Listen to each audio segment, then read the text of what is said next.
If I don't do nothing else, I'm gonna talk the law.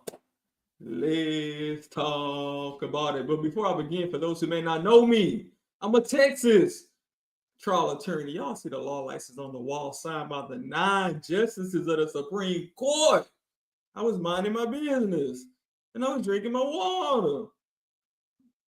And somebody said we got some more testimony today from the state of California. So we're waiting on the court. I've been sitting here just trying to monitor the court. Some people on social media said that the cameras are still in the hallway. So I was trying to let the cameras get in before I came on. Chelsea. She said, you're lying like Relli again because it's 1:31 where she's at. So I'm trying to give the court some time. I'm moving off the court's energy. Thank y'all for hitting the like button on the way in. Have you hit the like button yet? I don't care if it's 2 o'clock in the morning and you just now watching this video on the replay. Have you hit the like button? I know you're watching on your Roku TV and you not signed in. But if you can, I appreciate it in advance. What's going on, Yo Banks? Thank you so much for supporting the chamber by being a member. Shout out to Yo Banks for being a gold member of the channel. So y'all, we're waiting right now for the court to start. I've been flipping back and forth. I'm watching social media. The court has not started yet. Oh, I believe they have. Let's see. Yesterday it was like 4 minutes off. Now it's about 7 minutes off. Okay. All right, we might have some action, y'all. Let's see. All right, let's go. And that's the court's camera. You don't mind this kind of facing me, raise your right hand. Thank you. You shall be state that the testimony you may give in the cause nothing before this court. So the truth, the whole truth, and nothing but the truth so help you God. I do. You please take a seat and witness stand. Adjust the microphone there and state and spell your name.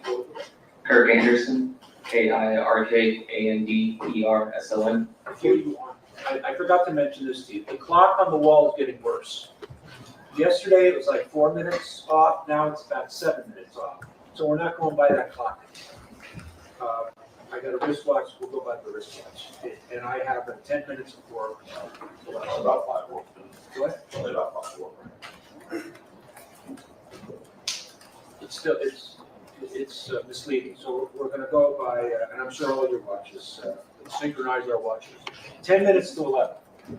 All right, go ahead. Thank you. Sir, would you start by telling the jury who you work for? I work for Los Angeles Police Department. And how long have you been a police officer for? A little over 9 years. Which station were you working at in November of 2021? Hollywood Police Station. And on November 8th, 2021 specifically, were you working that day? Yes. What was your assignment that day at Flores Police Station? I was working the front desk. What does that mean when you say working the front desk? It's a patrol assignment to the desk where people come in and you take reports and help citizens out. Would that literally mean you're sitting at kind of the front desk in the lobby of the police station? Correct. And the people that you're talking about, you take reports from, would those be citizens that walk in off the street to report crimes to you at the desk? Yes. On November 8th, 2021, did you interview a man by the name of Terell Ephron? Yes, I did. And how is it that you came to interview him that day? He walked into the lobby of the police station. When he came in, was he alone or was he with anyone else? He said he was with a lawyer. There was a man in a suit that was with him. It's not just that he told you he was a lawyer, you also saw this man wearing a suit. Yes. Okay. And if you can tell the jury broadly, what was it that Mr. Ephron was there to report? He said he was a victim of a shooting and that he was shot by this unknown celebrity by the name A$AP Rocky. In addition to tell you that the person who had shot him was ASAP Rocky, did he tell you that person's true or legal name? Yes, he did. And what was that name that he gave? Raheem Mayers. Did Mr. Ephron tell you how it was that he knew Mr. Mayers? He said they'd known each other for about 15 years, and he was part of a group called ASAP Mob. When you say he told you that, was that Mr. Ephron telling you that only Mr. Mayers was part of it, or that both of them were part of that group? That both of them were part of it.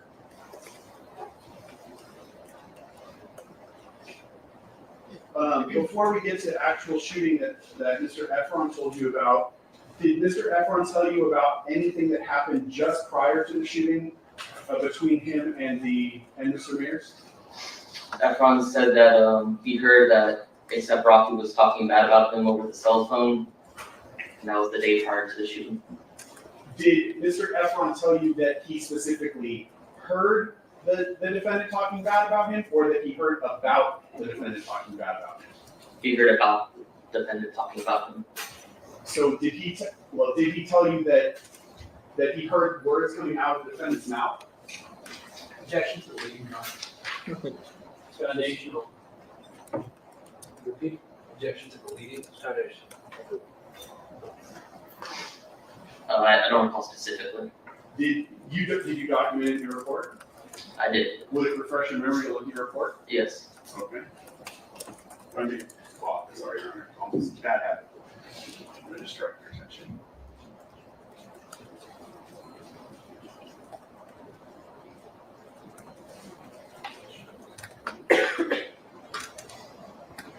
Does that refresh your memory to what Mr. Ephron told you? Yes.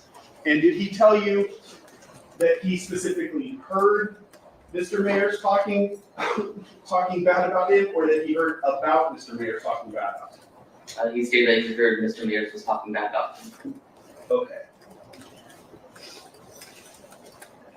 Did he give you any more information about how it was that he overheard that information?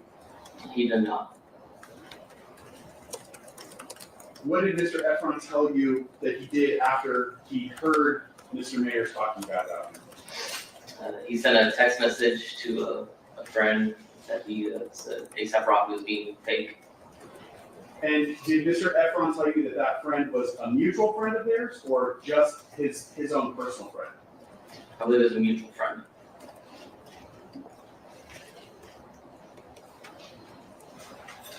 Okay. Did Mr. Ephron tell you where this encounter or incident first took place? Yes, 6200 Hollywood Boulevard. Are you at all familiar with 6200 Hollywood Boulevard? I've driven by there. It's a major intersection area. Is 6200 Hollywood Boulevard, is that a very large building in Hollywood? Yes, Takes up almost an entire city block, correct? correct. Did Mr. Ephron narrow down for you where at that building their initial encounter took place? They said it was at the driveway. Any more detail about what the driveway either led into? I believe it was a parking garage. Okay.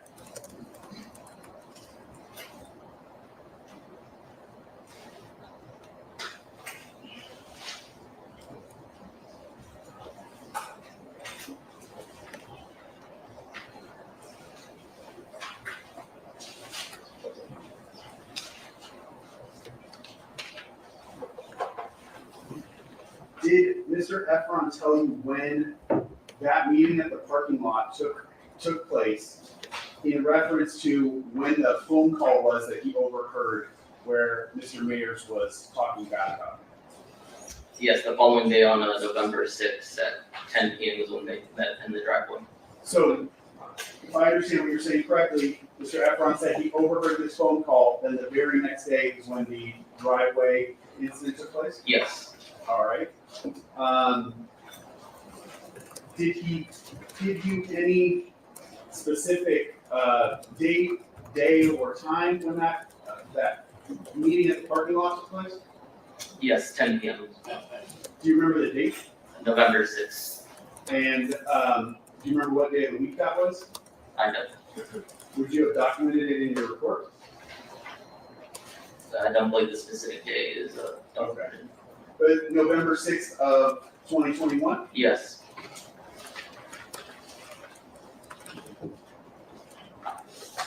What did Mr. Ephron tell you when he occurred, when he first got to that parking garage? so when he got there, he saw ASAP Rocky, and he saw two mutual friends of his and ASAP Rocky. One he said name was ASAP Ills, and the other one I believe goes by the name of 12E. Did he tell you that those two men, Ills and 12E, were with Mr. Mayer? Yes, Okay, and then what was the next thing that he told you happened? he said from about 5 to 10 feet away, ASAP Rocky pulled out a black handgun from his waistband and told him, "What's up now, pussy?" Okay. What did he tell you happened immediately after that? He then pointed the handgun at Ephron and said, "I will kill you right now," approximately 2 to 3 times. And then what did he tell you happened after that? ASAP Ills and 12B tried to intervene and de-escalate the situation, and they all walked over together to the area of Selma and Vista Del Mar. Did he tell you who, if anyone, was the first person to walk away? They were in front of him when they were walking to that location. When you say they, who are you talking about? ASAP Rocky, ASAP Ills, and 12B. All right. And what did Mr. Ephron tell you he did after that first altercation at the parking garage? Once they got to the area of Selma and Vista Del Mar, he said ASAP Rocky turned around and fired approximately 3 to 4 shots at Ephron. Okay. Before we get there, I want to go back to the parking garage really quickly. Did Mr. Ephron tell you at any point that the defendant specifically pointed the handgun at him? Yes, He told you, or yes, that? What did he tell you with regard to that? after he said, "What's up, pussy?" he pointed the handgun and he stated, "I will kill you right now," at Ephron. Okay. That was when you, okay, thank you.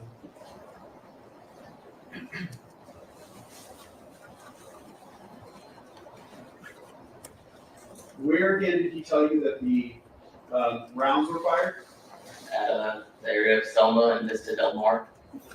And how many shots did he tell you he believed were fired? Approximately 3 to 4.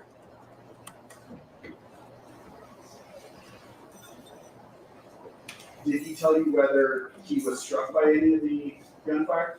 Yes, he said he was struck in his left hand knuckles area. When he walked into the police station, you had a chance to observe him, obviously, correct? Yes, Could you see any injury to his left hand knuckle area? I did see an injury to his hand knuckles. Okay.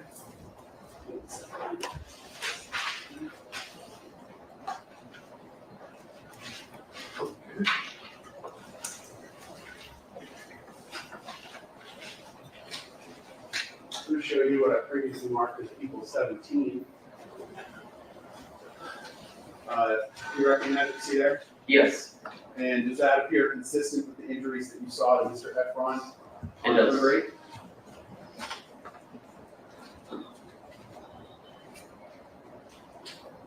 And you said that was to which of his hands?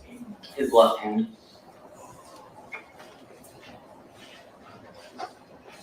Okay. After the gunshots were fired, what did Mr. Ephron tell you happened next? He said he ran off one direction and ASAP Rocky and others ran off another direction. Where did Mr. Ephron tell you that he went? Eventually he made his way back to his hotel, the Lowe's Hotel in Hollywood. Okay. What, if anything, did he tell you did after you got to his hotel? After he got to the hotel, he said approximately an hour later he came back to the scene of Selma and Vista Del Mar, and he said he collected 2 casings off the ground.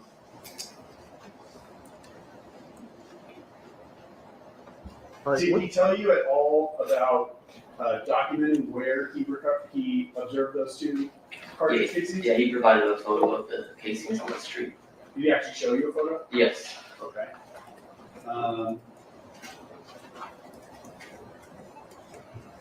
All right, like what's the point of his testimony? To tell us everything Relli said already? You said Mr. Ephron told you this happened on November 6th, but he was reporting it to you on November 8th, correct? Yes. Did you ask him specifically why he waited to the 2 days to report this to you? He said he wanted to have a lawyer with him. Okay. Did you ask what state he was living in at the time you were talking to him? I don't recall.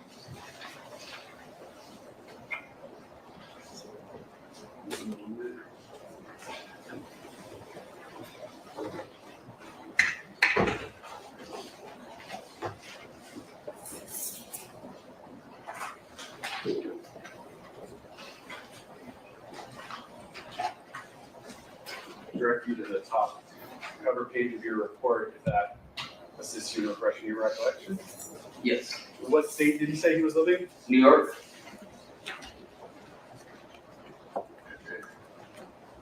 And did you ask him specifically why he was in Los Angeles at the time? I don't recall. Okay. You said that Mr. Ephron,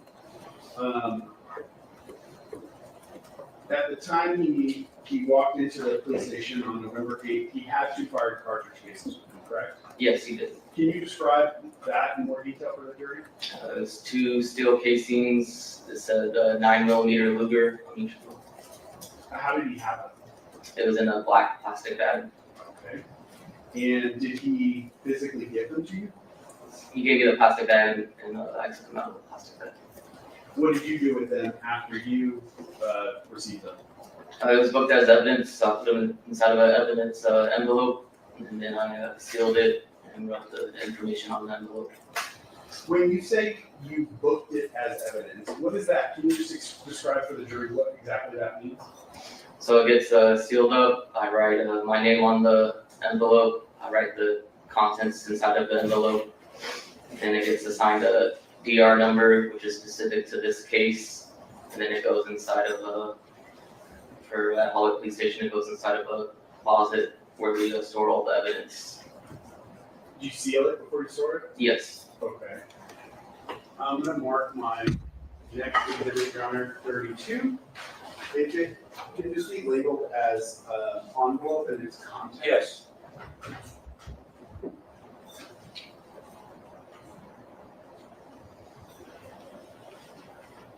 Yes, hearsay. There's a couple of Right, exceptions. 32 on the front, in the bottom right-hand corner on this envelope. Exceptions and exclusions of hearsay. I'm gonna show you first the envelope and ask if you recognize what we see here. Yes. And what is this? This is the envelope for where I seal the casings. That's the information I wrote on it. Okay, and this would actually be the envelope you filled out that night, correct? Correct. It has your name on it, correct? Yes. And your badge for serial number? Yes. Okay. You said the date is on there, correct? Correct. And a description of the contents, correct? Yes. You also mentioned this number at the top right that's labeled DR number. Yes. Is that number that we see there 2106-18784? It is. Is that number unique within LAPD to this case specifically? Yes. Specifically just this case. So there will be no other case in LAPD that also utilizes that? Correct. All right.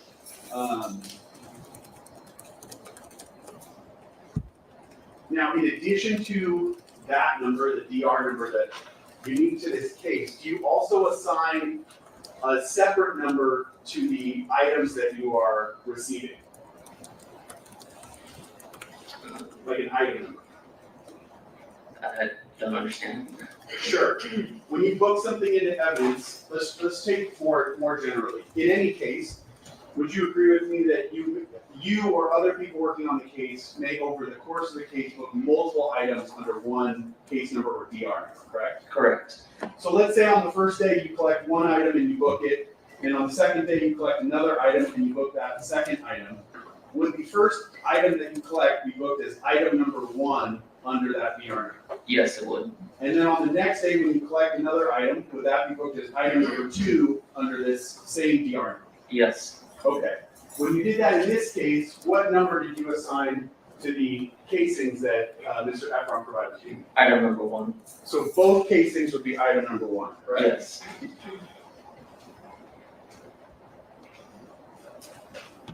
Now, once you go through that whole process that you talked about, receiving the item, packaging it, putting it in the envelope, sealing it, where does it go? It goes in our evidence closet, and then the next day the evidence employee takes it and puts it in the evidence room. Does it go to something within LAPD called the property division? Yes. And is it held there until it's needed at any time in the future? Correct. Okay. I'm gonna ask you to open the envelope, if you would.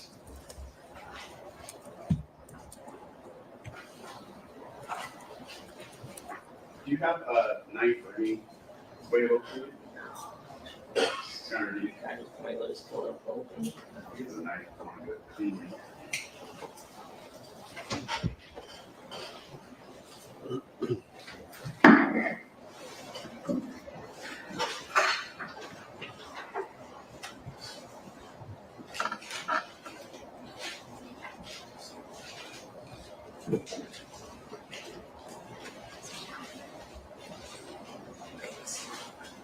You can do it from the top too.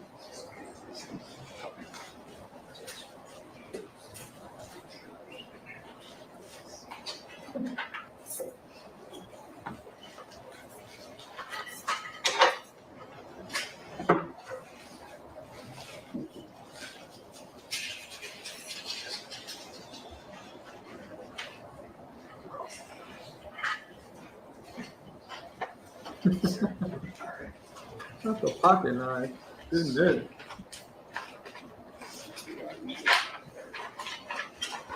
I'm gonna take out, would you agree with me that inside of the larger envelope, there's a smaller envelope? Yes. Okay. And it has a number 1 on it, correct? Correct. And it has the same unique DR number on it, correct? Correct.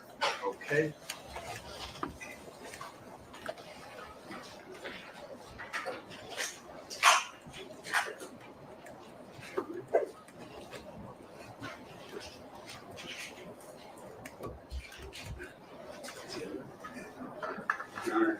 Can I borrow the knife one more time?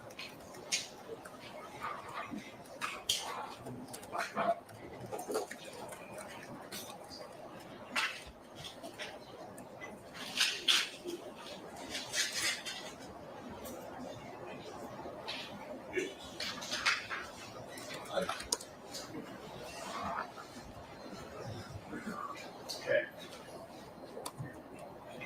Officer Anderson, I'll put them on the Elmo here.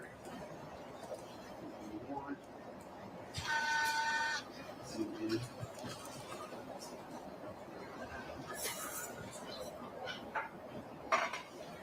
Now, do these appear similar to the cartridge cases that you received that night? Yes, they do. Do you specifically remember exactly the cartridge cases that were given to you? Yes, You do. And are these those same exact cartridge cases? they are.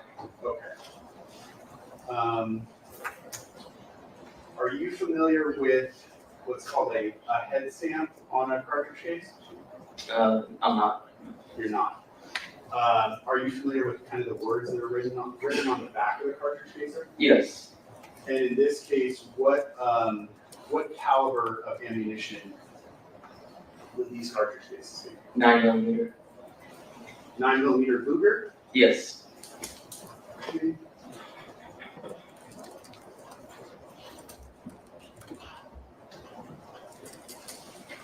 So these are the same cartridge casings that Mr. Ephron brought to you that you packaged up and booked into property division, correct? Correct.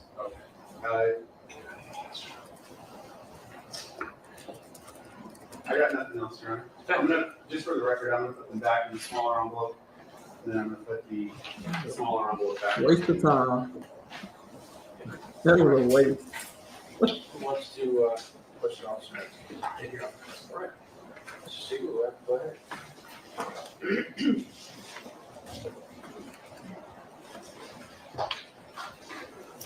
Good morning, Officer. Good morning. We've never spoken before, right? Correct. Okay. Now, as a law enforcement officer, when you're interviewing someone making a complaint, you want to make sure your report is as complete and accurate as possible, right? Yes. Okay. And that's because you understand that the report may be relied upon in the future at hearings or a trial like this one, right? Yes. Okay. Now, on November 8th, 2021, you said you were working at the front desk at the Hollywood Police Station. Yes. And at 7:20 that day, Terell Ephron came into the station and made a complaint to you about an alleged shooting, right? Yes. And obviously, that's a serious complaint, right? Correct. So it was important for you to be as careful and taking down this information as possible, right? Yes. Okay. And you memorialized that information in a written report, correct? Yes. In fact, that report was reviewed and approved by your supervisor, Officer Deneen, correct? Correct. Now, as detailed in your report, Mr. Ephron told you about an incident, I think you just described it, that occurred on November 6, 2021, involving Mr. Mayers and two other people he identified as ASAP Ills and 12 people, right? Yes. Okay. And specifically, I think you testified to this, Mr. Ephron told you that as he was approached by Mr. Mayers pulled out a gun from 5 to 10 feet away. Is that what he told you? Yes. Okay. In fact, the first page of your investigative report has a pre-printed box, which is called weapon, right? Yes. Okay.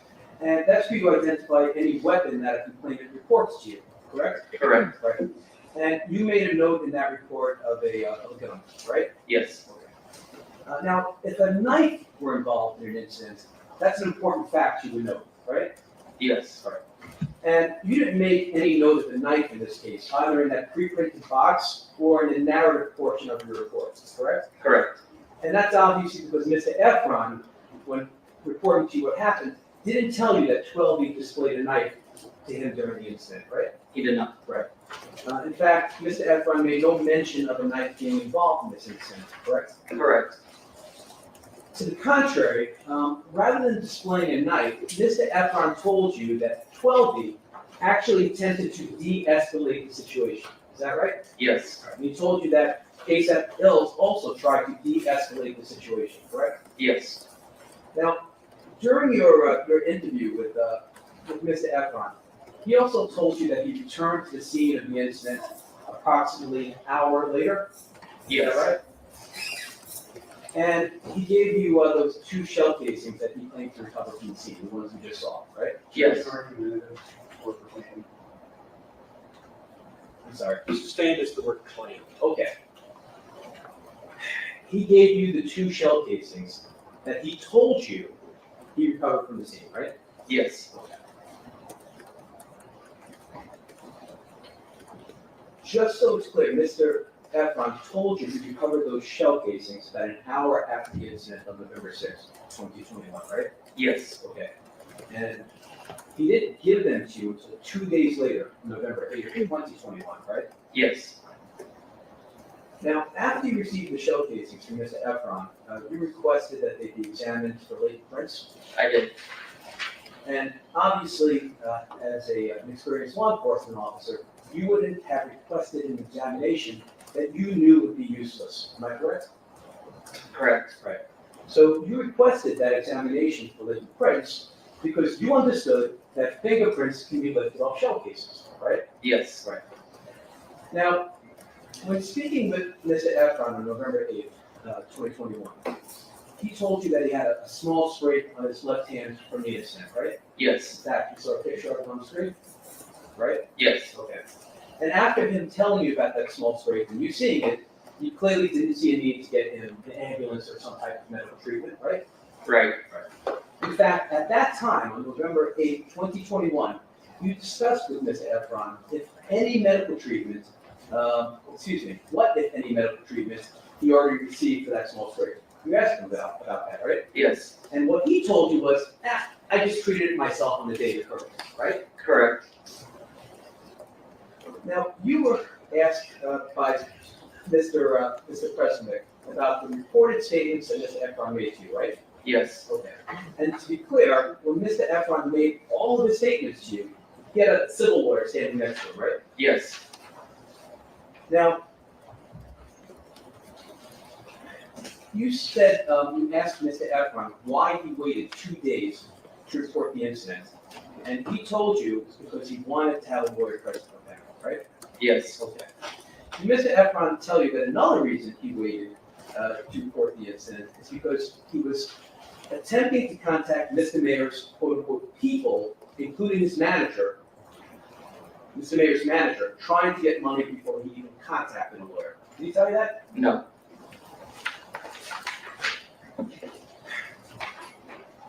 In fact, Mr. Ephron never told you that before coming to see you, meaning before he made his report to the police, that he had already texted a screenshot of the scraped fingers to Mr. Mayor's manager with messages saying that he, Mr. Ephron, was getting rich. He never told you that, right? No. Assumes facts and unknowns. I'm asking you, what was told you? And the answer was he never conveyed that to you, right? Correct. Right.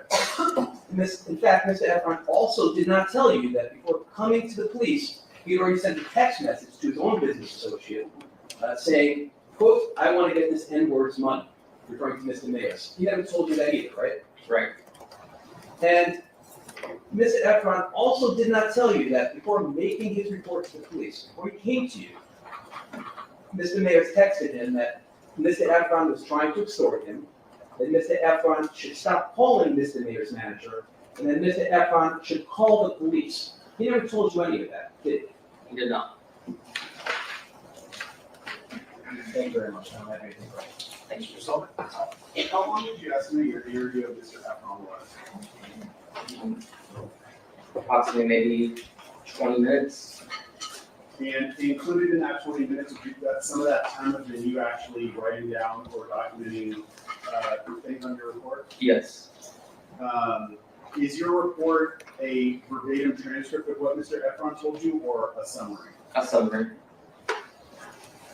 The gun that Mr. Ephron reported was pointed at him. Did he tell you what kind of gun it was? Meaning, was it a revolver or semi-automatic? He just said black handgun. Okay. Did you document something in your report that it was a specific type of gun? I have to review the report.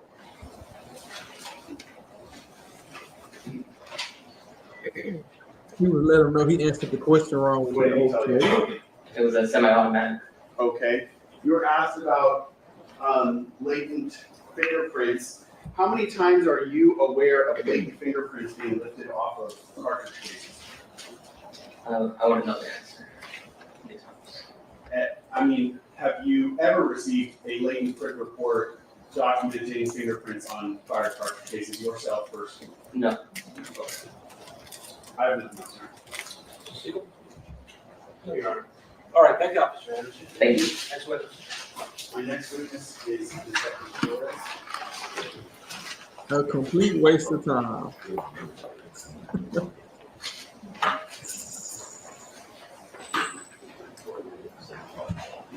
Yeah, he was trying to let him know you answered the question wrong. He was like, okay. Like, that's not the answer I'm looking for. Say it was a real gun. Thank you. So the state that the testimony you may give in the cause not been this to be the truth, the whole truth, and nothing but the truth, so help you God. Yes, sir. And could you please take a seat on the witness stand there?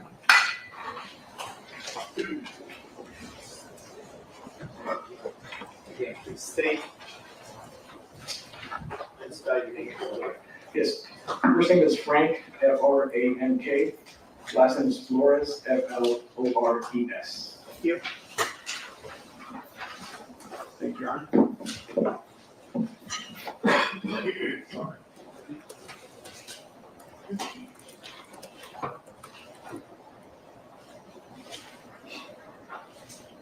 Sir, would you tell the jury what your occupation and assignment are? Yes, I'm a detective with Los Angeles Police Department.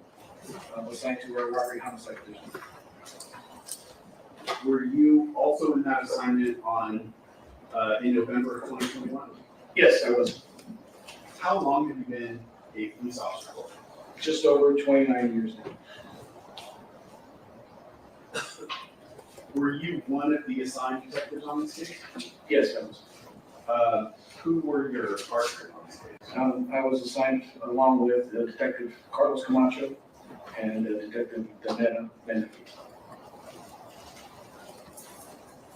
And were you and your partners assigned this case on November 9th of 2021? Yes. After you were assigned to this case, did you go to the location where the crime occurred, and specifically to Vista Del Mar and Selma Avenue in the city and county of Los Angeles? Yes. What was your primary focus in returning to that location? Primary focus was to canvass the area for cameras, witnesses, any evidence related to the incident that was reported.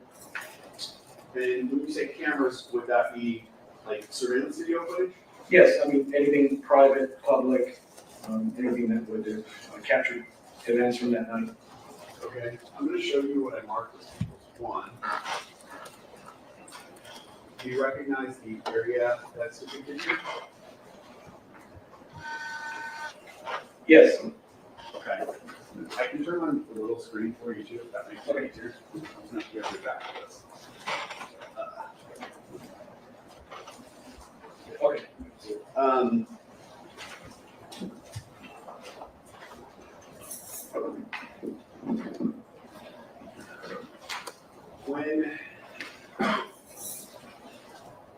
When you went back to that location, were you able to observe surveillance camera footage from any locations in that area? Yes. Would you point out any of those locations on the map for the jury? Yes. So there was a large area that was canvassed. Argyle here to be on the west side, south side, Selma, Vista Del Mar, which is the north-south street, which kind of dodges right, becomes east-west, and exits out to El Centro, was also canvassed, along with, I believe, Hollywood Boulevard as well. So roughly the entire kind of block with the side street of Vista Del Mar in between. Okay, we've heard about this location, 6200 Hollywood Boulevard. Can you point out for the jury where that location is on this map or graphic? Yes, 6200 is pretty much the entire, almost encompasses the whole block. It's a very large property, which encompasses from Hollywood down to Selma, down to Vista Del Mar, and then Central on the east. Okay. Would there be, you said all the way down to Selma, but were these buildings right at the northeast corner of Argyle and Selma, those would be separate from 6200? Correct, kind of cuts off right around the bend here, Vista Del Mar down. Got it, okay. And we also heard reference in Mr. Ephron's testimony to the W Hotel. Can you point out for the jury where the W Hotel would be? Yes, the W would be here on the west side of Argyle. There's a large kind of lobby entrance, parking entrance here. I believe this is it here. Roughly mid-block between Hollywood and Selma on the west side of the street. So right where it says Argyle Avenue, you were pointing just to the left of that, those kind of two white lines. Would that be the driveway that would drive into sort of the valet area of the W Hotel? Correct, that's my rough estimate, yes. Okay.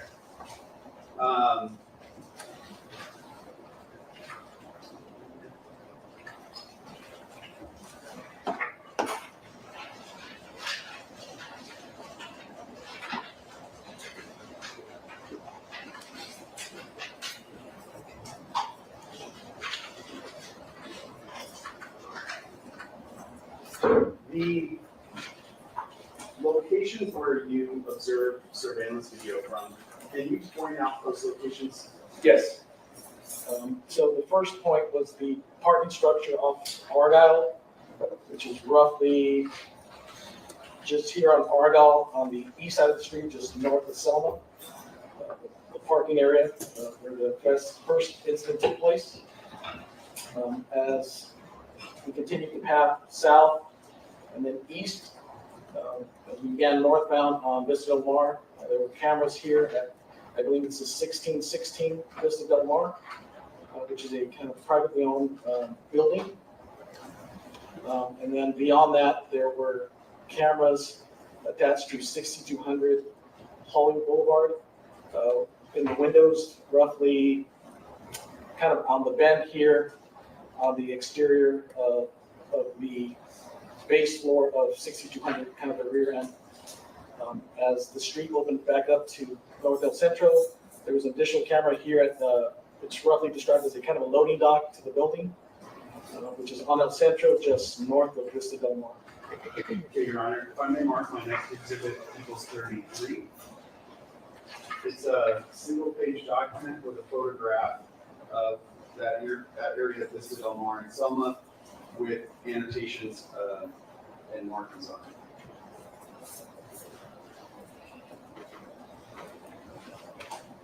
All right, Detective, I'm showing you what I marked as equals 33. Do you recognize what you see here?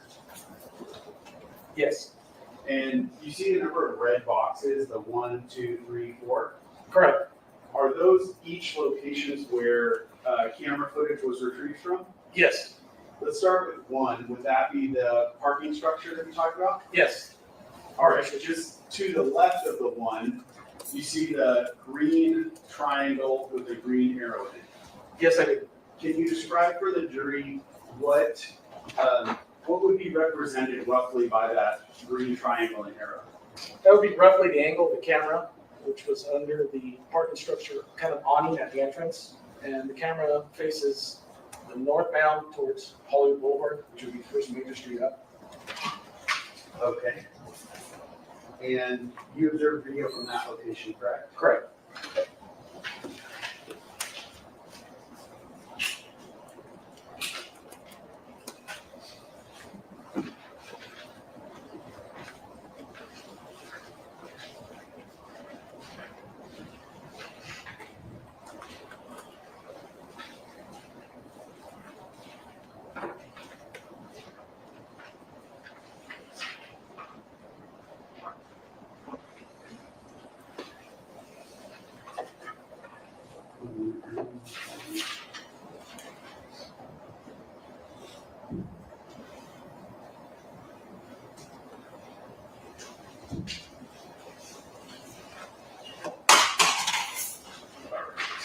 I'm going to show you people's 14.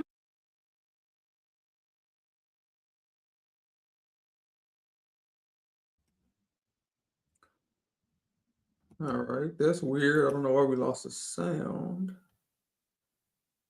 Huh.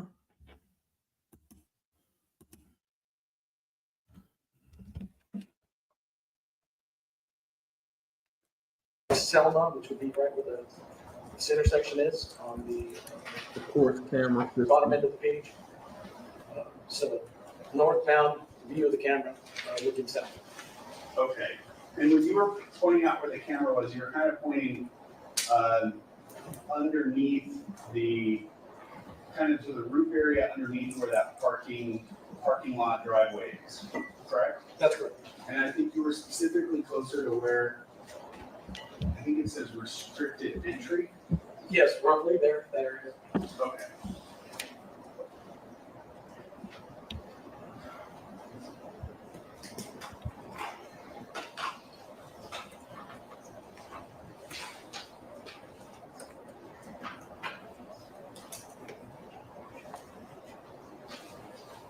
After you observed the video at that location, were you able to obtain a copy of it? Yes, after canvassing the area, we were able to get copies of different videos from different areas, different times. But yes, we did end up getting a copy of video from this specific camera. In order to get that specific video, was there anything that you had to do? Yes, What was that? there was a search warrant authored to get copies of video from specifically this camera and the adjoining camera on the El Centro side of the loading dock. Okay. So what you're talking about is the number 1 and the number 4 on People's 33? Correct. Okay. I want to stay with the parking lot first, though. Dude, nobody cares. Move on. I'm going to pull up the video footage from that location. Oh my goodness, he's dragging it.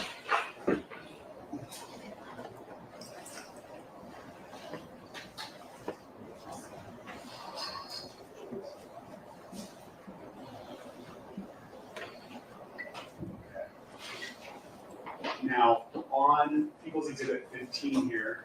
There's 2 files in a folder labeled 6200 Hollywood Boulevard, WNPM. And I'm specifically pulling up the one that says commercial parking entrance.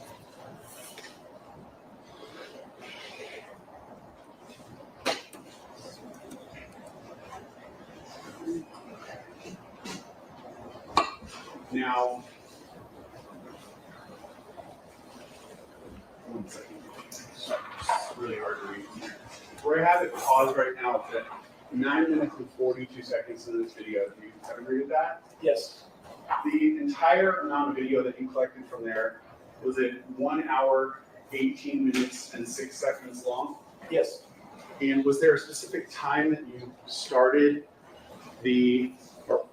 that specific time from when the video started that you collected? I believe we're looking at roughly around the time of the incident, Would it have been around 10 o'clock? roughly 10 o'clock. Okay.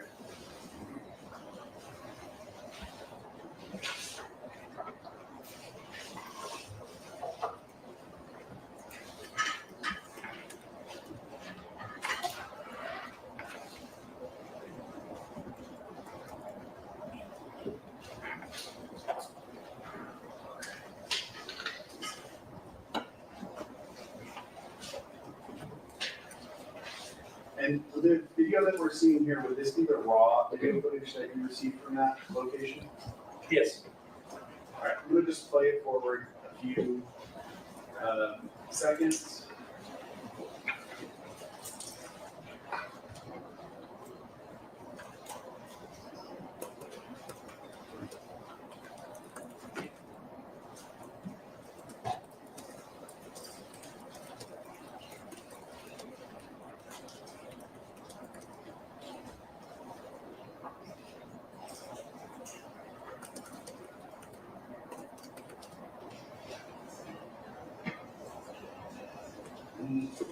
Back it up just a little bit. Too far. We seen the gun.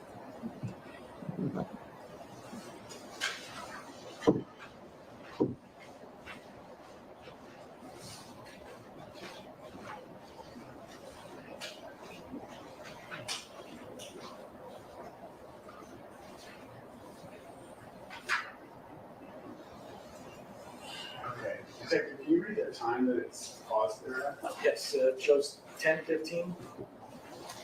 10 minutes, 15 seconds. Okay.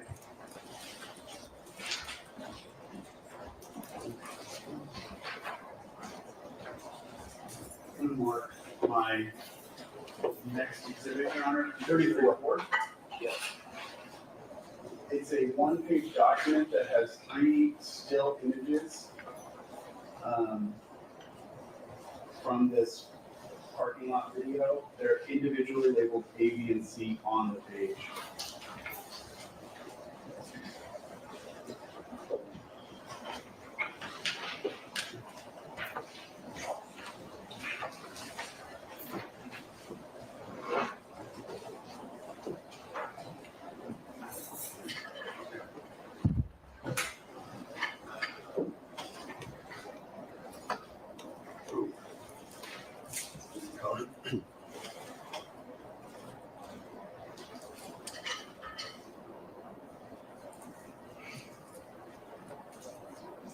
I don't know why it's coming out in green, but.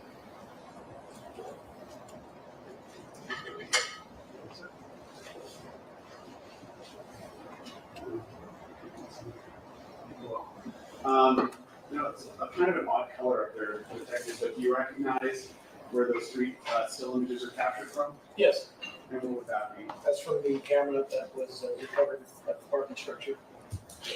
Now, would you tell the jurors just a little bit about your background, training, and experience when it comes to firearms? Well, I wouldn't consider myself an expert, but I carried a firearm as long as I've been a police officer. Prior to, I've attended training days, qualified, their marksmanship, safety skills with firearms. So I have a good basic understanding through my job and through some extracurricular training days.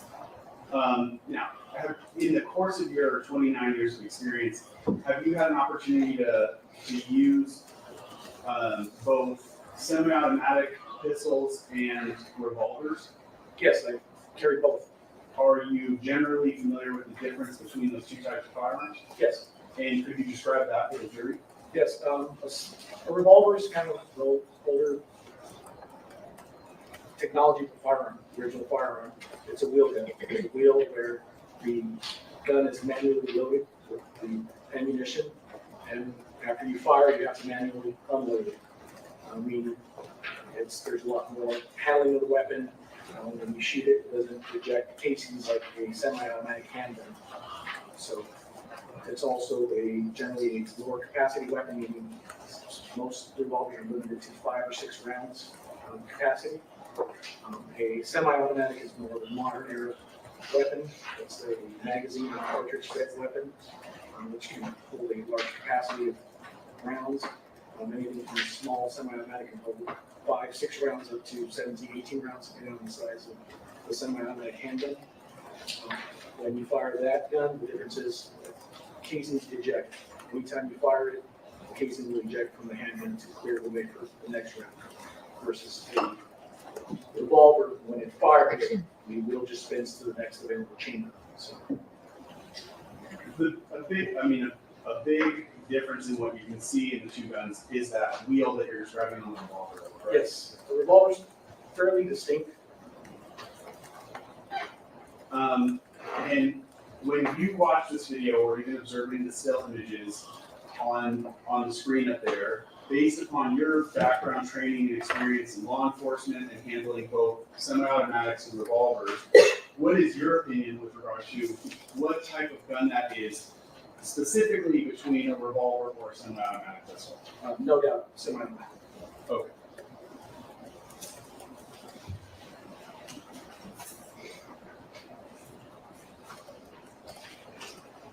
Move on to the next location.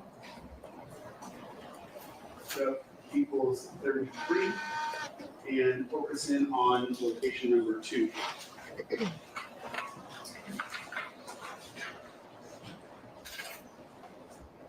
I believe you already said in your testimony that that location was 1616 Vista Del Mar Avenue, correct? Correct. And you said it was a private building, privately owned building, correct? That was my understanding, yes. Okay. When you observed video from that location, were there a number of cameras attached to the location? Yes. Now, I have People's 33 up here, which I think will make it easier for you to explain, but if you would, could you explain generally how those cameras were, what direction those cameras were facing that were attached to that one building? Yes. Well, basically, if you're looking at the green cones, they represent a camera that was facing in that specific direction. So the property kind of sits on the corner of the bend that goes from Vista Del Mar northbound to Vista Del Mar eastbound. So the cameras face roughly, are placed around the building, faced at different angles outwards towards the street. Okay, so the bottommost one on the building label number 2, that one, that would have been facing towards the intersection of Vista Del Mar and Selma, correct? Correct. And that's the grainy surveillance video that we watched a number of times, correct? Correct. The very next one to the left of that, it looks like it's facing towards, yes, that one, the 6200 Hollywood building. What area would that have captured? Roughly as the street begins to turn, that's roughly the front of the building. Would roughly cover kind of the pedestrian entrance to the building. Okay, and then going up to the northmost part of the building, there's 2 additional cameras there, correct? Correct. Do those cameras kind of overlap in their coverage? Yes, roughly they do. All right.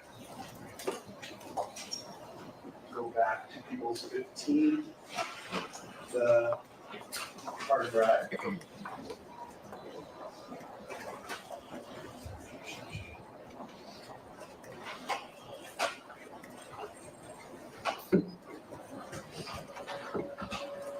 Thank you, Roro. I didn't see anything pop up. There's a separate folder labeled 1616 Vista Del Mar. But thank you in advance. I don't know, it might be something going on with the system. But I went and checked. Detective, you see there's two files in that folder, correct? Correct, They both start with the word magic. yes. Okay. The first one ends in the number 3000. I'm gonna open up that file.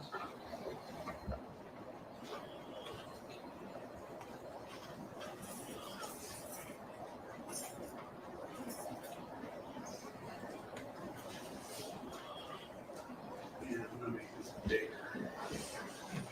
Now, do you recognize what you see here? Yes, Can you describe this at all for the jurors? Yes, roughly this is camera number 1 on would be the south side of the building at 1616. Hold on 1 second. So before you number the cameras, they're actually labeled in the top left-hand corner, correct? Correct. So that the top leftmost corner would be camera 1, and there's no image display, correct? Correct. And then camera number 2 is the next one over in the top middle, correct? Correct. Okay. I'm gonna skip forward. Is this how the video came to you when you first viewed it? Yes. I'm going to jump over here. It's gonna be hard for me to see it there, so I'm gonna pull it. I mean, they should have started with this first to warm us up, but now it's moved. We already heard from Relli was born. We already saw the video. You're right, friend. Mr. Jones. Thanks again for being a member and supporting the channel.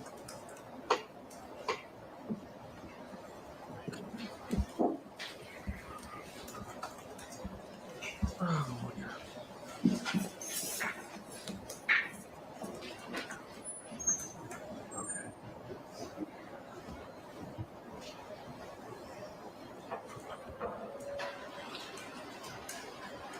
So right now I have it paused at 22:16:55.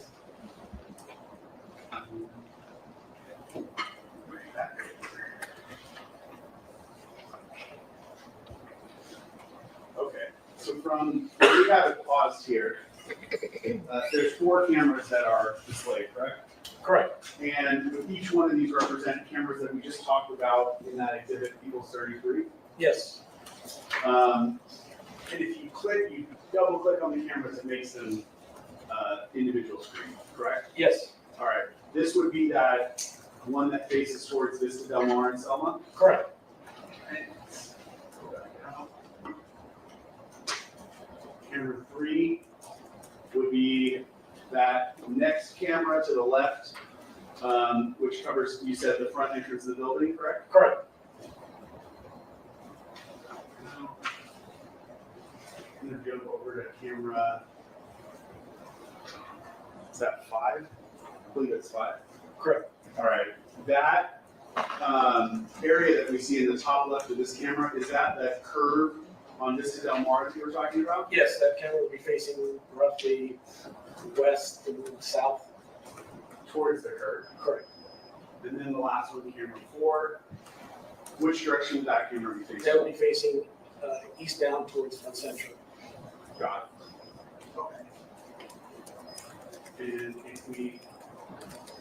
if you play these videos on this player, would you agree that the 4 cameras that are displayed there play simultaneously? Yes. So they're each playing what they captured at that moment, correct? Correct. I'm going to start with camera 2. And we'll play it.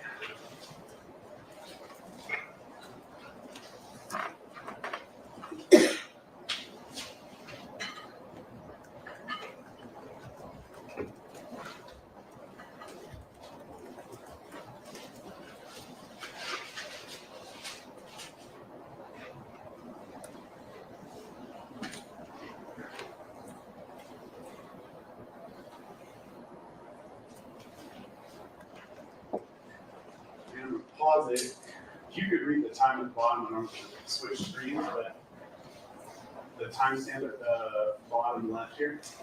It's 22/17/25. Okay. All right, I'm gonna jump over to camera 3.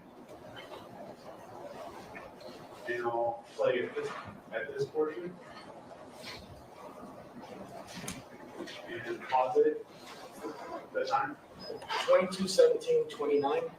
And so would that have shown the same person that we saw running away in camera 2 as they're crossing in front of the building? Yes, it's in sequence. Okay.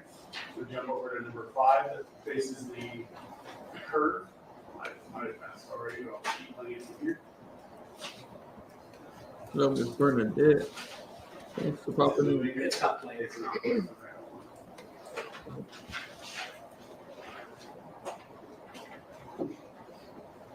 Now, would that be the same person that we saw in the last 2 cameras as well? Yes.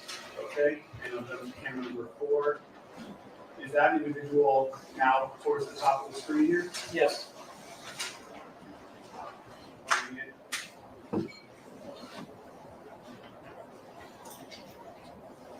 And pausing it, can you give us the time? 22/17/40. Would that be when the man in the black sweatshirt beats up the person who's wearing the red jacket? Yes.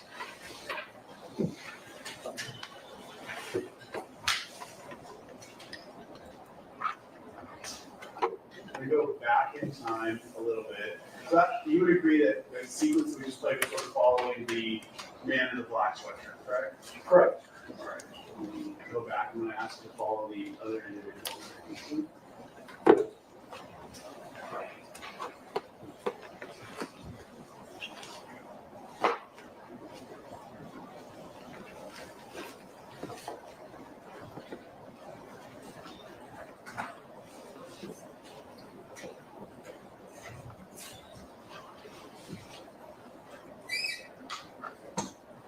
Before I hit play, would you give us the timestamp again? 22/16/57. All right. So we've gone back in time now. Would you agree? Yes. And I will hit play from here.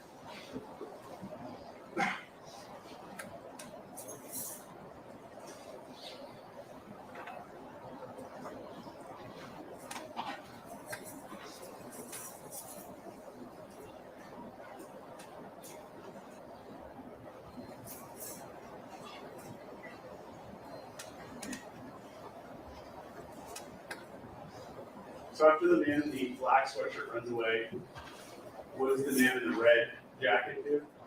He pauses initially, then he follows the man in black switch. And the other 2 individuals, you see one of them walking in the same direction that those man in the black and man in the red jacket went? Yes. Okay. Is he walking towards what would be El Centro? Yes, he's walking northbound Vista Bar, which turns to El Centro. And we go to camera 3. He's wearing a blue jacket, fair to say? Yes. Now to camera 5.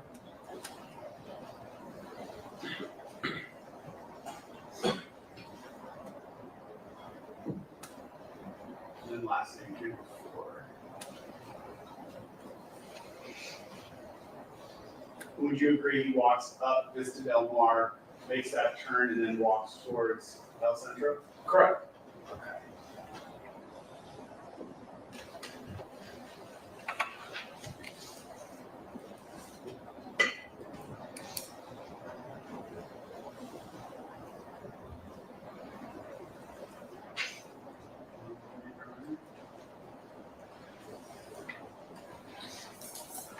Okay. Do you recall the time, the amount of video that you collected from that location, the time specifically? I do not. I believe there's two clips, different portions for 16/16. This is the mark. 1 second then. Okay, Your Honor, we have written stipulations that will be entered. Do you want me to mark them as? Yes. Okay. So let's mark them as 35. Your Honor. You have a little instruction for us what the stipulation is. I think I already did that, didn't I? Good. You did. I've already did it. It's an agreement, it's just an agreement between both sides regarding the fact. And your further would be that that stipulation would mean that once it's entered, that fact is proven. and Beyond a reasonable doubt. There's not even any determination. Okay, I'm gonna put it up and I'll read it into the record. I'm gonna start with stipulation number 1. The parties stipulate as follows. Stipulation number 1, surveillance video from 1616 Vista Del Mar Avenue. On November 9th, 2021, Detective Frank Flores and Carlos Camacho of the Los Angeles Police Department, LAPD, downloaded surveillance video from the privately owned business at 1616 Vista Del Mar Avenue in Hollywood. The video was originally recorded between 10:10 p.m. to 10:30 p.m.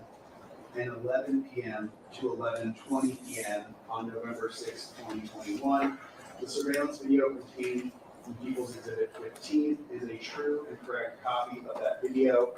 The system video date and timestamp are accurate to actual time. So, the detective, you were saying that you collected video between 2 different times, correct? Correct. So from 10:10 to 10:30, that would be a portion of which was just played as we went through the video, correct? Yes. Then the next portion that you collected started a half an hour later. Correct. So did you personally watch any of the video between 10:30 p.m. and 11 p.m.? I believe we screened it through that time period while we were present. And what did that portion collect or capture, if you recall? From my recollection, it didn't capture anything that we saw pertinent to the case. Would it have captured the police, the patrol officer's response? Yes, it would. Okay. Did you collect the video between 10:30 p.m. to 11 p.m.? I'm sorry? Did you collect that video though from 10:30 to 11 p.m.? No. And why did you collect that video? Again, we were focused on the time periods where the victim had indicated the incident occurred and he had returned. So you were mainly focused on collecting video of the actual shooting incident, correct? Correct. Now, we heard through the stipulation, and I believe through your testimony, that you also collected video from 11 to 11:20, correct? That's correct. So why is it that you collected video from that portion of the video? Again, there was indication that the victim said he had returned to recover evidence from the scene, so that's what we were trying to verify. Had you spoken to Mr. Ephron at that point? Yes, I believe we had spoken to Mr. Ephron before we went out to Canvas initially. And he told you that he went back to collect it, correct? Correct. When he told you he went back to collect it, when did he tell you he went back? He said roughly within an hour.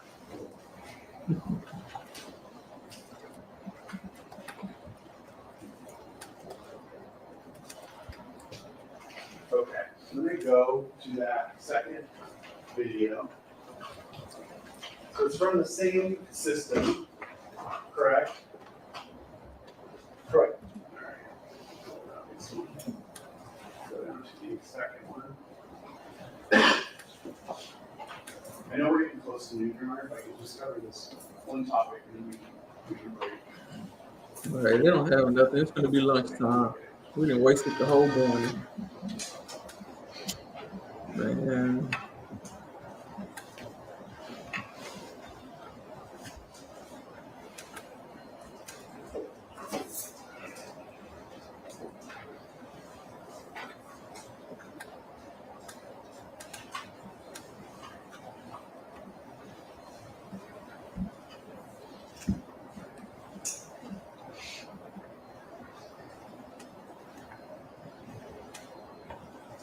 Okay. I have this second video paused at 23:09:44, which would be 11:09:44 p.m., correct? Correct. All right. And there's only video collected from camera 2 at this portion, correct? Correct. I will play it forward from here.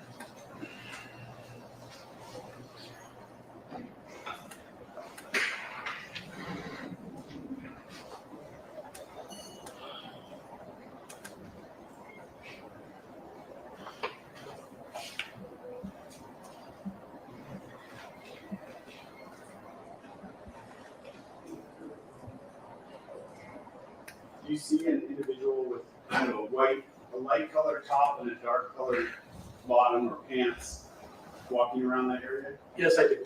Okay. Do you have a cursor on me?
I don't think he made that flight.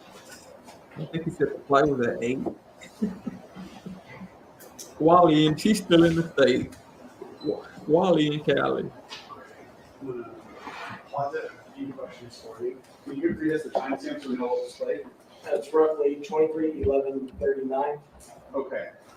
Did you hear Mr. Ephron's testimony in this case that he took a photograph just before he collected the cartridge casing, and the photograph was timestamped at 11:45 p.m.? Yes, I did. Did you have that precise time or piece of information about Mr. Ephron returning to the scene when you collected this video? No, not the exact time. Roughly, we had an hour. And you have just a rough estimate from Mr. Ephron, correct? That's correct. Not a precise. We have to take a break now. I have 2 questions on this. If you want to finish, sorry, Your Honor. Did Mr. Ephron tell you that when he returned to the scene to collect those cartridge casings, that he was also with his girlfriend, or essentially with another person? Yes, another person had gone along with it. In the portion of the video that you just watched, did you see another person with that individual in the light top? No. Is the person in that portion of the video wearing clothing which was consistent with the clothing that Mr. Ephron was wearing at the time of the shooting? No. As you sit here right now, do you still believe that the person depicted in that video is Mr. Ephron? Objection, Your Honor. Well, Speculation. It calls for speculation. when you collected that video, did you initially believe that that was Mr. Ephron? Yes, we did. Do you still believe that today? Objection, Your Honor. His opinion as to whether it is Mr. Ephron is. No speaking objections. Sorry, but I was giving you a reason. Can I give an offer of proof, Your Honor? Ask the question again. Yes. You said when you collected the video, you thought that was Mr. Ephron. The question is, as you sit here now, having more information, do you still believe that? I do. Just for the objection. Senator, we can at least say to make an offer. Objection sustained. Yes, And answer be stricken, please. I did. Yes, the answer is strict. We'll break till 1:30, folks. Please be outside the courtroom doors and set the case and no internet. No, we'll put on the record before we come to bring them back. Yeah.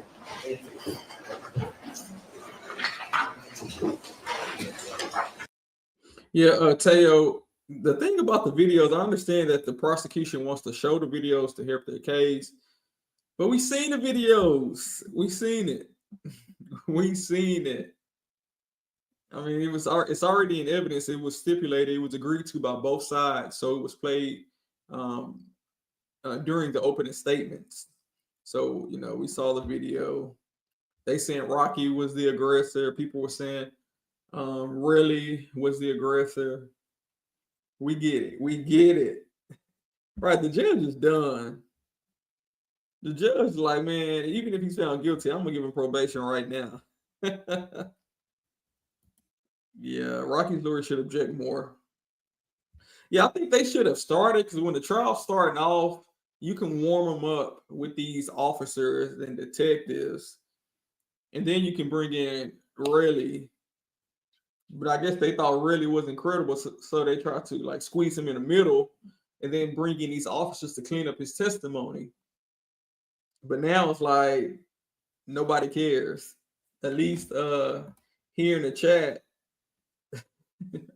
almost 90% is saying the prosecutor's wasting time. The judge mad he has to pay close attention. He can't take it. But thank you, Taylor, for telling people to hit the like button. Definitely appreciate it. It helps the video circulate through the algorithm. And then I also see the people that subscribe. Thank y'all.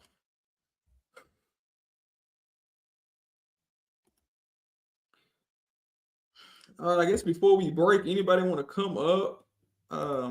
It ain't too much to talk about, I guess, because we ain't seen nothing. We ain't seen nothing.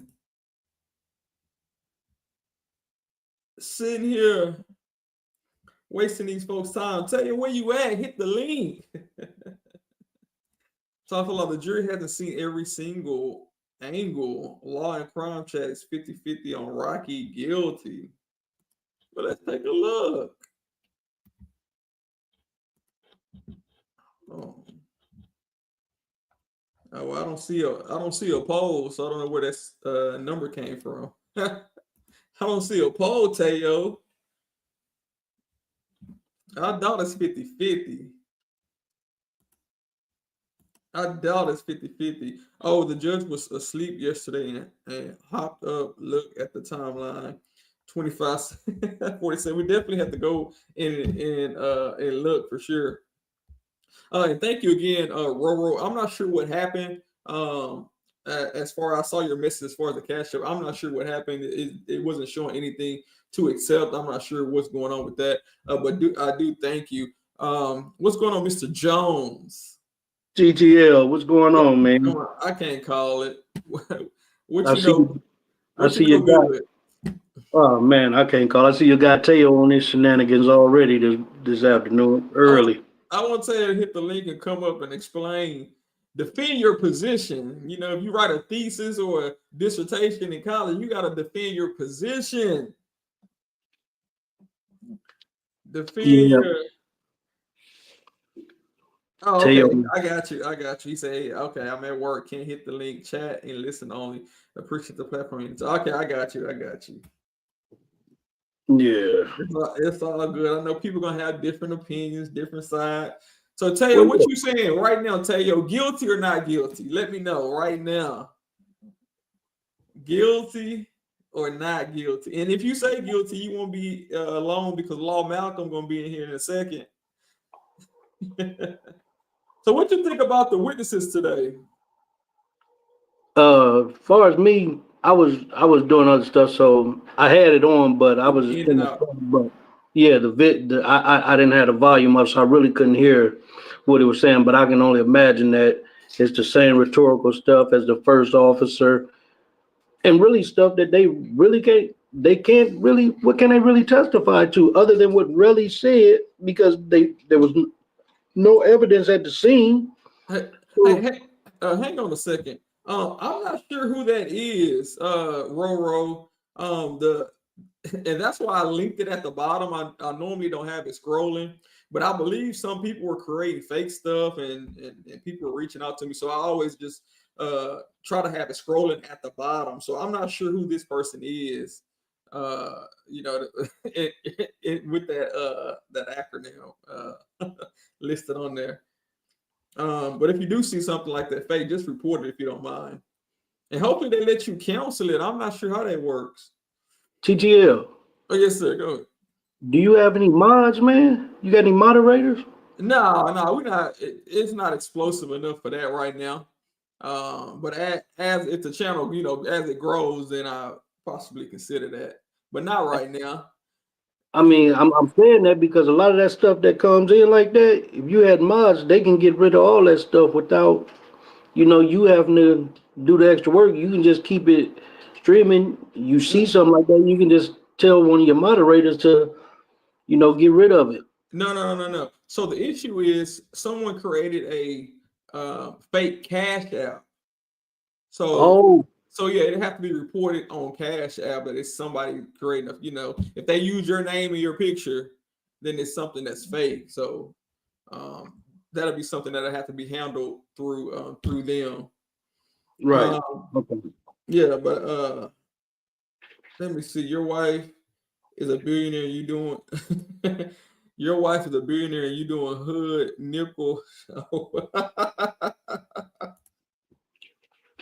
What people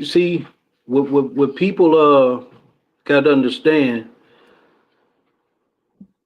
he's still a human being. He ain't always been rich. His wife hasn't always been a billionaire. So and then you can't just look, oh, yeah, you have to move different. Once you get a certain level, especially when you're a celebrity, because you got to be smart and know that people gonna come at you from all different angles just so they can try to get your money. But in this case, this was supposed to have been his guy. They've been knowing each other since they were 17, and they started the ASAP crew together. But at the end of the day, jealousy plays a big part. If you're getting it and they're not, then everybody think you just supposed to give them what you have. Now, yeah, you look out for your people, the ones that was with you when you were struggling and you came up, but you don't give your whole livelihood to them, and that's what it sounded like Relli was looking for. He talking about getting them 30 M's and disappearing. He just want the money. He don't care about none of that. He don't care about nothing else. Right.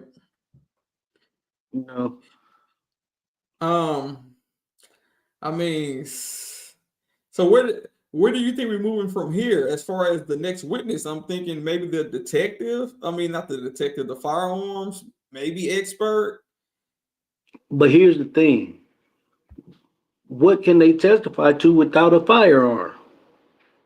Only they can say, yeah, these bullets were fired from a gun, but they don't even know what gun.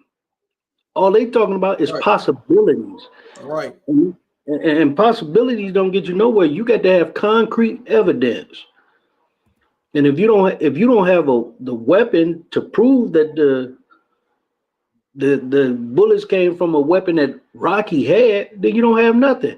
Now, what I would have been doing if I'm the defense is I would be going to that gun range and tell them to show them the tapes from back on October 19th to see what gun was you. But I don't think, I don't know if that would help either, because if it wasn't his gun and it was their gun, like he trying to say, then that gun had been fired plenty other time. But what they can do is tell if those bullets that he found came from the gun, one of the guns that they have at that gun range. Yeah, I mean that'll be a tall task, after the fact. Right. This happened, way back when. Right. So it'll be, near impossible to try to find if that gun is at the gun range, or it could be because at gun ranges you can use the guns that they have there or bring your own. If somebody brought their own, it won't be there; it'll be gone. Right. But I found it interesting that he was in a gun range in California 2 weeks before this happened. Right. Shooting a 9mm gun. I mean, so the chances of that is just so crazy that he went back to the scene and found 9mm shell casings. Not to mention the prosecutor showing a picture of shell casings, and it's already been shown that those shell casings are not linked to Rocky. His no DNA, no fingerprints. Even the bullets found at Rocky's home were not even the same type of bullets. So I mean, it makes no sense to me. Right. So and that's my thing. And I don't think the one witness, the girl, I don't think her testimony was too big. I don't think that did no real damage to the defense in all actuality, because she was high, according to her. And then, she said she was way up on the 7th floor. You know, she said she heard the shots. Did she say she heard them or she seen them? I think she said both. She saw the shooting because she identified the person who shot was in a black sweatshirt. So I don't think her testimony, was discounted completely because she was high. Right. Because everything she said lined up with the footage. As far as you hear 2 gunshots, it was only one person that we've seen that was holding some type of gun, whether it was real or fake, and they Right. appeared to have on a black sweatshirt. So, I mean, I don't think her testimony was needed per se, but it doesn't hurt the prosecution by calling her. No, I didn't say it, no, but I don't think it hurts the defense either too much because everything is on the footage. So, I mean, she just reiterated a lot of what was on the footage that she seen. But here's the thing: when you don't have a weapon, you can't say that. And then the magazine that they found in his house, like you just said, the bullets that were found in his magazine does not match the shell casings that dude, quote unquote, found at the scene, that the police, who was all right there in that area, didn't find. Right. And according to Rocky's lawyer, the police were standing in the exact area where he said he found them. And then here's another thing about his story. Where's your girlfriend that you said y'all went back to? Y'all went to Dunkin' Donuts and went back to the scene. Where is the bag that you got from Dunkin' Donuts? Yeah, yeah. Where is that evidence at? Where is that evidence? And then, go ahead. No, then we need to find out who was that skateboarder that rolled through the crime scene and he bent down right where Relli allegedly found the shell cases. Who is that person? Right. And what were they doing there? Why the police thought that it wasn't relevant to seek out that information, that it was not important to document it, that somebody happened to stop right there where shell casings were found. Right. But then why isn't the defense lawyer, even though they don't have to prove nothing, but he still should be doing some type of homework to try to find out who that person was? But I guess it would probably almost be impossible. You know, that would almost be impossible. To try to find that person now, yeah. Yeah, so that it was just like the YSL trial, just like the Travis Rudolph trial, just like the YNW Melly trial, just like the Karen Reed trial. Sloppy investigations. Right. You know, it's like they not caring. But in this case, I can understand a little bit, because what did they have to investigate? They got a call, they came out, they found no evidence of nothing that happened. And then this guy comes out and quote unquote allegedly finds the shell casings, but don't turn them in till 2 days later. You know, that evidence is tainted. I don't know how. I said this last night to you. I don't know how that evidence got let into the case, because it was tainted and tampered with. Someone asked the question: is it a crime to shoot in self-defense? Well, most states has said, or laws in the books, that you cannot be the initial aggressor, provoke someone, and then turn around and say, "Oh, it's self-defense." I mean, because if that's the case, then everybody can literally start a fight and give that person a reason to use a weapon. I'm gonna go and attack someone, and then as soon as they defend themselves, then I'll pull out a weapon in self-defense. I mean, well, that won't hold water in court, and that's why people are saying that. Even Relli said himself. Relli said that that's what Rocky was trying to do. Rocky was trying to provoke me so he can use his gun in self-defense. Who was the aggressor? I mean, that's up for debate. But then you heard on that tape last night that you found that somebody, timestamped, that when he was talking to Wally, he said, "This man chest bumped me and pulled his gun for self-defense." He used the word self-defense. Let me see something if I can go. I think it's. Are you trying to go back to that? Let me see.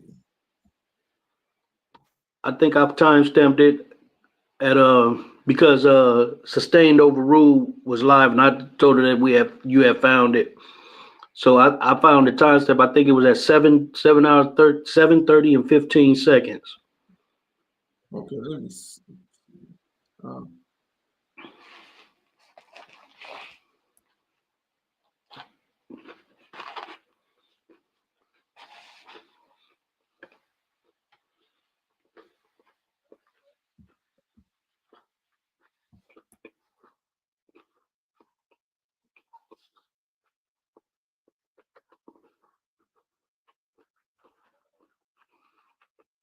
See, some people are okay. I just listened to it again. Some people are saying that it can go either way. Either Relli is saying Rocky put out the gun in self-defense, or he's saying that Rocky chest bumped me so he can put out the gun in self-defense. Like he chest bumped me to get me to respond so he can put out the gun in self-defense. So people are taking that different ways on social media.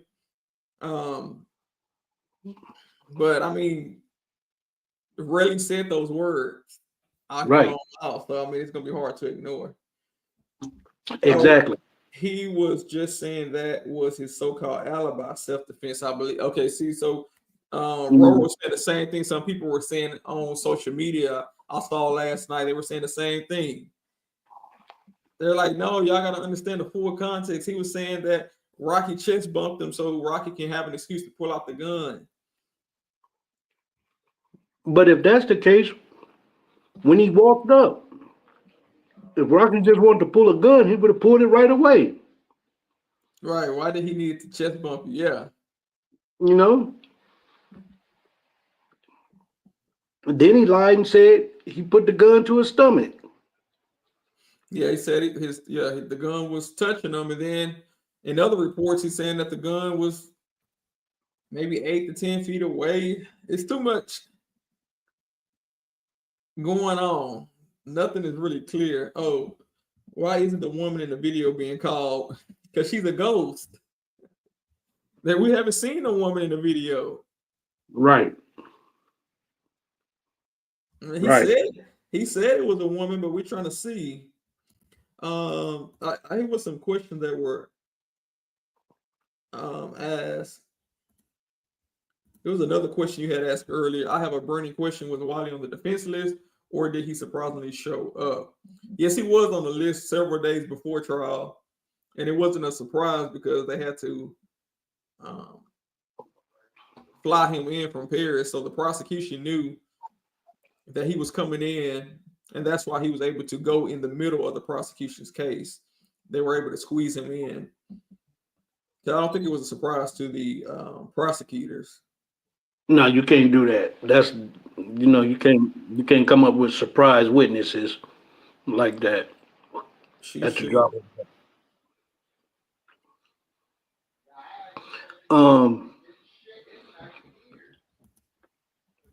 If really, what else? When he talking about his girlfriend was there, but nowhere on the footage do you see his girlfriend. And he says something else. Oh yeah. He said, go ahead. No, go ahead. No, you good. Go ahead. There might be something you can also remember when he was on the phone when they was playing the call, and I don't know why the prosecution played the entire call because that didn't look good for Relli at all. At all. I mean, I was like, okay, what was the point of this? Yeah, because you're trying to discredit this witness, but really there's nothing discrediting but because he has no information other than what he learned from Relli. When he found out, how he found out, that's all irrelevant.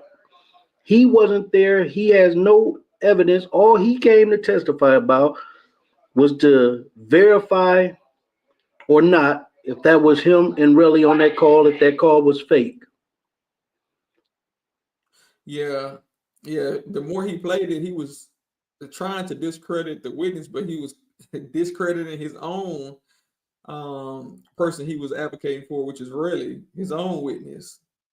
Right. Because really said the whole thing was fake, and now you're playing it, saying it's really, as a prosecutor. So Teo had a question: why didn't Rocky just admit he had a gun instead of saying he had the BB gun? He has a license to carry. What's the problem with Rocky admitting that he had a real gun? Well, here's the thing. I'll answer it first if you want me to, and then you can. Yeah, go ahead. Yeah, go ahead. Here's the thing. Rocky doesn't have to say anything. Why would you admit to anything? He has the right to remain silent. And he did, excuse me, he did right by exercising his right. He doesn't have to say nothing. He don't have to prove nothing. And him exercising his right to remain silent probably worked better for him because Relli went up there and destroyed everything. And I don't think the state can recover from that. And I like to add that it's undisputed that 2 shots were heard. So if Rocky say I shot those 2 shots and I shot those 2 shots with a handgun, then his chances of being convicted are so much more greater. Because now you have a person saying, yes, when he shot the gun that he admitted to shooting from a real gun, I was injured. And that'll give the jury a lot more to hang their hat on to convict him. So I think it'll be a bad idea for him to admit that he shot a real gun. I'm not sure if I would have went with this defense, but if it's their defense and it's the truth, I don't see why you should shy away from it. But she also said with the video, but didn't the call show that he's been consistent with saying he was shot? The only thing with that is, I believe at that point, he was trying to get money from Rocky, so he was already committed to his lie. Because the shooting happened at 10 o'clock at night. At 6 o'clock in the morning, he sent a text message saying, I'm going to get this N-words money, or I want this N-words money. So by then he was committed. He convinced himself or stood by his lie that, hey, I was shot. And the reason I'm saying it's a lie because of all the other stuff we heard.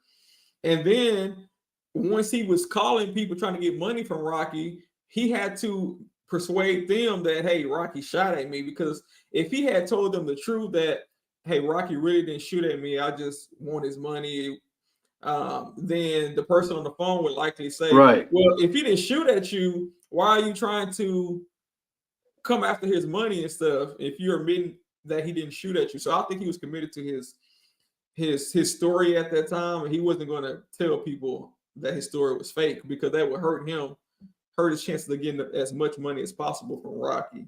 And let me also answer what she said. The footage wasn't consistent with him being shot. It is consistent. Well, I can't even say it's consistent with him saying he was shot because nowhere in the video do you see him being shot. Right. You just hear 2.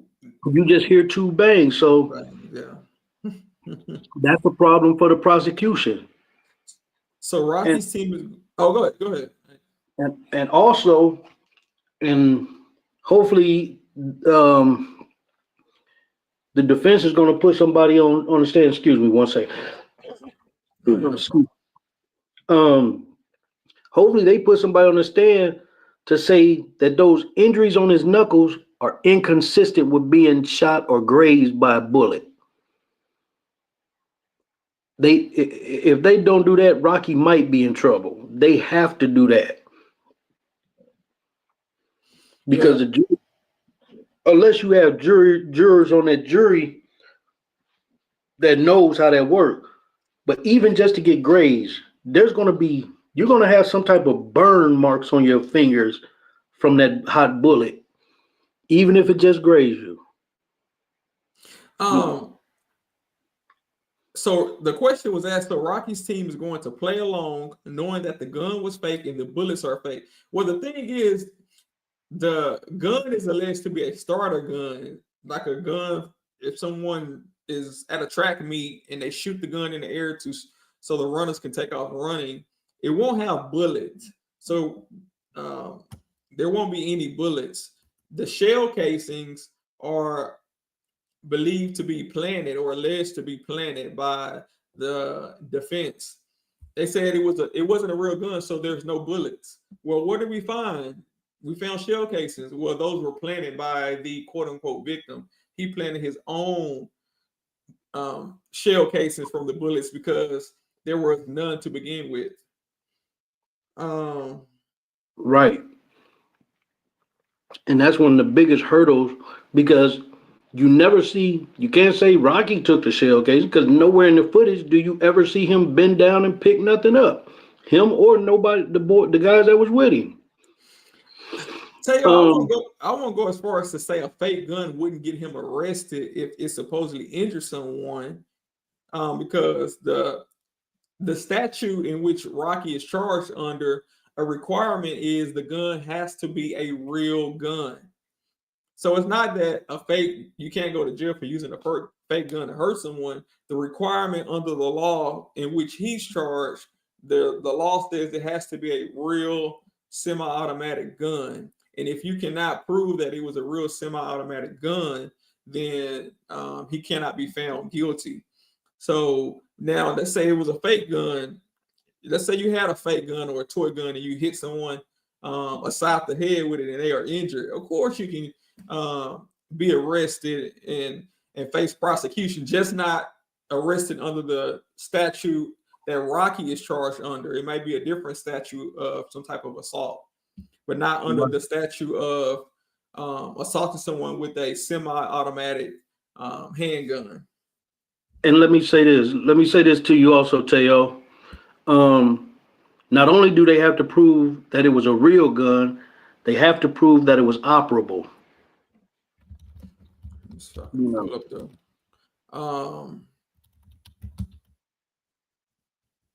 Especially with shots being fired. So, but the big problem is you can't prove whether the gun was real or not because you don't have a gun. Right. And that's going to be the hill that the prosecutors will have to climb. Right. Let me see.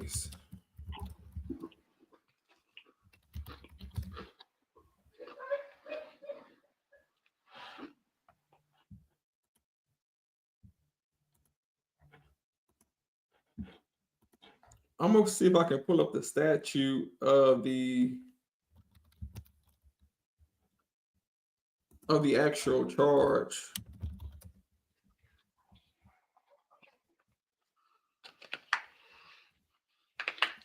I wonder if we can pull up the indictment. That'll help a lot. Yeah.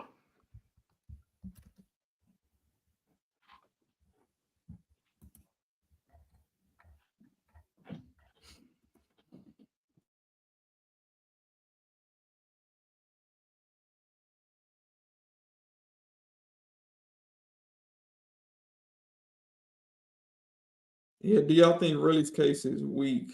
I'm not sure. Are they talking about a civil case? Do y'all all think that Relli's case is weak? I'm not sure what you mean by that. I'm not. Oh, yeah, that's what I'm saying. It must be talking about the civil case because this is not Relli's case per se. Right. This is not Relli versus Rocky. This is, like the state of California, the people versus Rocky. Here's my opinion about that. When you file a civil suit against somebody, the burden is a lot different than a criminal. All you have to do in a civil suit is prove that by preponderance of the evidence, and what that means is that it was more likely that it happened than not. That's what preponderance of evidence. As we're in a criminal case, the burden is a lot higher. You have to prove beyond a reasonable doubt. And so the burden is lower in a civil suit, but I still don't think he got a good case.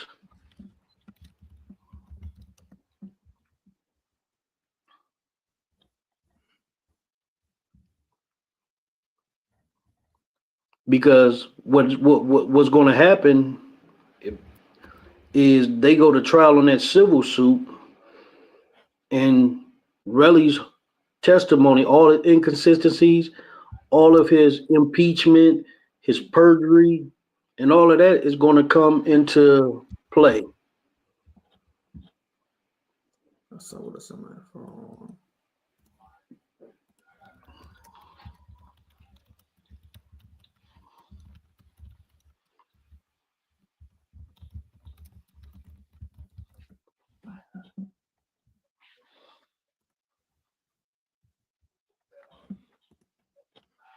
What about the jury instructions? Yeah, that is going to be argued later on after both sides present their case. So that's won't be an issue as of right now. What if the defense is he shot that fake gun to draw attention because he was being attacked by Relli? You know what? That sounds like a good defense. Who just said that? I can't see her name.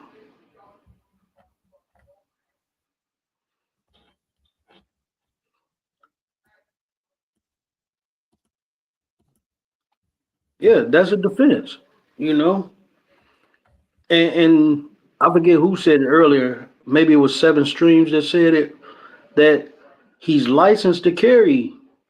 So he, even if he had a real gun, it's legal. And even if he say, yeah, I fired warning shots. Even if they say the gun was real, yeah, I fired 2 warning shots, not to hurt him. I wasn't trying to shoot him. I fired 2 shots in the air. Because here's the thing.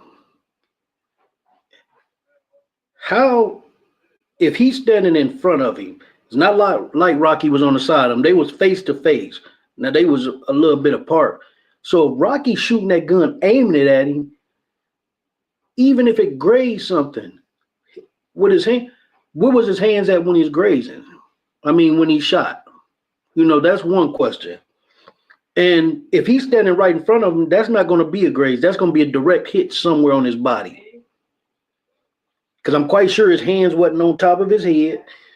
I'm quite sure his hands wasn't at his side. So that doesn't make sense to me that this man fired a shot like that. What's going on, Jiggy? Yo. Boy, it's been a while. You good? Smooth, man. Been better, been worse. No complaints. What's the word with you, big dog? Hey, I can't call it. Out there winning trials, I hope. Oh yeah. Yes, sir. Yo. What's good, little bro? Yes, sir. What's good, OG? How you living? How you feeling? Oh, I'm blessed. Yo, I couldn't see nothing that happened today. I missed anything good in the trial, I mean? I didn't hear it, but it looked like it was boring. They just brought up another Yeah, it was just detectives, investigator. Oh, boy off the stand though? Yeah. You didn't see it yesterday? Nah, I didn't catch the end of it yesterday. I'm like, I'm fake 2 days behind. Oh yeah. You missed a lot. You might need to rewatch. Jiggy, where you at? You know where I'm at, man. Oh, okay. I was like, hold on. Yeah. Hey, nah, but how many more witnesses they got left? I'm not sure. We don't have an official list that's released out to the public. At least I'm not aware of one. But it seems like they're dragging it. They dragging it at this point. I mean, come on, let's get to it. What else? Because it shouldn't be that much longer. I seen it. My fault. Go ahead. Go ahead. No, go ahead, Jiggy. I was gonna ask him. I said I seen the poll you put up talking about the prosecutor. You think the prosecutor wasting their time? What led you to that conclusion? Oh yeah, right now 87% saying, the prosecutor's wasting time, and then you have 13% saying they're not. So overwhelming majority saying the prosecution is wasting time at this point. And if we saying that in the chat, and the jury, they're people just like we're people, so 90% of them maybe thinking the same thing, like, okay, what's going on here? We covered this, we seen these videos, we heard from all the witnesses, the main witness really. So what we waiting on? Let's hear from Rocky or his people, and let's go.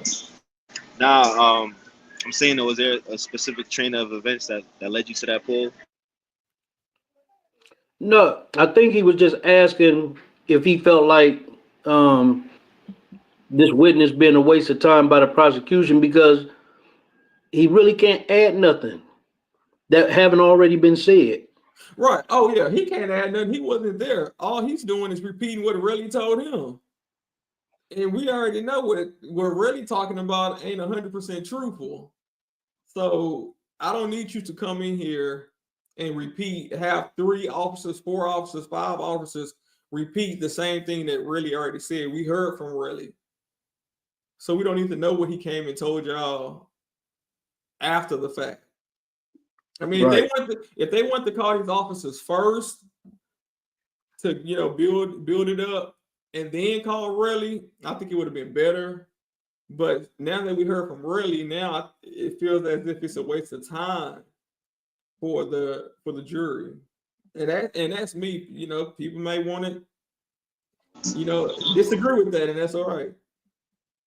Now that's valid. Yeah. Now I forget who it was, and I just seen this today on somebody's channel. I forget who it was because it was just something I went through quick. And they said, oh no, Seti Nash said this. And when he said it, it made sense. He said the prosecution should have put Relli on the stand last.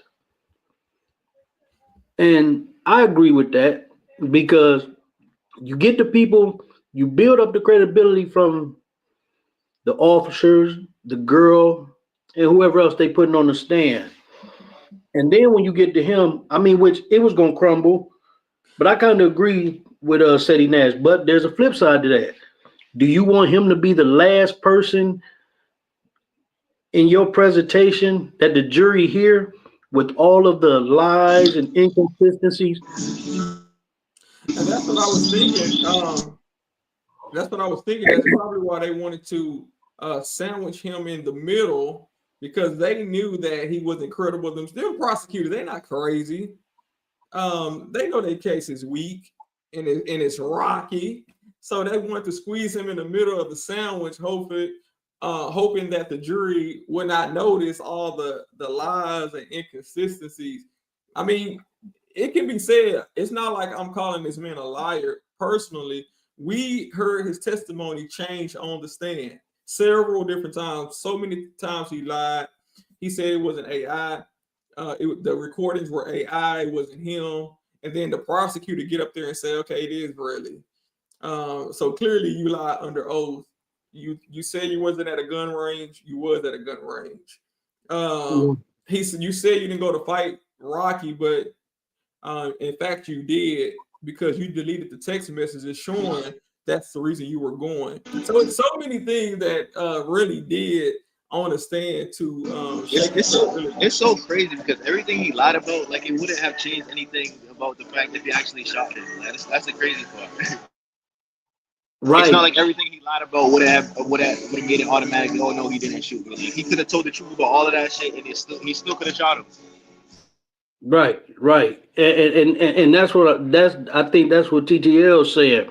Like, dude, you get up here and you lie, and when he lied, what it looks like to us as potential jurors, because we're the same as those jurors in there, everyday people.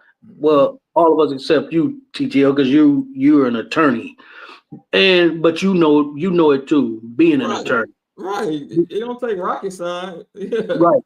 So you get up there on that stand, and then you damage your credibility. So now even if they would have thought from the beginning, well, yeah, maybe it was a real gun.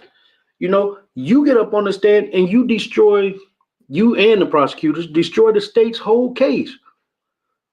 You know, Right. I agree with y'all. And like Jiggy said, you lied about stuff that was inconsequential. You didn't even have to lie about this basic stuff. You could have still told what you believe to be your truth and been done with it, but you came up there lying. So now, if I was on the jury, okay, he lied so much, he's on the tape saying, I don't even care about the prosecution, I don't care about the police, I'll go hide in another country, they'll have to confine me, I don't care about none of that. Yeah, I get my money and I'm As gone. long as I get my money, I'm gone. So you basically saying what you want to do to the whole, the entire people that's watching it, the whole stream that saw it on live on TV. So I don't know what he can do now to clean his credibility, because if you lied about simple stuff, you might be lying about having a gun pressed to your stomach, or lying about getting shot, or lying about finding shell cases. There's too many lies going on. So to me, lies equal reasonable doubt. Exactly. You know, and I think the prosecutor knew that. That's why when they cross-examined Wally last night, that's why he was being so extra with it, because he's trying to rehabilitate all the stuff that happened. So he want to discredit Wale, but you can't discredit him because nothing he said after the fact, after he said that call was real and that was him and Relli and it wasn't fake, it wasn't AI. After he said that, everything else is irrelevant for the most part.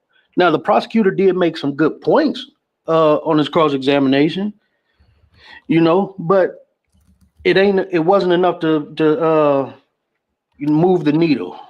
Right. You know, it wasn't enough. Is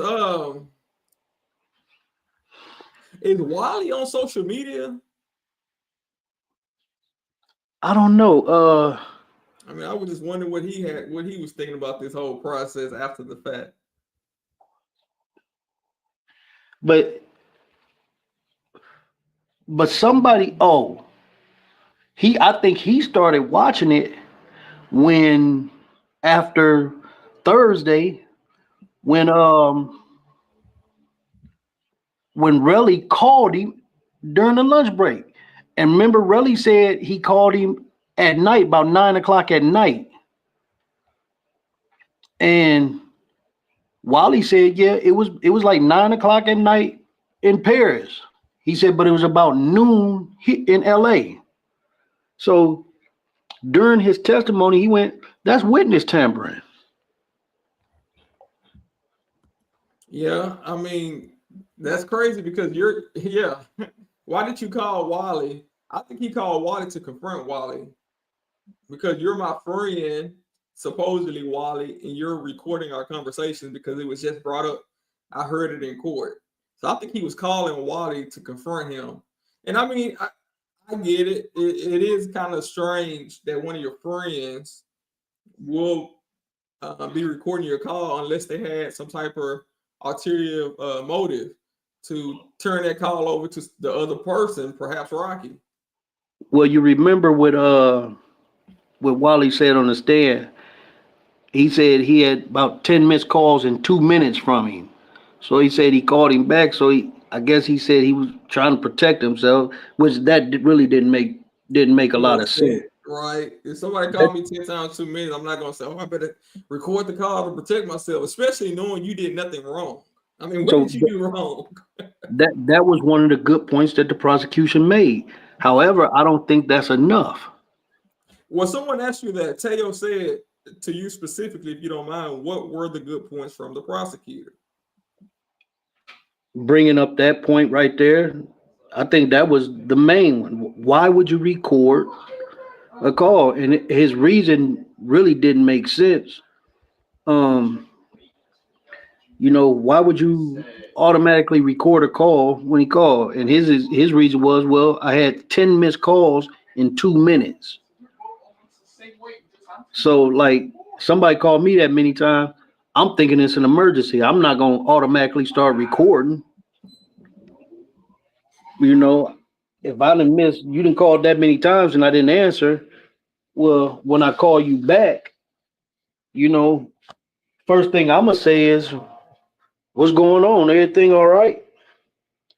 I see I had a bunch of missed calls. I was doing whatever. I was asleep or whatever I was doing, and he. That's the thing. And then another thing, the prosecution made a good point on, Teo, was remember when Wally said when he first called him and when he called him back and Relli answered the phone, one of the first things he said was, "Man, y'all need to resolve this, you know, squash it." That to me, and the prosecution pointed it out, you're saying that you never knew nothing about this until you called him back after those 10 missed calls, but this is one of the first things you say. So that would show he knew. And if he friends with both of them, listen, he didn't just find out about that shooting in May when he called. He knew when it first happened. Right, he knew. Yeah, he knew. I mean, and I think that also was something that could have been he could have been upfront about. Right. I mean, if you knew, you knew. So what? Right. I mean, it's not like he a party to the case. He don't have nothing to do with what happened. So yeah, you didn't have to lie about that. Right. You should just say, yeah, I already knew about it. You know, word travels. I don't know who told me. Somebody told me I knew about it. So when he was calling me, I already knew what time it was. That's why I recorded. That makes sense, and it's logical. But it just didn't really flow with the reason he recorded with what he was telling us, because normal people just don't do that. If they know nothing about nothing, somebody's calling you. It could be an emergency. Somebody could be hurt, something serious. I'm not gonna be thinking, okay, they called me 10 times, but let me hit this record button. Not even hit the record button. He had whole nother phone. Video in his phone. Yeah, so I think that was something that was unnecessary. You know, it's the small things that can get you in the end. A little white lie that wasn't even necessary. Right. He said, "I'm not picking sides." Well, the thing about a trial is, at the end of the day, the jury will be asked to pick a side. The jury will be breaking the tiebreaker. They have to pick one way or the other. So, I mean, you know, eventually you got to pick a side, Teo. You don't got to do it right now because Rocky still hasn't called any witnesses yet, so we can still see. Tia said Wally recorded that call because he already knew what happened and he wanted to let Rocky know what line and really was. Come on. But now here's what the jury's going to weigh. Line. Who's more believable, Wally or Relli? And I'm going to say Wally because he got up there and he testified that was him and Relli on that call. It wasn't an AI call or a fake call. Right. And Relli said that wasn't him. Now the man you was actually talking to got on there and said that was him. So that's going to hold more weight than Wally acting like he didn't know about what happened. You know, because him acting like he don't know what happened, what does that mean? Yeah, and then when the prosecutor get up there, it would have been crazy if Wally would have turned around and said, "What tape? What you talking about? You told me, or I heard," because he said he watched the trial. I saw on the trial that Ray said the tape was fake. Then the prosecutor would have been stuck. Well, he did say that. He said he seen that he lied. He said his name was being drugged in there and lies was being told on him. And so that's why he felt the need to come forward with it, which I don't believe that happened. I think Taco reached out to him. Right. I mean, you got to defend your name and your honor that bad that you got to get on a plane and fly all the way across country to come over here and clear your name up. You weren't that worried about it, but it's more believable that they asked you to come in to say the truth. Well, that's what he did say that, because he said, and he admitted on under cross-examination that the defense flew him out, paid for his flight, but the prosecutor said some stuff that really had nothing to do with nothing. He flew first class, comfortable and all that. So what? What does that have to do with anything? Well, I think that he said that the initial reason he wanted to come in was to clear his name because people was telling him things he was being lied on social media. Now, that could be the case, but I believe that it's more logical that he was reached out to, maybe perhaps by the defense, and we don't know for sure. The defense could have reached out to him and said, "Hey, we need you as a witness." Right. But like I said, that's something that's so small. Whether Rocky's team reached out to him to verify the tapes, I mean, I don't think that's nothing to shy away from. Okay. Right. So, and that's the thing. The jury can look at that was like, well, he lied about something that was confirmed. It was really on the phone. Yeah, what but is the state even trying to seek? They just want to put him away for 9 years. They're not seeking no bread or nothing. Like, why would they even put this case forward? well, the reason, according to what was said, that Relli even went to the police because he never initially went. Nah, not him. The state. I'm talking about the state. Like, why are they pursuing this? Like, why? Didn't the judge say? Like I said, I missed the ending of yesterday, but I seen some headlines and tweets and shit that the judge literally asked the state, like, you guys have enough to continue this case. Yeah, I've seen that on social media that the judge was inquiring with the prosecutors, essentially asking them, "Do y'all sure y'all want to go along with this case? Y'all sure y'all want to drop it?" And that is a big plus for the defense because that's a big plus. It signals to the defense that the judge even think the case is weak. So even if he's found guilty, the judge might give him a light sentence of probation because he don't even believe it. Right. And they can do a non-negotiated plea like Doug did. He can make it all smooth. Especially if they was only seeking 9 years at the jump. Like, that's crazy.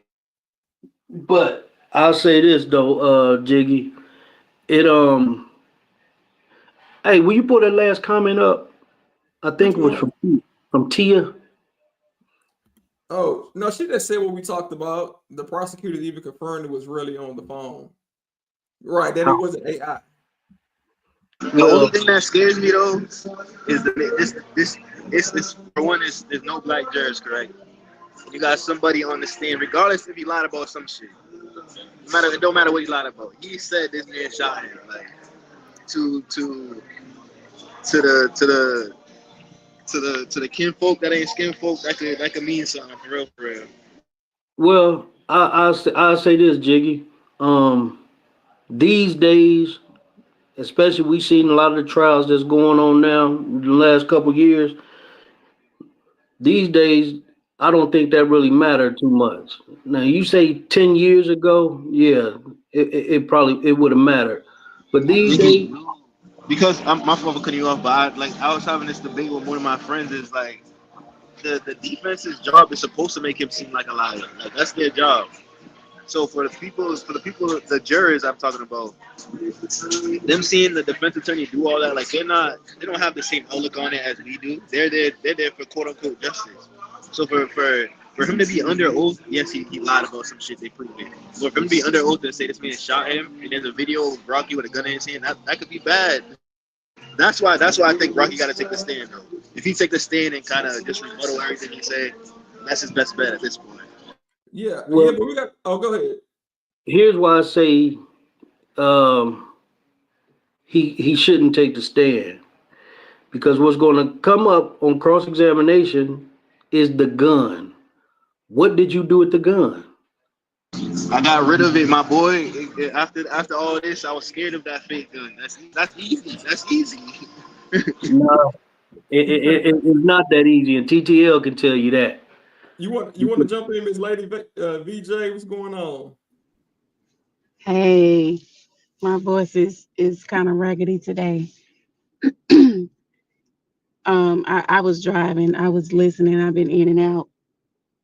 What you think so far? I think it's been boring today.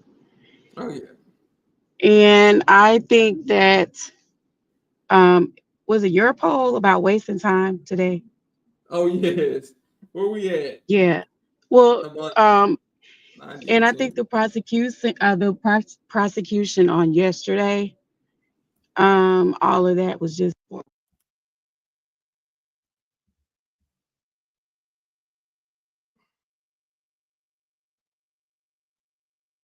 I think we're losing you on your sound. I can't hear. Just go out and come back in. Go out and come back in because we can't how's hear it you. now? Okay, we can hear you now. Did you get a call? No, we can't hear you. Yeah. Go back out and come back in. We still cannot hear you. I'm gonna let her go out and come back in. Not McDonald's Wi-Fi. You know what?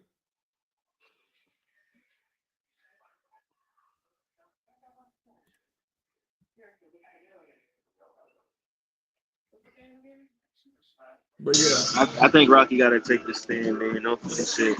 I don't know.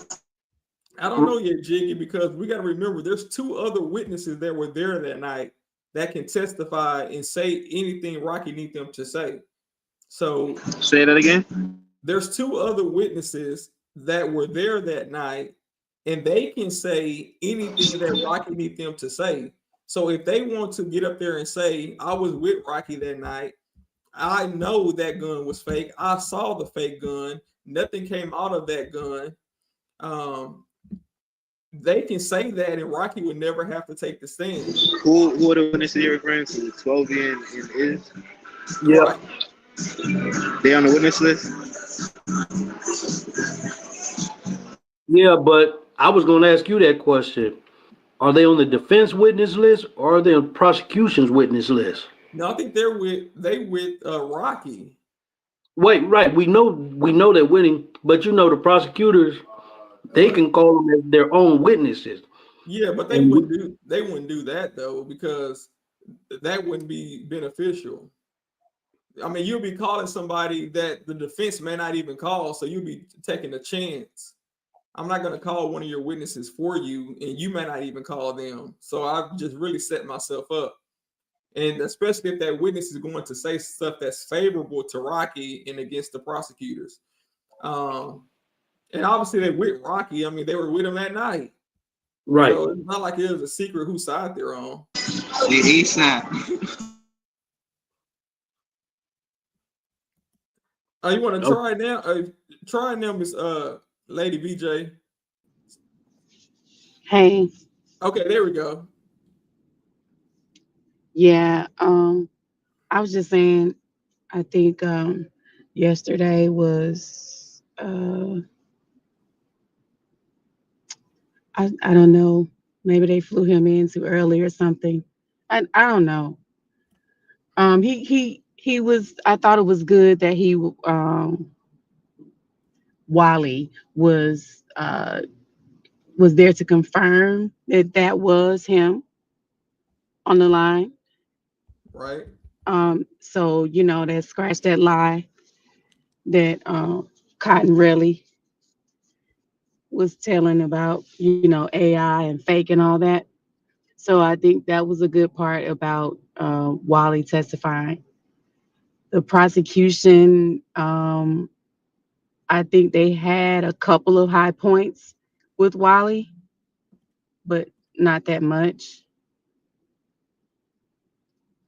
Hey, Teo. Oh yeah, Teo, emotional balance. Coach E. Didn't really say he attacked someone and Rocky was defending them with the gun. Really, really on that phone call. I mean, I thought that was really good because out of his own mouth, he said that man pulled it out for self-defense. He said that. He Yeah, said that. He yeah. talks so much. He talk, a talker. Talkers are gonna just talk, talk, talk, and then like it's not gonna take long because evidently they forget what they say. You know, know-it-alls, liars, talkers. That's what happens. Yeah, he didn't even want to be up there. The more I hear about this case, he don't not want to be on that stand right now. His lawyer for the civil Man, case told him, "Hey, the only way man, that this Wally gonna dude was chilling. That dude was chilling. He the had only it. way He was nah chilling. Telly's lawyer said, hey, the only way this gonna work is if you take the stand in the criminal case. That's the only way the civil shit gonna work out. And Right. Oh, his and And, best Telly's lawyer. his best bet is that the civil case end before the criminal case, but I don't see that happening. nah, he ain't gonna end that fast. Yeah, Lady Um, VJ. Wally was up there, legs crossed. He was cool. You Man, can, you chewing can, that gum. yeah, unbothered. yeah. That's I'm surprised the judge didn't tell him to spit that gum out. But Okay, like what? yeah, because you're The not the supposed to court do is like it. church. The right. They'll court walk up to the you. court rules is like church. No candy, no gum. Don't come up in here with no drinks. Nothing in the sanctuary, okay? The court is sanctimonious. Right, right. Ain't that what But he, Judge Granville said? you can tell he was getting irritated with the prosecution, but he kept his cool. Right. He did. He was good. I thought he didn't crack because I think in his mind is like, I mean, I'm just telling my story. But I think he lied. I told y'all in the chat yesterday. Wally lied. This dude, well, I said he started off wrong. And that's what I meant because when they asked him about, do you know anything about the facts of this case or whatever? Listen, this dude knew he wasn't there, but he still had information. He had information, period, point blank. He said yesterday, I think what kind of brought it out even more was he kept saying mediating. I was just trying to mediate the situation. So that was a good point for the prosecution. Well, what were you trying to mediate? I mean, you said you didn't know anything. Like what? So Yeah, I think that's where he started off wrong because all he had to do was just say, well, such and such called me and told me about this. I wasn't there, but they told me what happened. Right. right. So in theory, he wouldn't know what happened if he's hearing it secondhand from somebody else. Um, so I guess he wouldn't have anything to offer from that actual night if he's going by what other people told him. And it'll be inadmissible because it'll be hearsay coming from somebody else. So I don't think he really had nothing of value to offer from that night. But after that point forward, he could have been truthful. Somebody I've seen on social media, I heard about it. They told me, and next thing you know, Relli started calling me because it wasn't a secret that Relli was cool with Wally was cool with Relli and Rocky. So for all we know, Rocky and them could have reached out to Wally and said, "Hey, Relli might be calling you. See what he's talking about because he lying and saying we shot him or something. I don't know." Right. Now, Well, I he also, kept saying it was weird. He said it was weird, and then he used the missed calls reference. And I just feel like that was not helpful. I mean, I think he could have said something different. Yeah, it was weird, but that's not why you hit record, bruh. Like, let's just keep it real. Cause you cool with ASAP and so-called business relationship, business friendship. And then but you over here with Relly as well. So you're like in the middle. Don't play that, oh, this is weird. So I'm just gonna hit record. No. Right.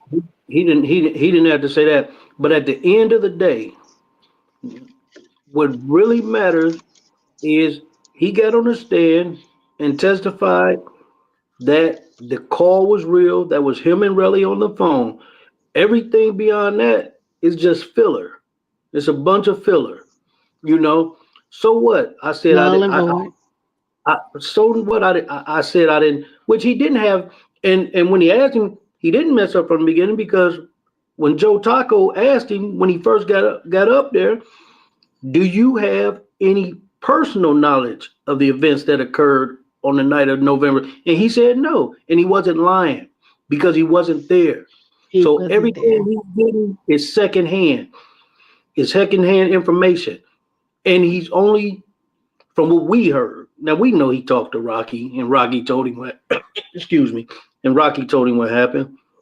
But at the end of the day, all we heard was the conversation with him and Relly. So they can't prove or disprove that Rocky told him what happened. You know? But here's one thing that the prosecutor did that threw me all the way off because it was terrible. Why are you concerned about how much money this man makes? What was the And purpose then of the that dude, line of questioning? and it well, because I think the defense is saying that the defense has been saying, you know, this is really about money. Like that is what Joe made a point of the other week. He's like, okay, we wouldn't be here today if this was about really, this is about money. I think that's a big part of the defense as well. He's trying to show, or they're trying to show that really, you you you're talking about a graze. This is a lawsuit about a graze on your But even 2, 3, 4, 5 knuckles. But no, he this is about, I think the bulk, I think that's one of their big things is that this is about money for Relly. He said he won well, 30 million. he admitted That's what himself. I'm saying. So Come on. Listen, you got warrants. He listen, this Not dude, come on. I'm not gonna read the book. I'm not gonna read the book of Relly today. Okay. not Uh look. do the book of Relly. Come on. Okay. And let's go ahead and pull out the wipes, the cotton Relly wipes. Y'all make sure The y'all go get some cotton Relly. I call him because he was a butt wipe on that stand. oh. I put that in the comments. I was trying to be tactful and not get your pay, and not get you a strike. But that's why I came up with cotton Relly, cotton nail wipes. I got you. Yeah. Right. So I came up with cotton Relly. But yeah, this is a mess. And I don't like the whole bullets thing. That police officer on the stand is like, he's just was like, my skin, I was just crying. Cause dude, why did you accept those bullets? You're supposed to be a trained, this is garbage. I don't want to call 911. I don't want you to come to my place or wherever because I can't trust you. This is right. garbage. You're not going to investigate. I tell you, the bullet came through my window or whatever the case. Like, oh, and we got this investigation. Where, when, who, what, where, when, and why? I don't want you. Like, I wouldn't even trust that. I wouldn't call 911. But anyway, that's my thing. The police department, all of these Fulton County, y'all suck. And supposedly you're supposed to be trained. But I can't get with that. Anyway, I digress. I'm gonna go down. It was great talking with you guys. I'm about to start driving. Okay, thank you so much All for right, coming up and always speaking with us. Definitely appreciate you. Don't go All too far right. now. We're gonna be looking for your comments in the chat. Okay, when I get parked and settled, I'll be Right, back. safe. Okay, all right, sounds good. Thanks. All right. All right. No, Teo, I'm saying what was boring is the officer on there. It don't got nothing to do with Relly. Yeah, of course, Relly being up there is fireworks, but this officer don't have nothing to add. He's just up there. This is more filler. You know, that's why it's boring because he's not adding nothing new to the case. You know, but I know the prosecutor couldn't get Relly off that stand fast enough. What's going on? I thought you were gonna make it today.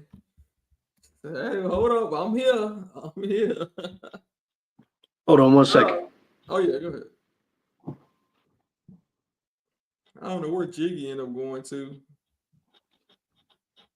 Man, Jiggy out there. Jiggy, yeah. He multitasking.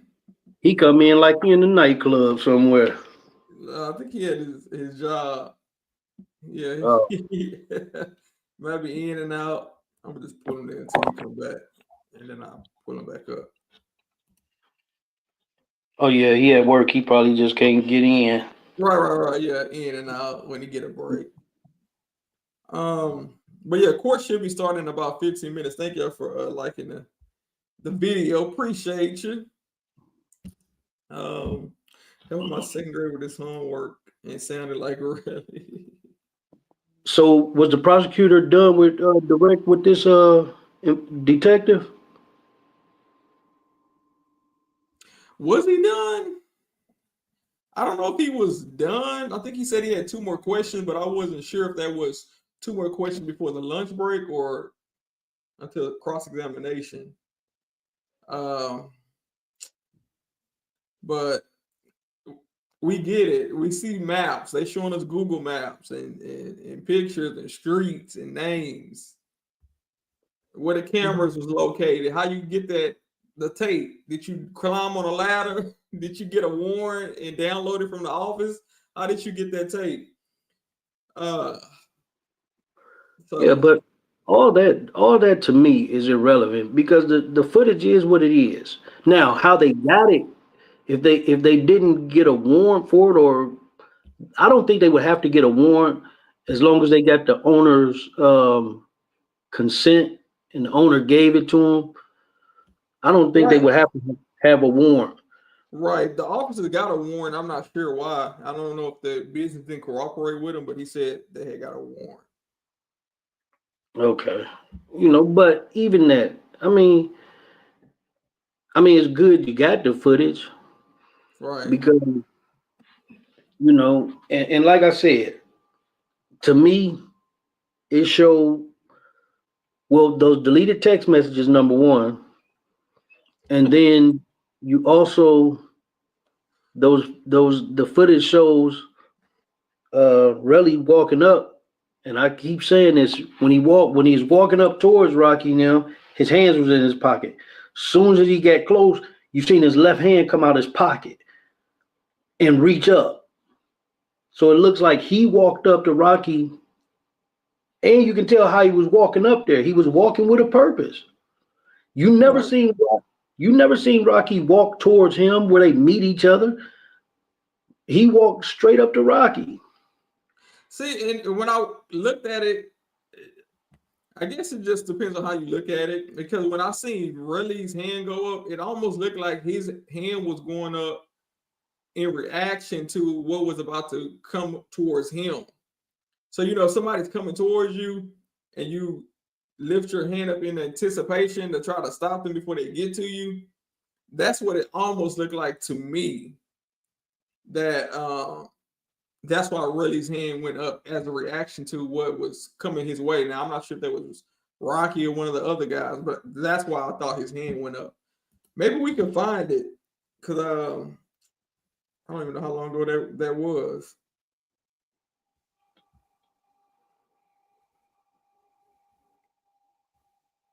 Maybe we can play it in. That's it right there. You just passed it. All right. Right there. I think that's it right there. Now, you don't see Rocky nowhere in there. Oh, is it not playing? Oh. Let's see. Or maybe he just okay. Here we go. There it is. This could be Relli, right? Yeah, that's Relli. Now watch. When soon as he get up there, watch his left hand come out the pocket.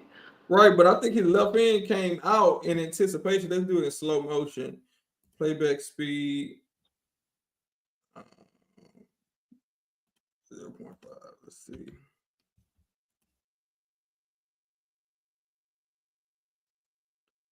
See, to me, it looked like his hand came out to block what was coming.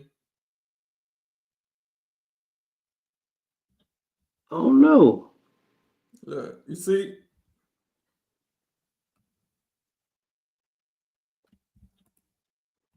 Let me see if I can get a little bit slower.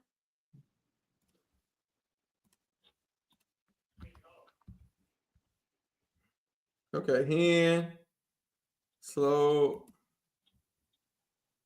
Now you still don't see Rocky's hand. You just see his arm right here. That's Relli's arm. No, this Relli's here. Then you see an arm coming from that way. Right there.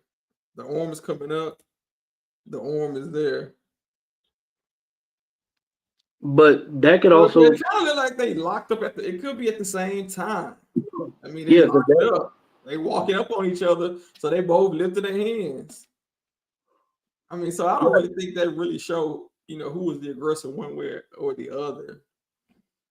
Well, Teo, did I make you proud? Teo, I'm calling it. I'm calling it the way I'm trying to call it straight. Well, this where you're gonna find out when Ills and 12 take the stand. Right. Because they were standing right there. And then they'll be able to go in and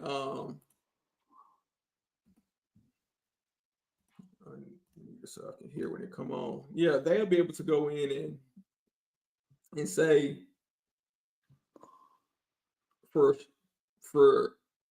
I don't know for certain because they'll probably be biased. You're gonna say that he came up aggressive.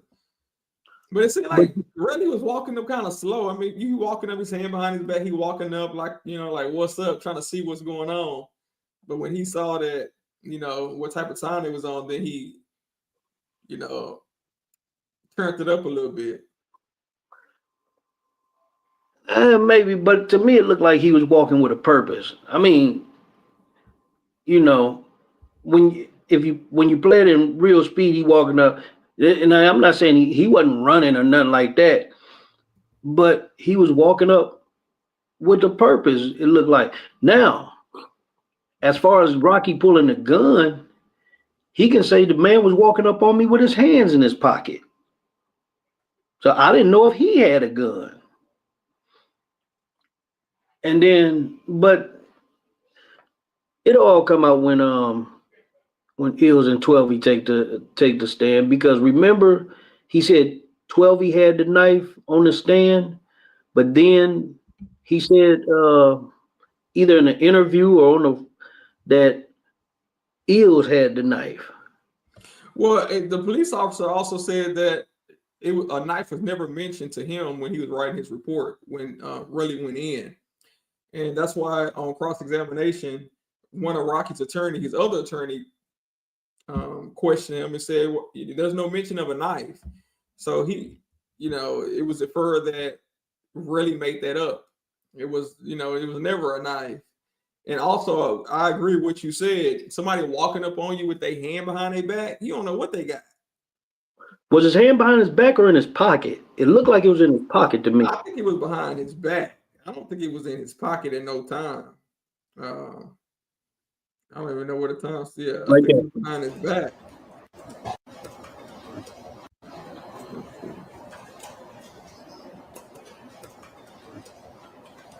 See, his hand's not in a pocket to me. Oh, so it looked like it's like in his waistband. Look, I don't see that. His hand is already out. It's just behind his back, like folded. I thought it was. Oh, you know what? Yeah. See, it looked like it was in his pocket. I thought it was in his pocket because if you got on a hoodie or some, the pocket is right there, so it looks like it was in his pocket. It was close. Right. But no, when you just slowed that down and showed it,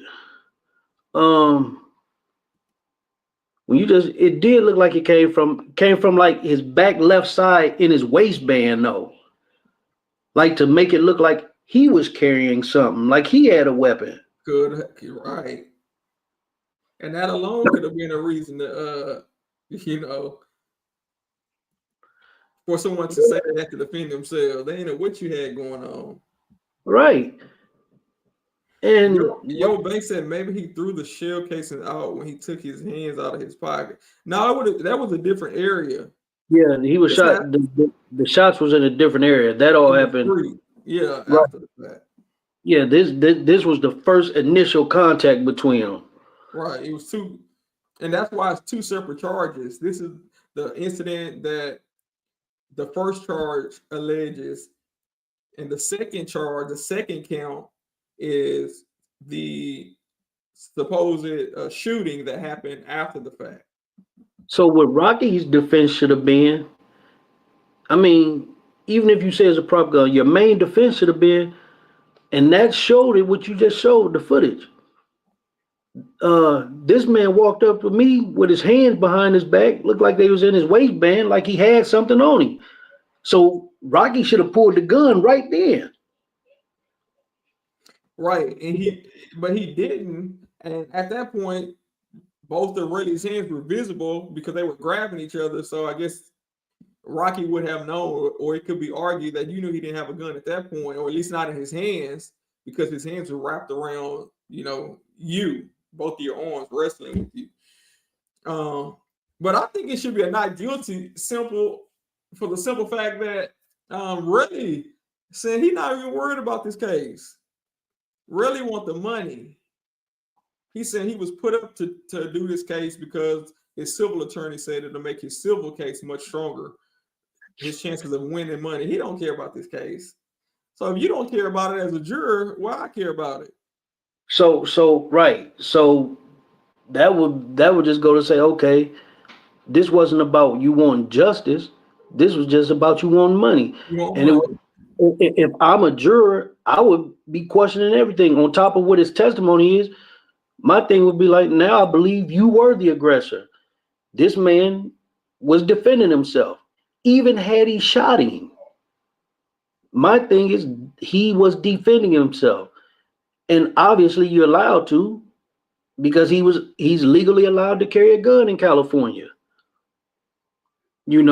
So okay, that's an interesting point. Emotional balance coach E said, I think Rocky had the gun in his waist when they bumped, really felt it. So Rocky put the gun in his back waist. So he only pulled a gun out to move it from the position it was in, because really felt it when they were wrestling, or when they had each other locked up. yeah, I agree with you. I'm gonna mute my mic for a second. Young fella just came in from school. Hold on. Okay, I'm still here. I'm not going nowhere. I'm just gonna mute my mic. Okay, no problem. All right, let me see something.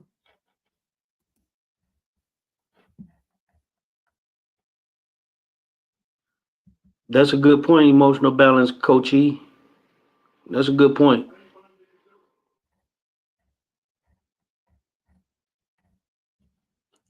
Let me see something right quick.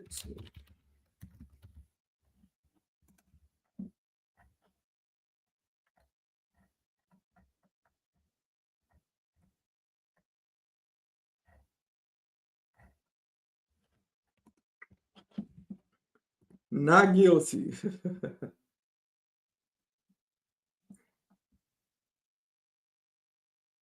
What do you mean, Teo? Who's trying to fight who in court?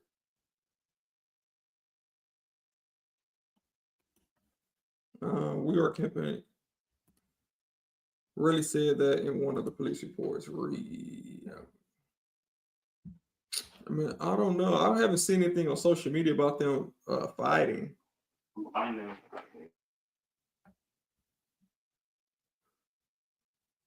Let me see. Let me go back online and see. Here's another thing. those deleted texts that really had, if I'm a juror, that would make me think you're the aggressor because there was aggression in the text, and then you deleted them on top of that. You Right, you deleted deleted them them, right? because you was trying to hide something.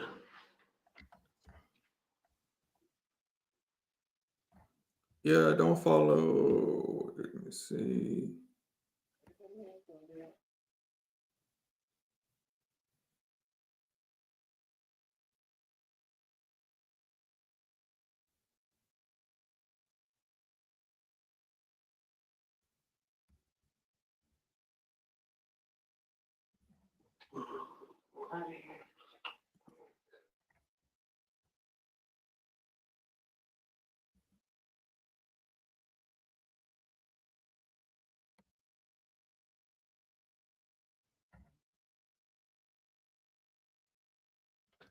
Okay, yeah, we should be getting ready to start soon.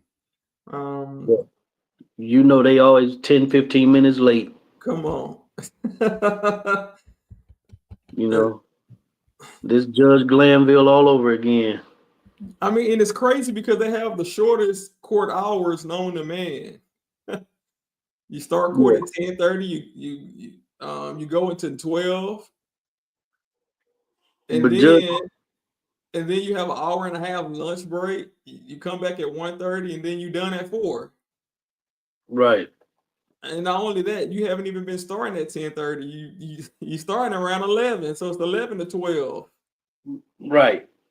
And then Hey, 12 to 1:30 the lunch, and 1:30 to 4. So yeah. yeah, hey, Judge Arnold, he from the hood. He a cripple with blood. He one of them. You out here talking to Relli? Chill, chill. I ain't never heard a judge say that to nobody. This judge is ready to be gone. He ready to just hang up his robe. Yeah, I didn't see it, but I just heard you talking about it, and I heard somebody speak on that earlier about. I think it was on Cat's channel where she was saying something about the judge was basically trying to tell the prosecutor, y'all better do something to make this case go away. Same thing Whitaker did with the prosecution in the YSL trial. You know, but I didn't see that. But I guess somebody else, because it was on Cat's on her channel also, and then I just heard somebody ask you about that. So I'm seeing on social media that they're saying that the judge never inquired to the prosecution if they want to still go forward with this case. They're saying that was made up.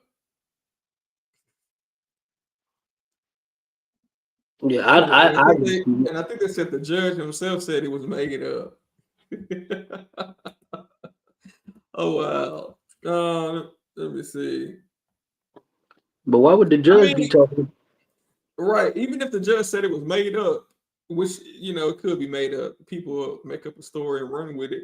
But what was not made up was when the judge told Relli, just stop. Stop talking. You're not doing yourself any favors. Right.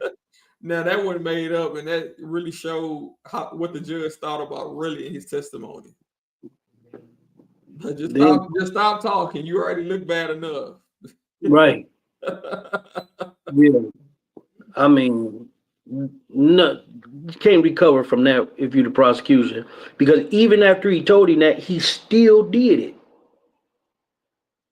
He still did the same exact thing, even after the judge said that to him. Oh, hold on. We got some more information from Miss Trakisha. Thank you for popping in. She says, no, Linda on Law and Justice says she had an insider tell her that. Oh, wow. So you think that maybe it did happen and the judge didn't know it was going to get out and now he's trying to backtrack? Because why would Linda, listen, Linda, why would she make it up? Right. Like I said, I didn't hear none of that. like I said, I heard it on Cat's channel before you went live, and then I came over here, and then somebody just mentioned it to you. So I don't know one way or the other if it's true or not. I mean, but we can kind of, just listening at the case, listening to the judge's comments, Right. you can kind of get a feel that he ain't just 100% sold on this story neither. Well, I think it's because of Relli. And remember I said yesterday, I think he trying to save Relli, not meaning he trying to help the prosecution's case, but I said that meaning that he's trying to stop him from allowing that jury to become biased against him in the state.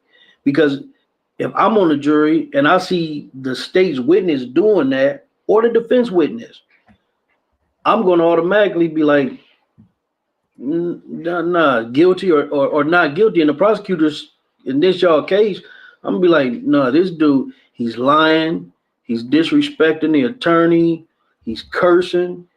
I mean, he cussing up there up a storm. You know? Then he told told Taco, you being sneaky. Like, Yeah. he making himself look bad. And me just like, All I'm saying, my face will, yeah. yeah, so I don't know. Yeah, you're right. He making himself, look bad. He's lashing out. He's trying to say, Joe is Taco being sneaky, and you sitting up there blatantly lying under oath. Right. I mean, right. So who's being sneaky here?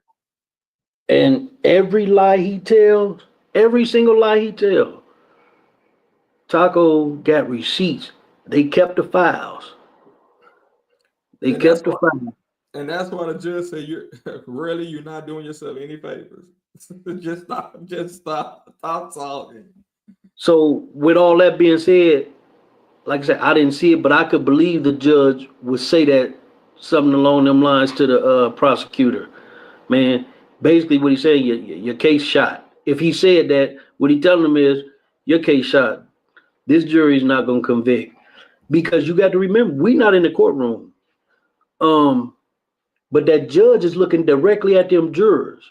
And he's dealt with enough juries to know which way a jury might be leaning. And so is the attorneys. So he's looking at them jurors, and he probably thinking in his head, nope, they're not falling for this. So I can believe, I don't know if he did or not. Like I said, I don't have no firsthand knowledge of it. I didn't hear it or see it. But I can believe that he would say something like that to the prosecutor. He just can't tell I just don't think he can tell them, you're finna lose this case. You lose the jury. Yeah. He don't wanna overstep. No, this case in LA, Roro. Whether or not you thought that the person in the video was Relli. Yes, Your Honor. What's the offer? My offer proof is they were going to explain their further investigative steps, why they collected the video they did and didn't. That was why I was. So it's not offered to prove that the person in the video is Relli. It's being offered to prove his belief, to show why Detective Flores did what he did. Yes. Okay. I think that's fair. So the videos they collected before he came to the initial conclusion that it was Relli. So they didn't go collect the videos because he realized it wasn't Relli. The videos they collected were all collected from the outset, everyone. And after that, at the preliminary hearing, for example, he testified, yes, that's Relli. I believe that's Relli. Based on what he told me, that's Relli. So what was just proper as an offer of proof was that I should be able to ask him that question, but explain their further investigative steps. You should ask him what question. You should be able to ask him what question. No. They just said they shouldn't be asking that question because They just said to you, they promised to you that the reason they should ask him that question, should be able to ask him that question, is because it explains that further investigative steps, i.e., go get the videos. The videos were gotten early. They got no additional videos after they came to a conclusion initially that lasted up until the preliminary hearing at the very least, that was relevant. So they didn't take any additional further steps once they changed their opinion or their mind. They changed their mind based on his testimony, obviously. But in 2023, under oath, this detective, who I think is a terrific detective and a nice guy, said under oath that yes, in my opinion, that's relevant. They didn't take any additional investigative steps after that. So it doesn't explain investigative steps. You made a ruling on it. What? Your ruling for what? No, you're saying he didn't take any additional There investigation. was nothing else. There was no videos to collect. You just said, What's the next thing he did? After, No, he's exactly making the point that I want to make, which is they did believe that was Terell up until very Okay, so they what's couldn't the- have gone back to go. so what did Detective Flores then do, based on his belief that was relevant? But he stopped collecting video at that point. He thought, okay, we have him here, that's him on the video, we don't need any more video past this. Fast forward to piecing together other information, details from timestamps, that he now knows, oh, we didn't collect enough video, we should have collected more, because that could have captured him. I've heard from both of you, here's the rule. It's, the offer of proof is fair game. You can ask the question, Mr. Tacopina, and you can follow it up. Are you gonna cross-examine him, or is this? Say again? yes, Yes, what? yes, I'm the person. Oh, you are? All right, Yes. you can follow it up. Thanks. All right, Detective, Can I talk to them for 1 second? Again, I asked for. Give me a second. On council, that, I asked the court for about 15 or 20 minutes between the direct and cross, on 12. fine, I'm just letting you, Judge, I'm just letting you guys. Fine. I don't think we get into 12 today. Because we have, we go to 4 minutes, right? I have at least an hour. Oh, okay, I didn't know. Yeah, that's not based on where we are now. all right. So after the detective is the firearms person? Yes, you can be ready, Mom. Is he, and he's your last people's witness? Yes. All right, so, we will get to the defense case tomorrow. Yeah, after that, we'll listen first. Yeah. Wait a minute, Your Honor, because I thought you made a ruling and I changed my whole course at lunchtime, so now I have to unchange my course, so if you need a minute, please.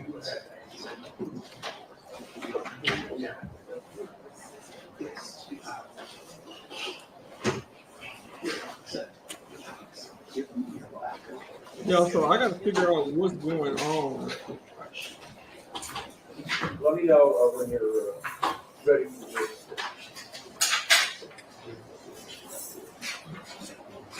Something's going on. They got Rocky's lawyer. How much longer do you have on your examination? I Just rough, I honestly think about an hour. I have this and then the search warrant and then, you know. I have this thing I want to talk to them about before we go back in New Jersey, so. We're gonna get time. I just need a second.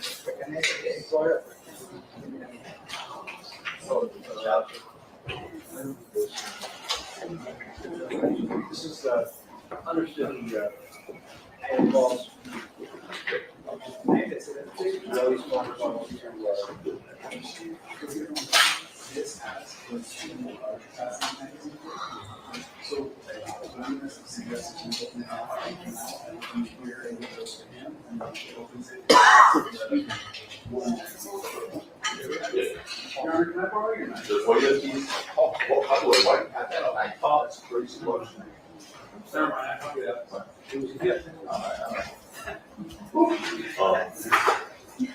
That's why you do that. Have a look at I'm not mad, I've never had any. All right. That's why you letting him hear. You make you think I'm That not makes bad. it, that feels I'm right. not bad. All right, good. Now use the rest of it. I'm going to- Oh, yeah, right. It's the choice out there.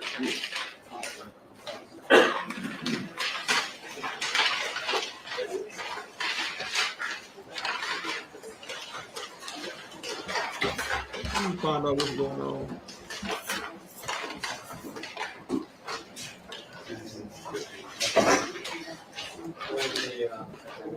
the court, there was a lawyer that got punched in the face. Yeah, I heard about that. I didn't yesterday, he was sitting there, his eyes fell Do you down. know who it was? No, I didn't see it, but I missed it by. No, who the lawyer was? No, I think he's not prosecuted. Do you know who it was? No, I don't know. I heard about that. But it didn't look good. Just ran up. No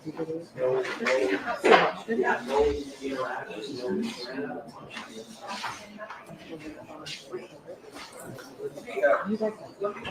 Off the record, let me see about something unrelated. Come on up.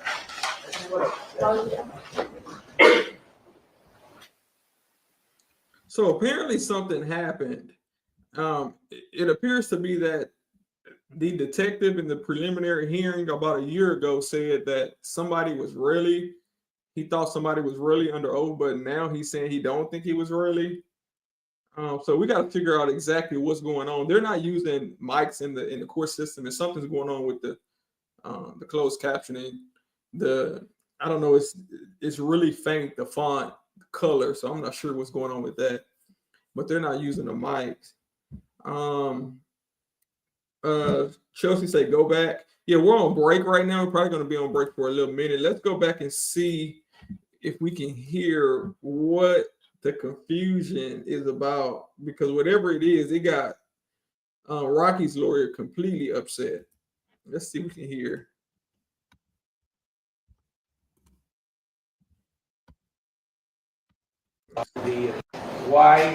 Whether or not he thought that the person in the video was relevant.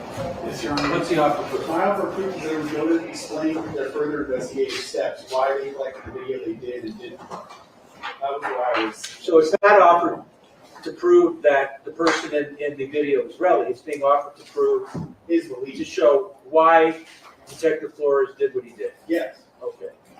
I think that's fair. So the videos they collected before he came to the initial conclusion that it was relevant. So they didn't go collect the videos because he realized it wasn't relevant. The videos they collected were all collected from the outset, everyone. And after that, at the preliminary hearing, for example, he testified, yes, that's relevant. I believe that's relevant. Based on what he told me, that's relevant. So what was just proper, as an offer to Ron, was that I should be able to ask him that question to explain their further investigative steps. You should ask him what question. You should be able to ask him what question. No. They just said, they should be asking that should. question, because they just said to you, they proffered to you that the reason they should ask him that question, should be able to ask him that question, is because it explains their further investigative steps, i.e., go get the videos. The videos were gotten early. They got no additional videos after they came to a conclusion initially that lasted up until the preliminary hearing at the very least, that was relevant.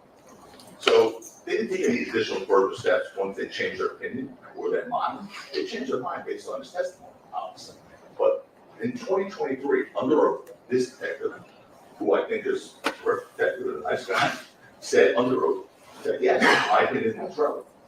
They didn't take any additional investigative steps after that. So it doesn't explain investigative steps. You made a ruling on it. What? Your ruling for what? No, you're saying he didn't take any additional There investigation. was nothing else. There was no videos to collect. You just said, What's the next thing he did? After, No, he's exactly making the point that I want to make, which is they did believe that was Terell up until very. Okay, so they what's couldn't the- have gone back to go. so what did Detective Flores then do, based on his belief that was relevant? But he stopped collecting video at that point. He thought, okay, we have him here, that's him on the video, we don't need any more video past this. Fast forward to piecing together other information, details from timestamps, that he now knows, oh, we didn't collect enough video, we should have collected more, because that could have captured him. I've heard from both of you, here's the rule. It's, the offer proof is a fair game. You can ask the question, Mr. Tacopina, you can follow it up with, are you gonna cross-examine him, or is Mr. Chairman? Say again? yes, Guess what? yes, I'm the person. Oh, you are? All right, Yes. you can follow it up. Thanks. All right, Detective, Can I talk to him for 1 second? Again, I'd ask for, Give me a second. I not counsel that, I about 15 or 20 minutes between the direct and cross on 12. Fine. I'm just letting you, Judge, I'm just letting you guys know. Fine. I don't think we get into 12 today, because we have, we go to 4 minutes, right? I have at least an hour. Oh, okay, I didn't know. Yeah, I think based on where we are now. So after the detective is the firearms person? Yes, you can be ready tomorrow. Is he, and he's your last people's witness? Yes. All right, so, we will get to. Y'all heard that? So it seems like after the detective, we have one more witness and we're done. I think the judge just asked him that. The firearms person? Let's go back. I have at least an hour. Oh, okay, I didn't know. Yeah, I think based on where we are now. All right. So after the detective is the firearms person? Yes, you can be ready tomorrow. Is he, and he's your last people's witness? Yes. All right, so, we will get to the defense case tomorrow. Yeah, after that, we'll listen first. Yeah. Wait a minute, Your Honor, because I thought you made a ruling and I changed my whole course at lunchtime, so now I have to unchange my course, so give me a minute, please.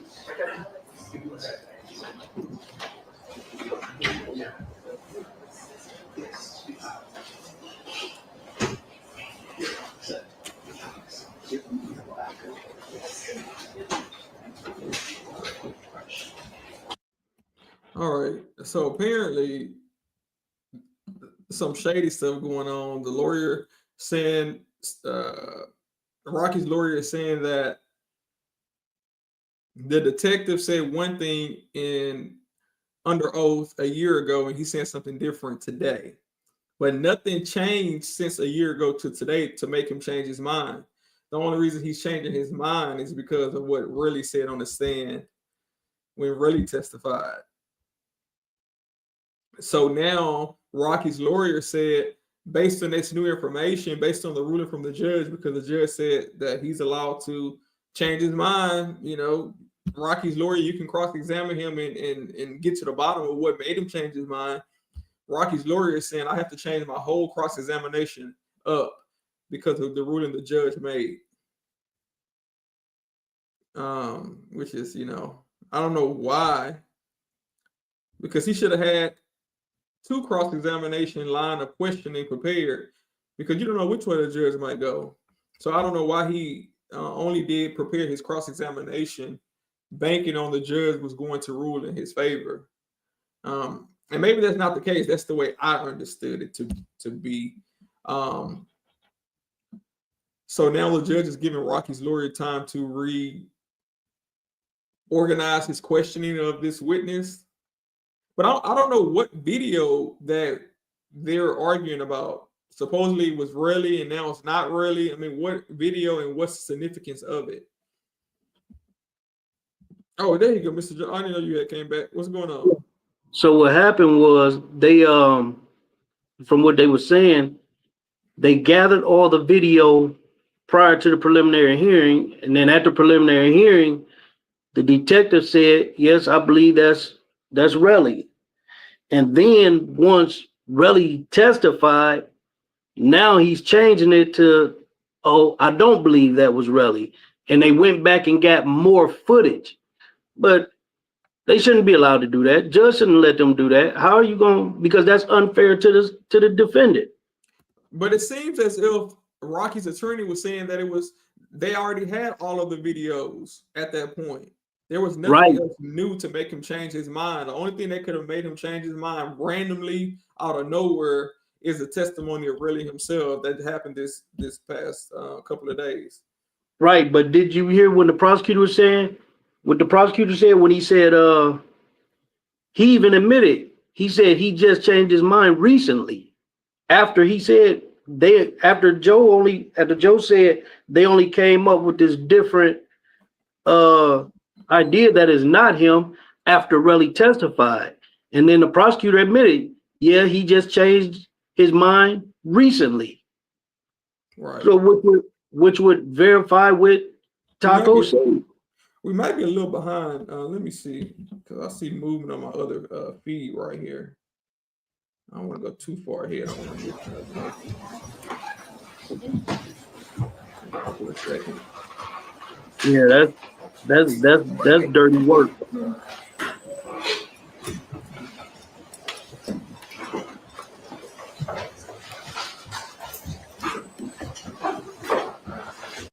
You know, what I think is the prosecution know their case is done. Our present, all parties of the council are present. Detective Flores is on the stand, and Mr. Weldon. Yes, sir.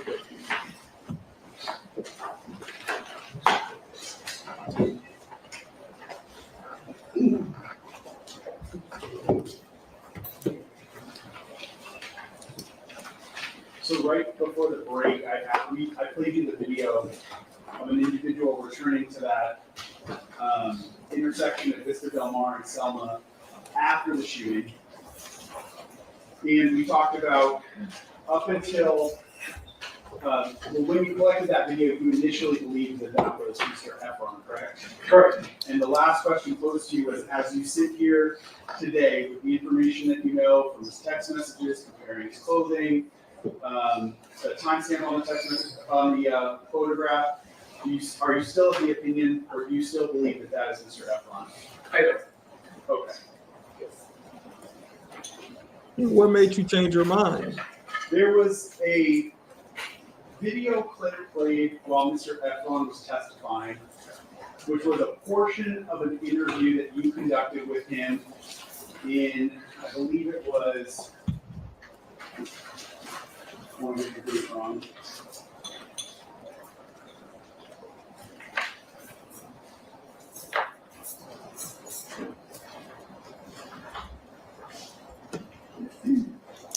One moment.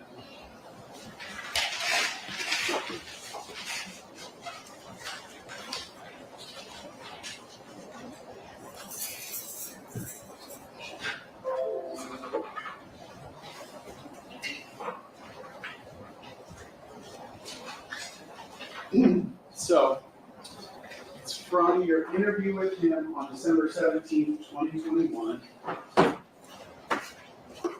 Specifically on page 3, lines 14, 15, and 16, where Mr. Ephron says to you, at this point, you were showing him surveillance video, correct? Correct. And I believe, if you need to go back to the video to refresh your memory, we can, but I believe at that portion, you were trying to cue up the video to show him. Does that sound accurate? Correct. And while he's sitting there, he says to you, and you see my girl, right? That was my girl I was with. You recall that? Yes, I do. At the moment that Mr. Ephron said that, were there, what was displaying on the video that he was looking at, or was he even looking at video at that exact moment? I believe this is a secondary clip of the time period which we thought he had returned to pick up the casings, which was, I believe, 23:10 hours But on the day of the 6th. Okay, you were there when he made those statements. Correct. Yes. Did you receive that as him pointing out that that's my girl on the clip, or did you receive that as him asking you the question, do you see her on this? I took it as, do you see her? Not that he was specifically pointing something out. Correct. Okay. Let's go back to the surveillance video. And I want to move on from this location number 2. Now continuing around with Del Mar to location number 3. Can you describe that location for the jury? Yes, I think 3 and 4 were residential units that had cameras facing outward towards Vista Del Mar, in the portion kind of between the Bend and El Centro. So I just want to clarify. You said number 4 I'm sorry. was the loading dock, correct? Yeah, 3 is has the 2 angles towards Vista Del Mar, and yeah, 4 is facing El Centro. Okay. So 3 was a private residence that had cameras there, correct? Correct. Do you recall anything about the cameras, like where they were oriented, or? They were oriented pointed kind of at street level. It's an apartment or a unit that's on the ground, so they were kind of facing out at kind of eye level, or from the window at eye level. Onto Vista Del Mar. Onto Vista Del Mar. Okay, and, from the inside. let me pull up one of those camera angles and ask you some questions about it. So I'm going, Your Honor, on People's 15. The second file is labeled 6200 Hollywood Boulevard Residence. And within that, there's 3 video files. They're labeled, 3 files labeled camera 1, camera 2, camera 3. I'm going to focus on camera 2.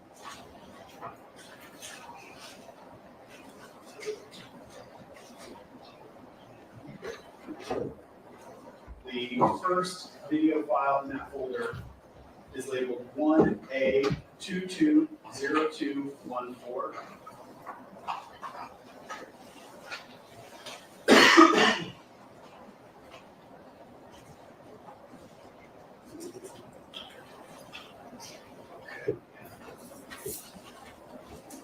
All right, cameraman, zoom in. So, detective, I have this paused very early in the video. I can't honestly read the timestamp, but it's got to be very close to the beginning, correct? 3 seconds. Okay. All I want where this is paused is can you orient the jury to what we were looking at on this, from this camera? Yes, this street in front of us is Vista Del Mar as it comes around the bend from Selma. So the street comes up and this is the bend that leads to El Centro on the far left. The building across the street is part of 1616 Vista Del Mar. I have the different angles viewed from Selma up through Vista Del Mar and then here on the bend on the way around. And this camera specifically, camera 2 from this location that we're looking at, it has coverage that overlaps with one of the cameras on 1616 Vista Del Mar, correct? Correct.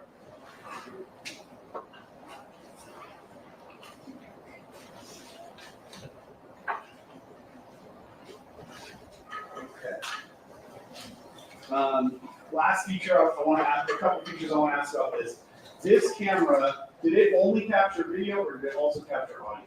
It also had audio. All right. There's like a bluish tinge to the video. Do you have any idea what that is?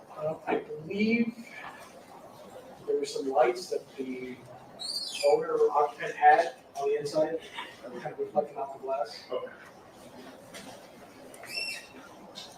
All right. I'm going to fast forward this to trying to get it to. Okay. Actually, let me pull it down to Peter for me to see the timestamp.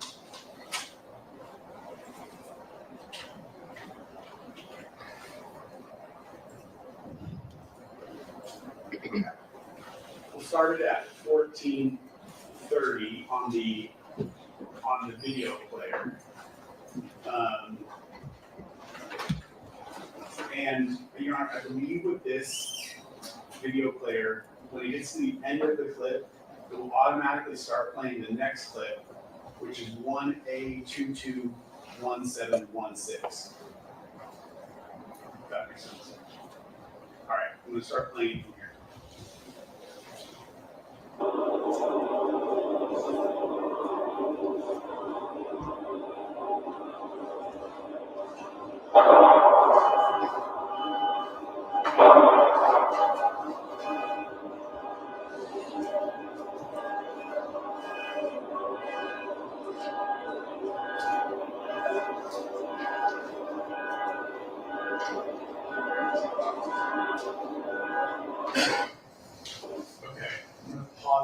As it switches to the next clip, Detective, what did you hear in that short portion of the video that was played? 2 loud noises that to me appeared to be gunshots. Followed by the sound of a horn after the first gunshot that set off like a vehicle alarm. That would be my best guess. So when you say horn, you mean car alarm? Car alarm. Okay.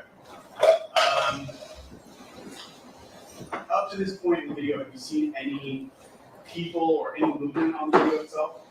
No, not at the point of that the shots are heard. Okay. I will continue to play it from here. Looks like it jumped away. Sorry.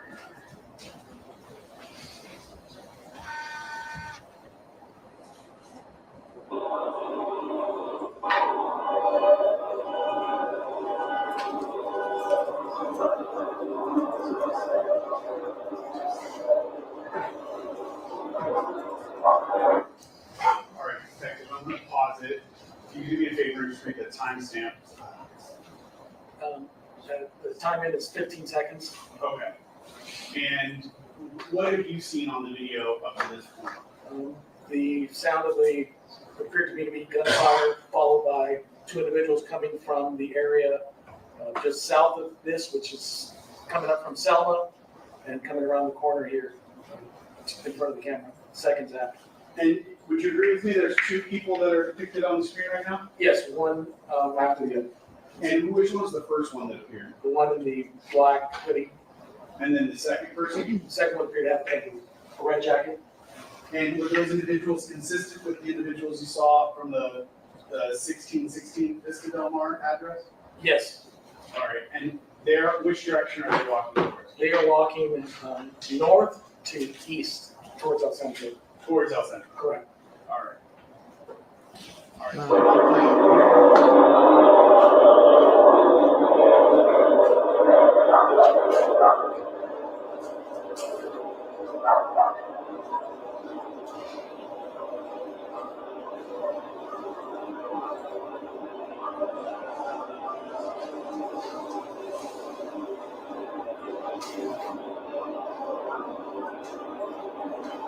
All right, have a good night. All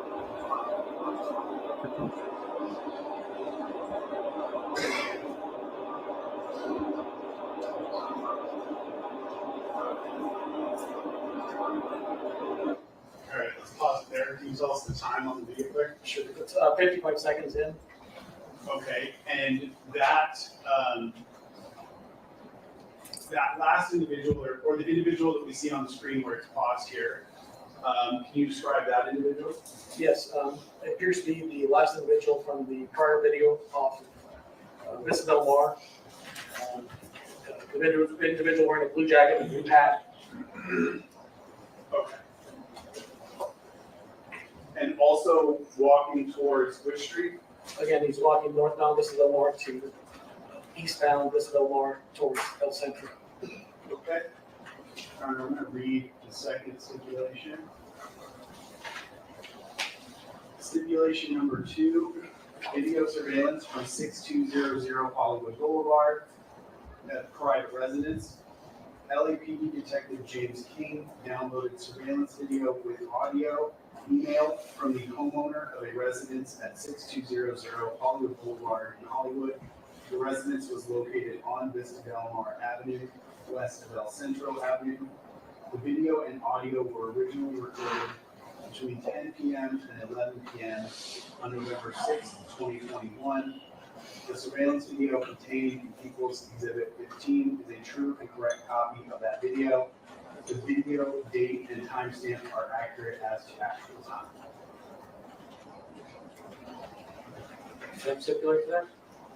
It's stipulated. It's, they're all signed stipulations, so do you need to agree on the record, or is it enough that it's a signed document? Sure, I think the jury's entitled to look at specific.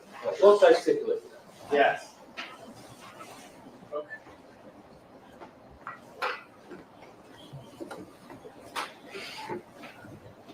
I'm gonna go back to People's 33. Now, so far, would you agree that those 3 individuals that we've been tracking have, in general, been following the red arrows, starting at 1 and working their way towards number 3? Yes. All right.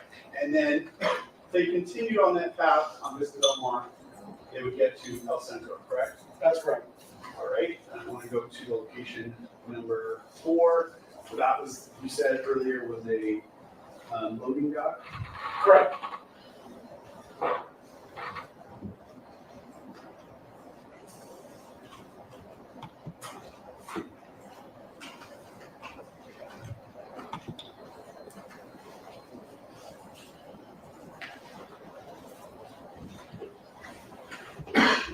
I'm going back to the folder in People's 15, Your Honor, labeled 6200 Hollywood Boulevard, in parentheses WNPM.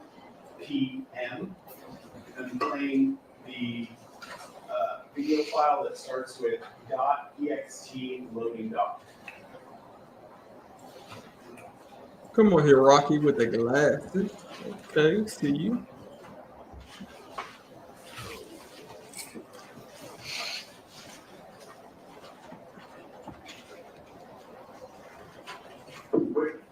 where's that pause on the timestamp? 7 minutes, 24 seconds in. You can go back just a little.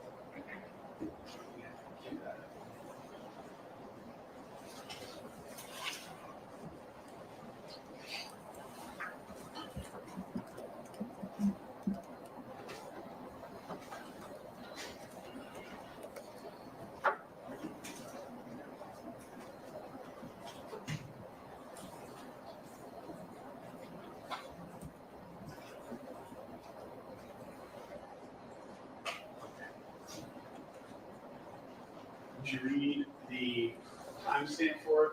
Yes, here on the lower left, it's 6 minutes, 39 seconds. Okay, on the video player, correct? Correct, on the video player here on the left corner. Okay. Can you orient the jury, as this is paused, what the features of the video are? Yes, so this is the loading dock, which is facing El Centro here, which is the main street in front of it. To the right is the street here, where the pointer is. That's Vista Del Mar, where Vista Del Mar meets El Centro. So these individuals are coming in off of Vista Del Mar, walking northbound. The street up from this location is Hollywood Boulevard, which would be north. So we're looking at a kind of a southerly direction. They are walking northbound. Okay. And I will keep playing. I'll play, this is a short clip, I'll just play it from here.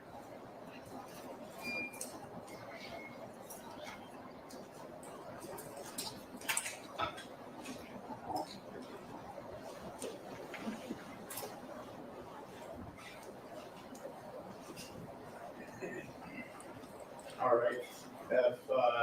Will you tell me the timestamp where it's paused on the player? Yes, lower left corner, it's 6 minutes, 54 seconds. All right. I know there's a number of individuals on that video, but the two that walked from the direction of Vista Del Mar towards Hollywood Boulevard, can you describe them? Yes, one of the individuals is wearing a black hoodie with kind of a design on the hood. The other individual is wearing a kind of distinctly colored, kind of reddish jacket with black. Okay.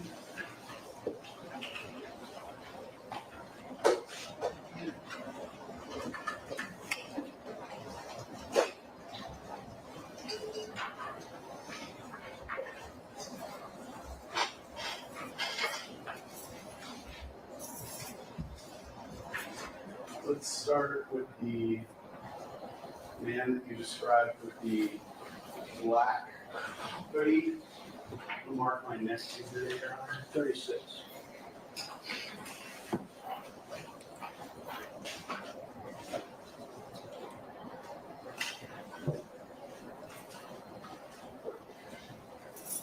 It's a document with two still images from the surveillance video side by side.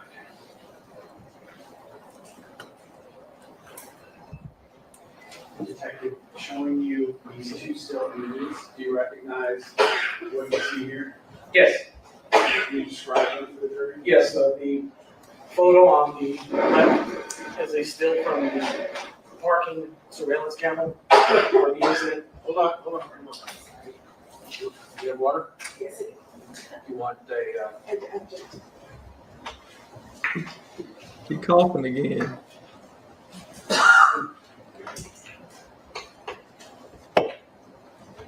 you want a break?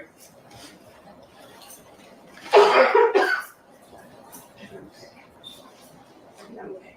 You think you're okay or you're okay? I'm okay.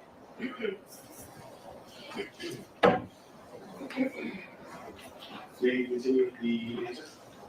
Or we still want to? I mean, Fine. okay, yeah, go ahead.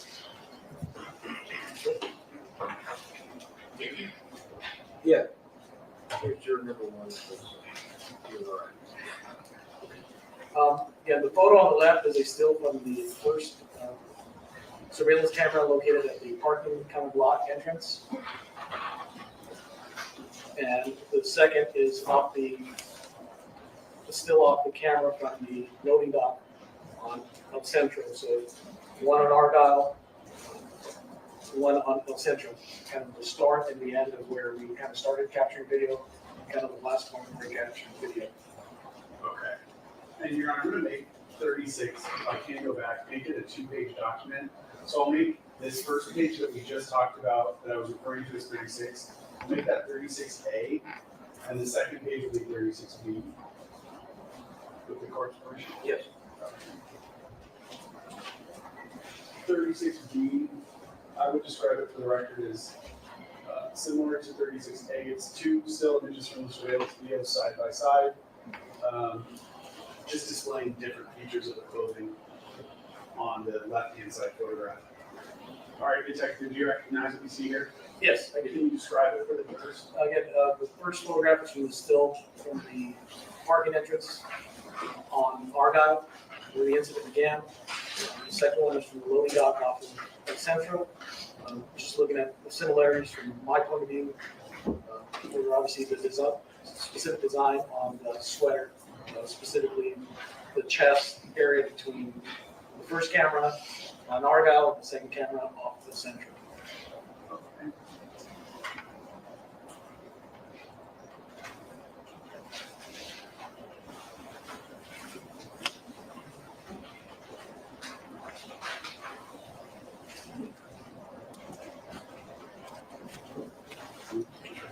I'm going to mark two more exhibits, 37 and 38.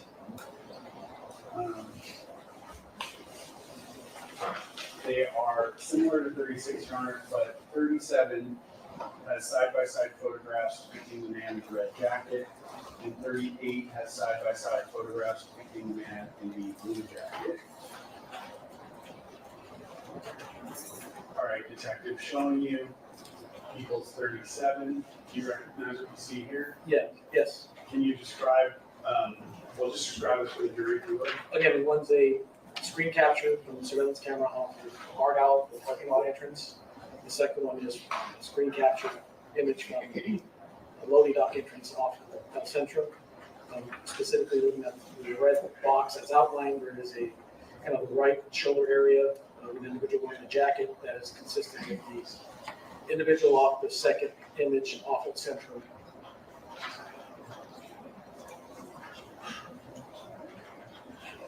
Okay.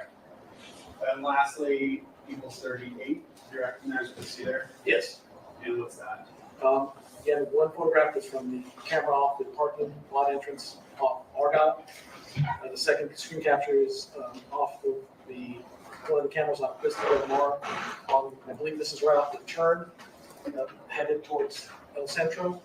And specifically between both photographs, I can see that it's the same individual based on the hat, the clothing, a lot of similarities that could give me my opinion would be that it's the same individual.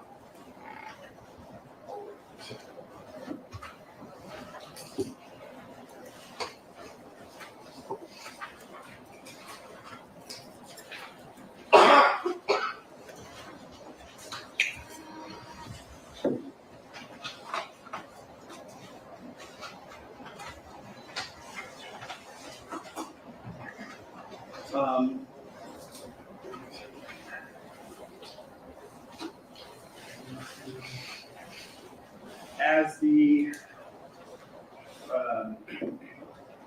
detective assigned to this case, or as the handling detective, were you aware of when the defendant, the man seated at the counsel's table with the jacket on, was arrested in this case? Yes. What date was that? It was April 20th, 2022. And where specifically was he when that arrest occurred? It was at LAX, The- Los Angeles Airport. Okay. That same day, did you search any locations?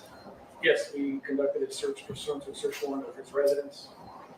Okay, and we have agreed to refer to that residence as his West Hollywood home, so we would not state the address. In order to conduct that search, did you obtain a search warrant? Yes, we did. And were you personally present when his West Hollywood home was searched on April 20th, 2022? Yes, I was there. I was present. Would it be fair to describe that house as a relatively large house? Yes. How, in general, was the search of that house conducted? It was conducted with a team of officers and detectives that assisted search, securing the location primarily first, and then going through each room and area systematically looking for specific items that we were searching for related to this case. And when you say there was a team of people, did you kind of split up the room so that one part of the team would search one room and another part would search another room? Correct.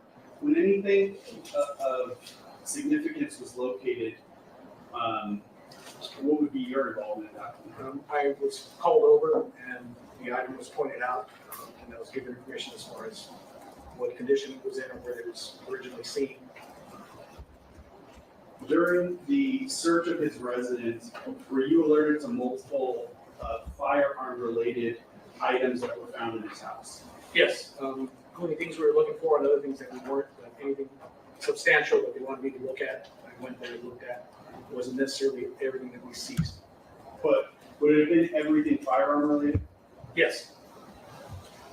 And if you can narrow it down to one room in the house, what room was the firearm-related evidence observed in? It was the what I would kind of describe as the master bedroom of the house belonging to Mr. Myers. Okay.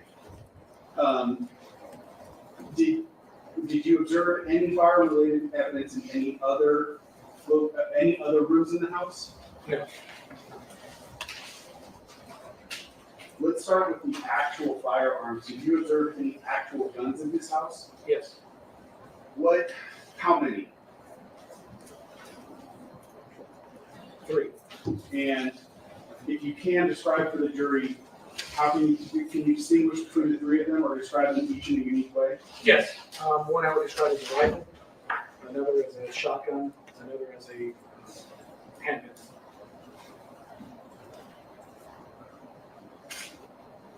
Okay.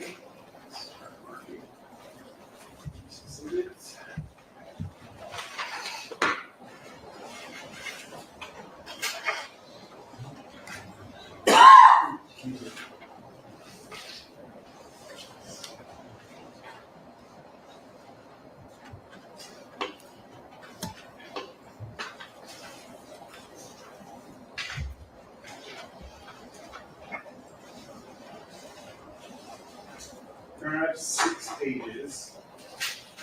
If they may be marked as People's 39, A through F.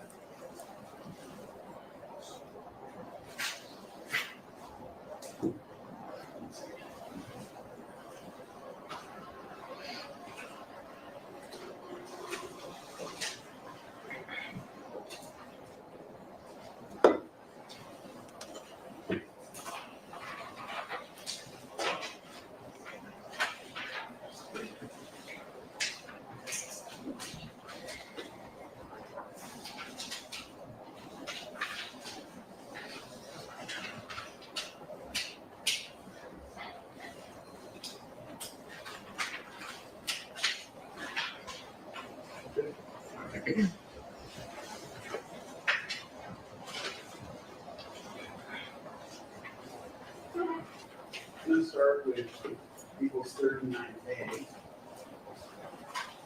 Do you recognize the area that's depicted in this photograph? Yes, I do. And what would this be? That is an angle of the master bedroom facing the bed. Okay.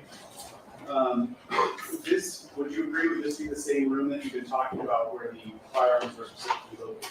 Correct. All right, we go to 39B. Do you recognize what you see here? Yes, that's a side table adjacent to the bed. Okay. There's an item with a red rectangle around it, just above that side table. Can you make out that item? Yes. What is that? It's a handgun. And would that be the handgun that you were describing earlier? Yeah, I described it as kind of a large caliber handgun. All right. Before we move on, there's another set of boxes or items at the lower left-hand corner with another red a rectangle around them. What's that? Correct. I believe that was the case where the rifle and shotgun were contained. Okay. Carrying case. And let's start with the handgun. That item, would you agree, was directly behind, essentially like the headboard of the bed? Yes, kind of behind the bed. All right. I'll show you 39C. Do you recognize what you see there? Yes. What is that? That's the handgun. Again, I've described it as a large caliber handgun. Just a close-up of the same gun we just pointed out. Correct. Okay. Do you know what caliber handgun that was? I believe it's a 44 caliber handgun. Are you positive that it was not a 9mm handgun? Yes.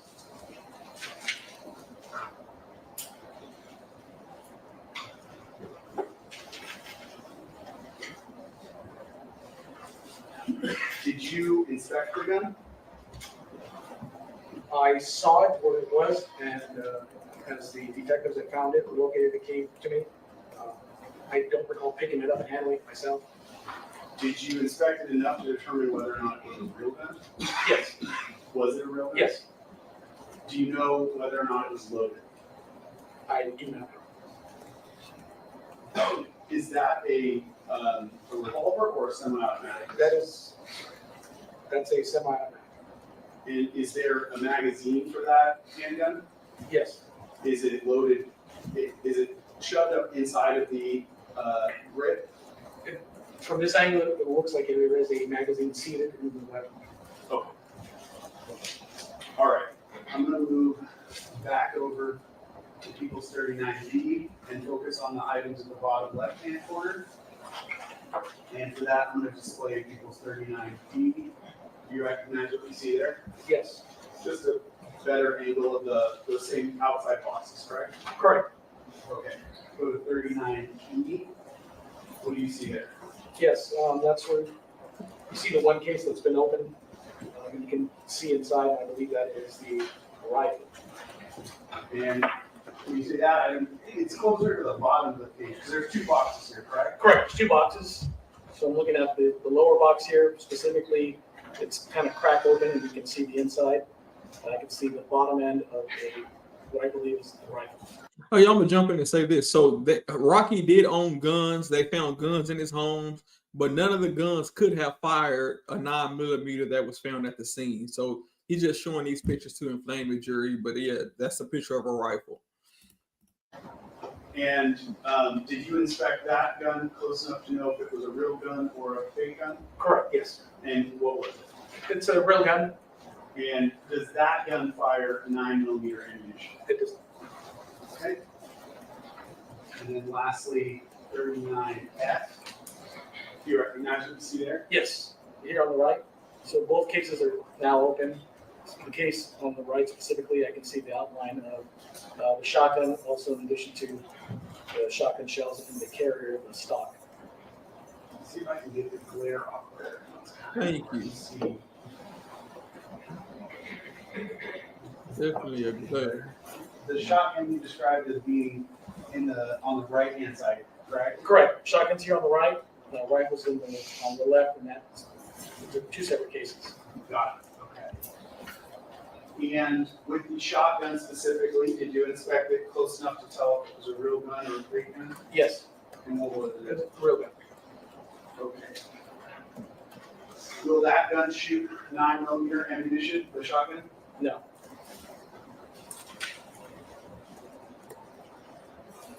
Did you collect any of those guns? No. Why not?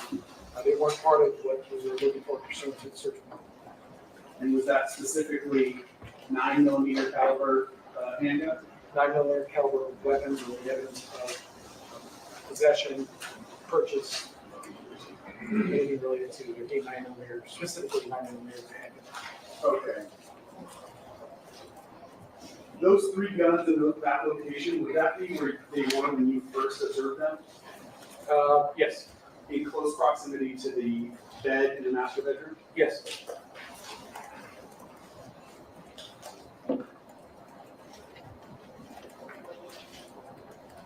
Okay. In addition to the 3 guns that we just talked about, was there any other firearm-related evidence that you were alerted to in his home? Yes, What was that? a magazine, a 9mm magazine for a Glock 23, collected from a box in the master bedroom closet. So they found a magazine but no gun. And in the magazine are different bullets than the shell casing they found. What's going on, Perry? I'm Thank gonna you. mark two more photos. To 40A and B. I say, let's go, Joe. Not get him Glow, get him Joe.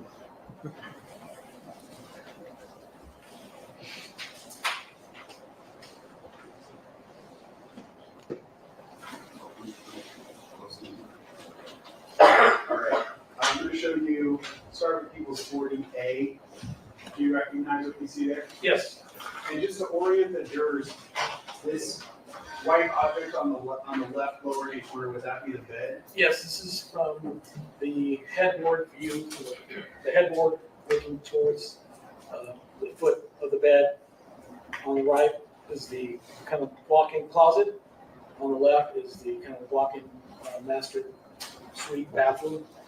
And then there's a sliding glass door here on the far left leading out to kind of a balcony. Okay. Lastly, I'll go to part B. Do you recognize what you see there? Yes, And what is that? that's a box containing ammunition, magazines for a rifle, and specifically a rifle.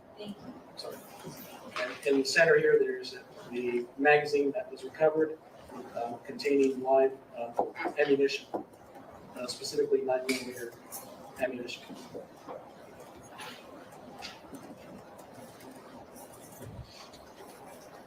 In that photograph, underneath the magazines, it looks like there are a number of boxes. What are those boxes? The boxes underneath are ammunition, I believe, that was consistent with the rifle that was in one of the cases. Were any of those boxes consistent with 9mm ammunition? No, You said that magazine was for a 9mm handgun, correct?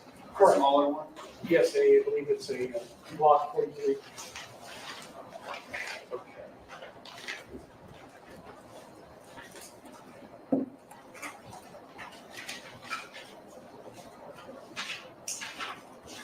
And was that 9mm magazine collected along with the ammunition that was loaded inside? Yes, it was. I have two envelopes here, Your Honor. In agreement with the defense, they are inner envelopes that were taken out of a larger outer envelope. Another item that was in the outer envelope is not being used, so it returns to the detective. We're just using inner envelopes.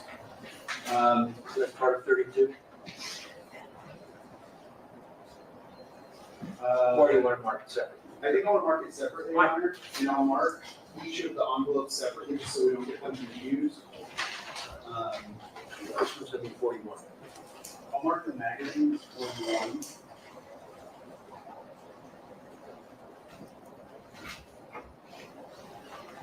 And I'll mark the ammunition as 42.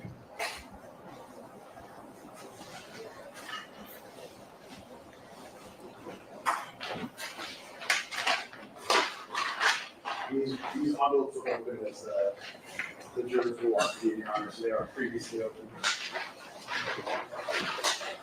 Detective, I'll approach first with, let me write it on the envelope so I don't forget the numbers. 41.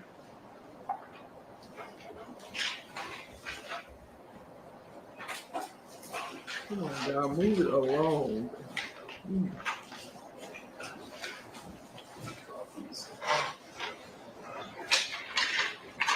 41. Do you recognize that object? Yes, And what is that? and that's the magazine that was recovered and shown in that photograph on the screen. In the master bedroom closet? Correct. Okay. Can you describe what that object is, or tell us the features of it? What's the brand of that object?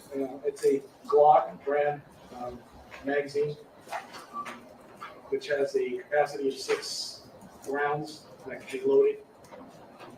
In a semi-automatic firearm, the rounds are loaded into the magazine. As you press them down, they're loaded to capacity. And then once the magazine is filled to whatever ammunition is available or to capacity, it's then seated inside of the weapon. The weapon is then charged to chamber a round into the chamber. Makes the gun ready at that point. All right. And you specifically said this was for a Glock, correct? Glock 43. Okay. 9mm. 9mm. And then People's 42 has, you want to count how many there are there?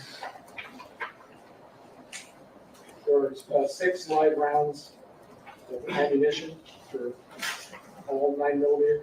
Are they all the same make and model? Yeah.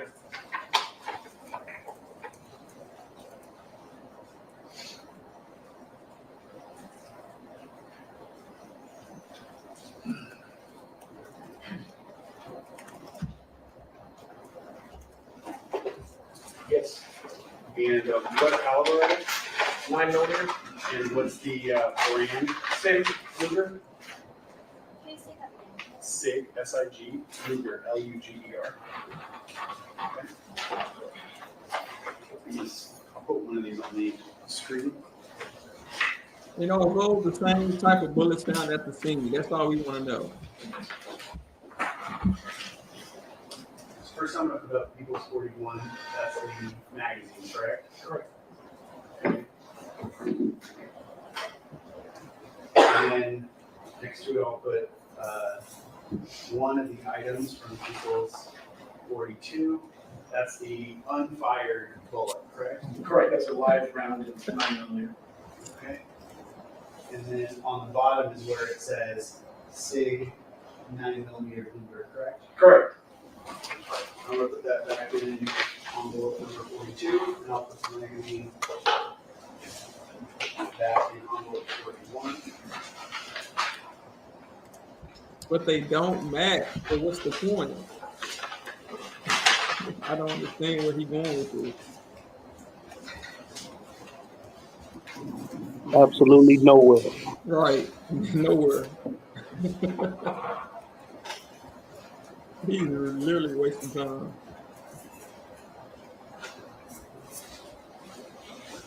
Did you observe any guns in the defendant's home which would accept or utilize the magazine that you marked as People's 40?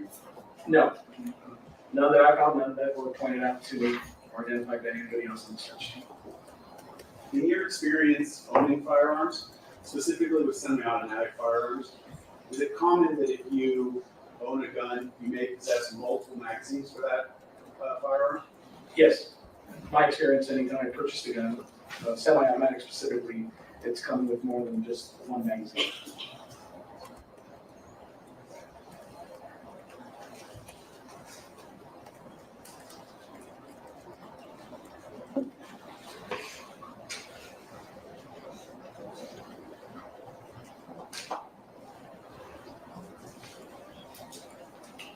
Based on your experience in law enforcement and with gun ownership specifically, are you aware of any purpose why someone would possess a single handgun magazine without also possessing a gun capable of accepting projection or impulse regulations? Relevant. During the entirety of the search at the defendant's home, did you personally observe any fake guns, prop guns, or starter guns? I did not, and nothing to that description was pointed out to me or identified during the search. During the search, did you observe any ammunition or a prop gun, a fake gun, or a starter gun? No, I did not, and along the same lines, nothing was identified to me by any other member of the search team.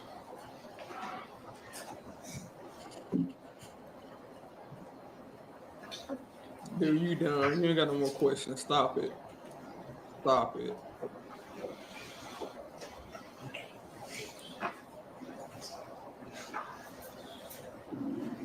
Objection 403.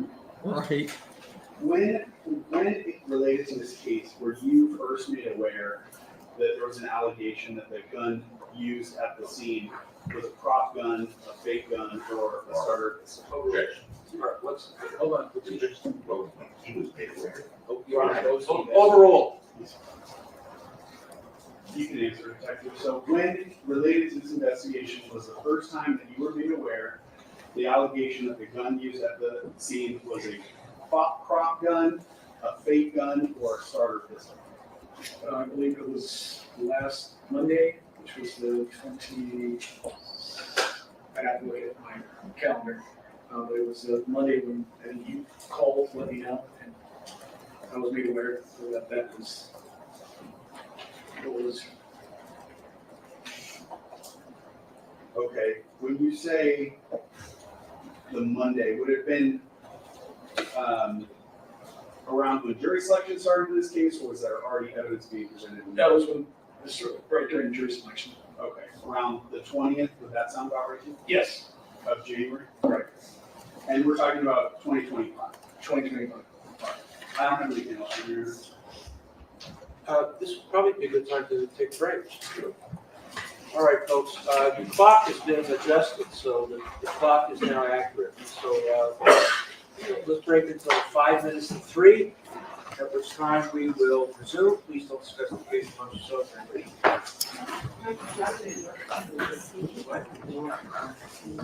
Get the ladder and replace the battery.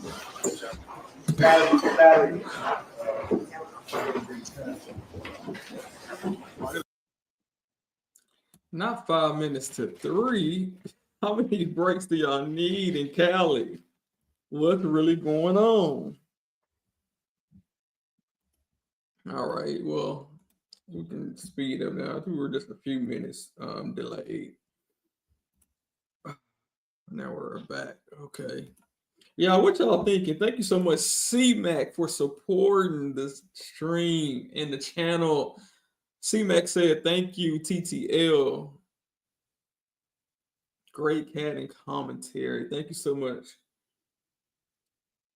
for being kind. Great. I got you. Great chat. Come on. Great. Oh, he must be I said they must be old school. Great cat, young cat, old cat. Chat, I got you. Like, wait, what? Got you. Thank you so much, though. Really kind supporting. Definitely appreciate you. So to me, it seems like the prosecutor, he's grasping at straws. He's showing guns that Rocky owned. He's showing a magazine, but you're not showing a 9mm gun and the bullets that were found in that 9mm handgun magazine don't even match the shell casing that really supposedly found at the scene. So it'll make sense if you can show me, okay, hey, we found these shell cases at the scene from Relli, or Relli found them, and then we went to Rocky's home with a search warrant, and we found these bullets in Rocky's home. Then same type of brand, same type of bullets.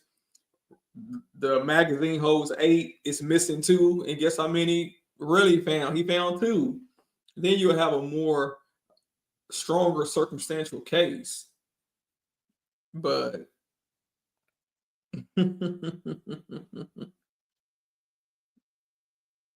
yeah, so this is what we got going on right now. They reaching. Perry said something earlier. If the prosecution could possibly make Rocky look guilty by storing legal guns with the license in his home, then he could be guilty. I mean, maybe they want to show that he owned guns, but owning guns per se won't make him guilty. Maybe they want to say he owned a 9mm gun, but the gun's not there. Where's the prop gun? Maybe the prop gun wasn't there. Where was Rocky? Was Rocky even there? Maybe the prop gun was on him. It's too circumstantial. Circumstantial evidence is allowed, but it still has to overcome the burden of proof of reasonable doubt, beyond a reasonable doubt. Yeah, thanks again. I dropped the link again. Yes, you said StreamYard kicked you out. So what do you think so far about the evidence they presented? I mean, to me, it's irrelevant. I think so too. The magazine, the bullets from the magazine don't match the shell casing that was found at the scene. So what? There was a magazine with no gun there. That don't prove anything. Right. Exactly. That don't prove anything. And I think the state knows it. Right. Like, They know. yeah, they know that the evidence is weak, because that doesn't prove anything, because you found guns that were legal. And you saw that 45, he kept showing different angles of a 45 gun, trying to make it seem like, what is this, the gun that shot or what? That gun has nothing to do with nothing. Right, but then he asked a question that killed all of that when he said, does this gun shoot 9mm bullets? He said no. And then he asked him, are you sure? He said, yeah. So there you go. Right. I don't know what he was trying to do with that. And here's the thing. Okay. They're gonna have to explain why there's no gun found, even a prop gun. ASAP Rocky don't have to say anything. It's on them to prove that he had a gun, whether it was a prop gun or a real gun, and they can't do it. And I also found it strange that the prosecutor wanted the witness to confirm that all of the bullets in the magazine are the same. And he confirmed, he's like, yes, they are the same. And that provided no value for his side. Now, had the bullets been all different, then you can say the reason the bullets at the scene, the shell case at the scene are different is because he mixed and matched bullets. But you said they're all the same, so that further lets me know I have great doubt that the shell casings found at the scene match the rest of the bullets in Rocky's home. Yeah, they I don't know what they was thinking, even putting him up there. Yeah, I agree. Yeah. And Rocky's lawyer made such a big deal about, the video and whether that was really or not really. I don't think the case is going to turn on that one, that one point right there. All he has to do is get up there and put the bullets up there side by side, like he did in his opening statements. The bullet from the 9mm in Rocky's home and the shell casing, and put them side by side under that. What is that? An overhead projector, or whatever it is that we used to call it back in the day. Put it under there before we got all these touch screens. Well, and show the jury it's not the same. I think the jury already knows that though. Right. Well, he's gonna shoot that whole testimony under direct down on cross-examination. People might not like this guy, but he a smart dude. He's not a dummy at all. Yeah, 7 streams. She be on his neck. Prosecutor trying to show that he has all these real guns at home. The gun in the incident was real as well. And then, so all he has to do on cross-examination, if he wants to, he really don't even have to, but I would ask him, well, were any of these guns illegal that you confiscated from the home? Was any of these guns illegal? Did he legally own these guns? And once he's going to have to say, yeah, because they checked it out. They did all that. And once he said, yeah, they were legal, and it's already proven they weren't fired. They're not they don't match the shell casing. So what was the point of all of that? And I get, in a way, he may, if we believe Rocky's theory of the case by way of his lawyer, that the gun was carried was a fake gun just to scare people away out on the street. He don't want to really shoot somebody and be liable. But in your home, it's a different story, because someone breaks into your home in the middle of the night, then you better have more than a prop gun. Right. So we do know it was, who was the rapper that was shot and killed in his home? Like, they broke in the middle of the night. Oh, that was he from New York too. A big name rapper. Yeah, he was 20 years old. What's his name? Who was it, Chad? Somebody in the chat. Chad said, I'll tell you, his song was he had the Dior song, Pop Smoke. Yeah. Pop Smoke. So yeah, I think he's definitely justified in having, real guns in his home. Because you don't know what people might do. We see it all the time with these famous people. Their homes are getting broken into, people thinking they're not there, or even if they are there, trying to see what they can take. Lady VJ, can you hear me? Oh, especially in LA. Maybe she went down.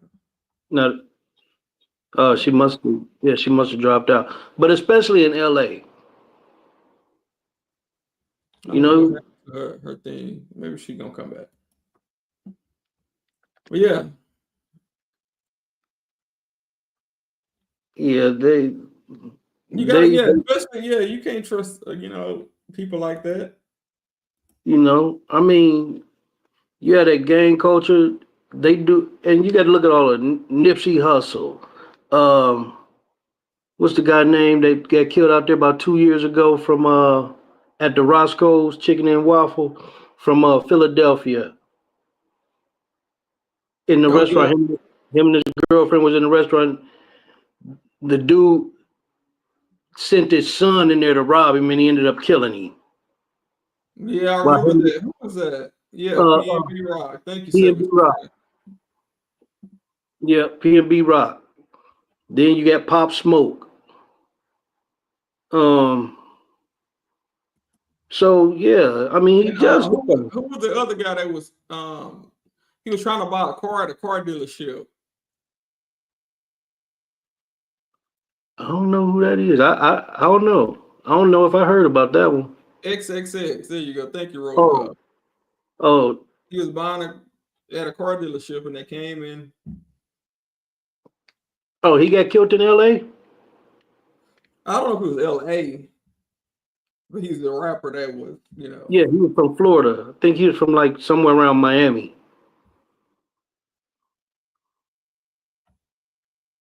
Yeah, I mean, King Von.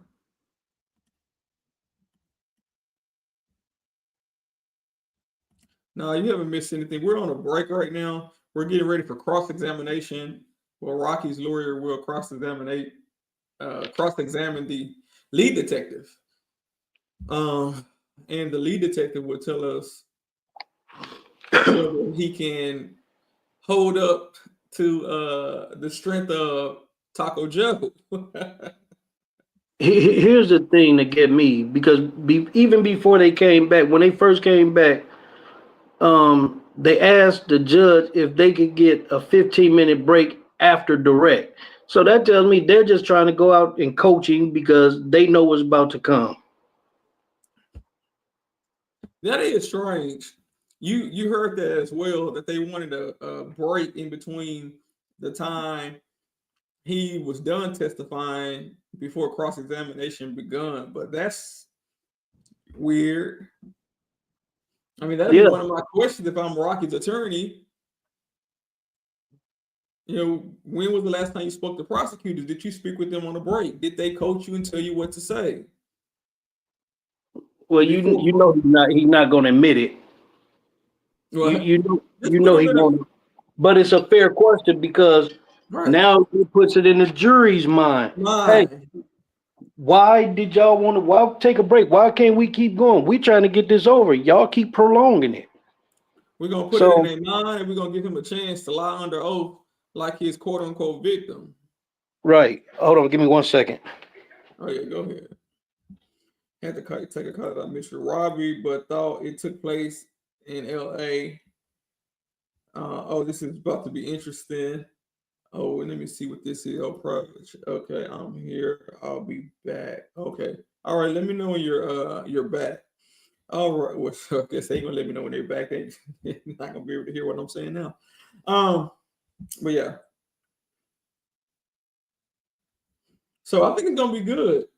It's about to be good because I don't know. I don't think this detective is going to be combative. Someone said he what they said about this cop? He's sneaky or something.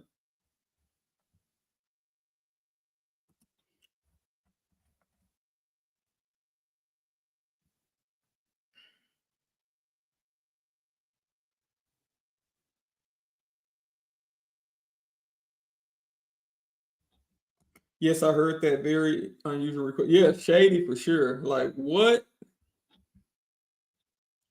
Like for real.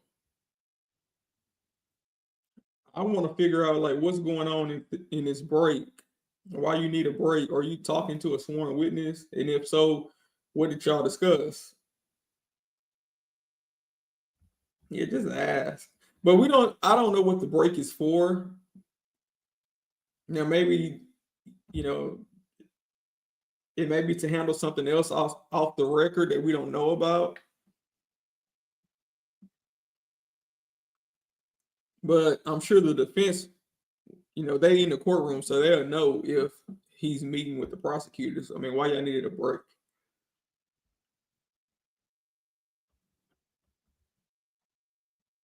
What's going on, Keys Mobile? Thank you for popping in, checking on us. Keys Mobile in the building. Keys Mobile say this ain't YSL, but I'm still gonna stop and see how y'all doing over there. Come on. Shout out to Keys Mobile. Oh, there you go. I'm not understanding that. Like all these comfort breaks. They must have been watching YSL trial.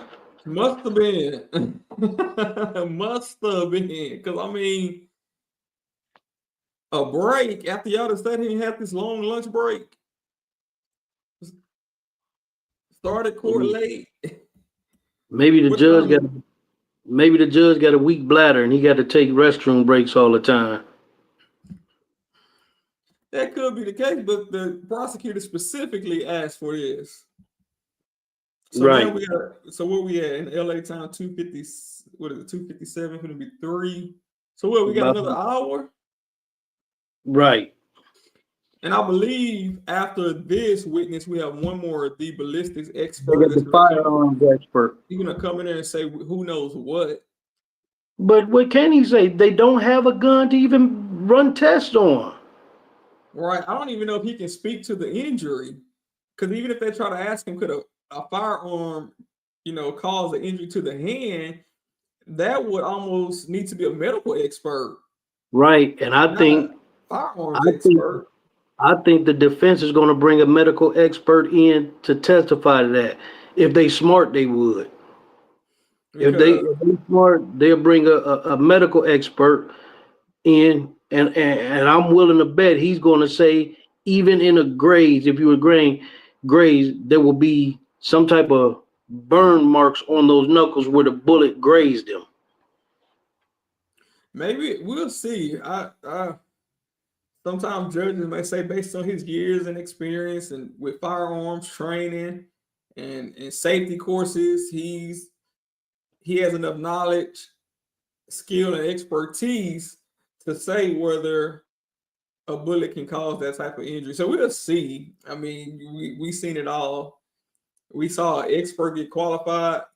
What was it? Was it YSL or they tried to get qualified because they knew how to do Photoshop?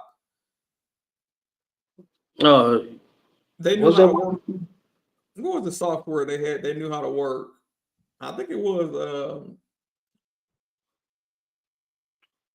some software that they knew how to work, and they tried to be an expert witness. Yeah, but that He that he trial, wasn't hurt. He punched the wall. He rubbed him against the wall. he didn't even punch the wall. Remember when he said he was using Relli as a human shield? Right. No, that's when he was attacking Relli.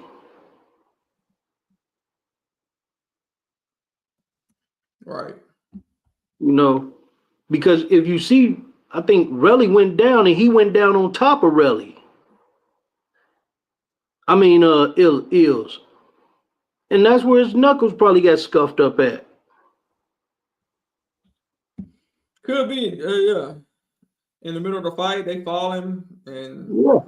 and wrestling and grappling. It could have happened. And they say he was substantially bigger than Ills. They say Ills is a real small guy. So no, you're not using him as no human shield. Then he say Rocky was trying to find a spot to shoot him. Like, come on, man. That don't even make sense. But we're gonna see how this cross go. It's just now 3:00, so they should be coming back. And even though he said 5 till 3, but we know how it go. And sometimes things don't work exactly the way you plan them. Because when you start a trial, it can take on a life of its own. Right. You got one jury I'm okay with that. member having a cough attack every 5 minutes. Not what I think, but thank you. Maybe thank you.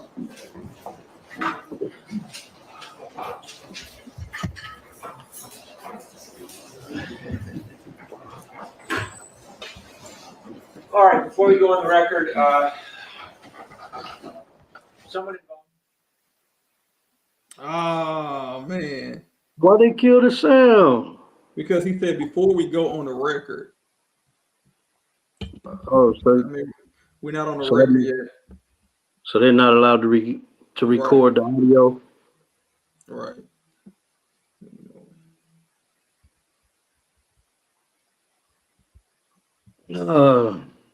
This should get interesting right here. Yeah, I think so. I think this right here tell what kind of attorney this and the next witness to tell what kind of attorney Taco really is. But I think he's gonna do it. I think he's gonna break all of that George is down. on the stand, and I believe you wanted to read one more stipulation. Yes, so I have a stipulation. Stipulation number 3, regarding surveillance video from 6200 Hollywood Boulevard business. The stipulation is that LAPD Detective Frank Flores, Carlos Camacho, and Luis Rivera, along with LAPD Technical Investigation Division Technician Harry Luton, downloaded surveillance video from the security office at the property management company for the business located at 6200 Hollywood Boulevard in Hollywood. The security office maintains security cameras on Argyle Avenue and on El Centro Avenue. The video was originally recorded between 10 p.m. on November 6, 2021 and 1 a.m. on November 7, 2021. The surveillance video contained in People's Exhibit 15 is a true and correct copy of that video. The system, video, date, and timestamp are approximately 2 to 3 minutes faster than actual time. You can simulate it. So stipulated by the defense? Yes.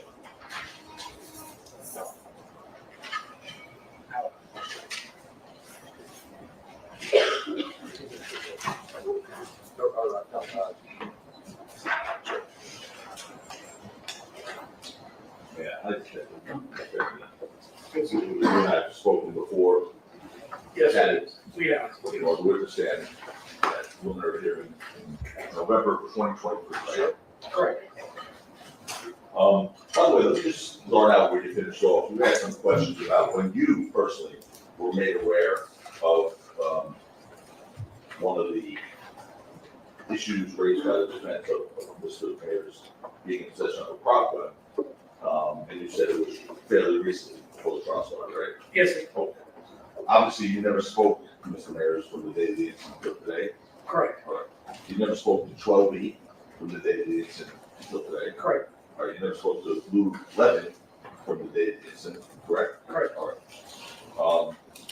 You certainly don't know what Mr. Mayor Rocky has told his attorneys several years ago. I'm not aware. And of course, you know, there's no depositions in criminal cases, correct? Correct. So basically what you're being asked are questions related to discovery, disclosure in criminal case, correct? Yes. Oh, all right. One second. Yeah, I don't think you're gonna give much pushback. All right, sir. So you were assigned to investigate this case, I think it was November 9th November 9th. of 2021, along with detectives Michael Matthew, correct? Correct. And you've been sitting here in court every day at trial watching everybody else? For the most part, yes. For the most part, yeah. And as the detective assigned to this case, you're familiar with all the police reports generated in connection with this case? Yes. And because police reports are relied on at hearings and trials like this one, as a case detective, you want to ensure that those reports are as complete and accurate as possible, right? Yes, I mean, they are a summary of the information gathered, but there are other parts of the information that's gathered to go along with that, recordings, interviews, stuff like that, but it's a summary. Sure. But you want that summary to be as accurate as possible. Right? Yes, sir. Yes. And as the case detective, you spoke with other officers with knowledge about this case as part of your investigation. Yes, we did. And obviously,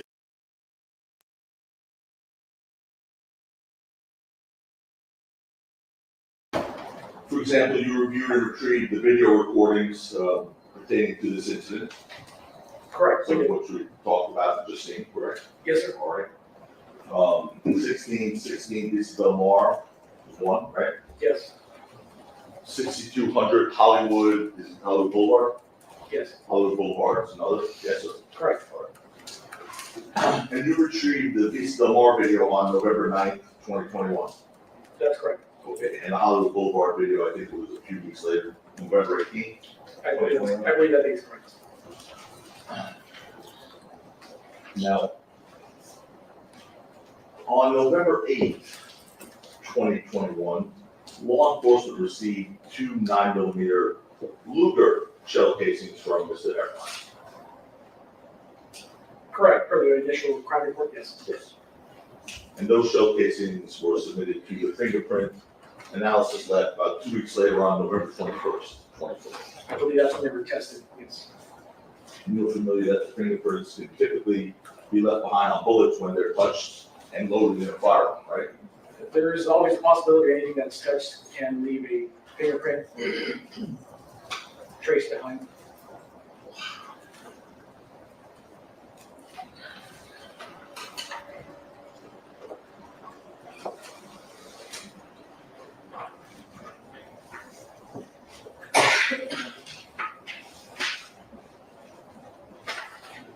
So the answer is yes, they can, correct? Yes, sir. And the latent print lab, the LAPD latent print lab unit completed its fingerprint analysis of those 2 shell casings on November 23rd, 2020. That sounds correct. All right.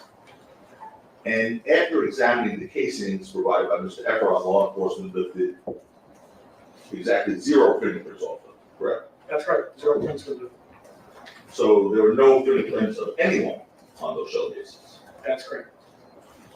On April 20th of 2022, so we're fast forwarding a little bit, you secured a search warrant to obtain DNA swabs for Mr. Mayers. Correct. That was included in the search warrant for that date that it was executed. Right. And in order to obtain that search warrant, you swore to a judge that DNA from Mr. Mayers was clearly necessary for analysis for probable cause purposes as well as evidential purposes. Yes, to include potential evidence that could be in custody or that could be collected at some point during the investigation. A comparison can be made. If any evidence that we have or collect along the way can be compared to. Correct. And after getting the search warrant for Mr. Mayer's DNA, he took samples of his saliva on April 20th, 2022. Yes, as part of that arrest, there were samples taken. And although you affirmed that DNA was clearly necessary as part of the case, law enforcement never submitted anything for DNA analysis in this case. Correct. We didn't collect or have anything further to compare it to. At least it was correct.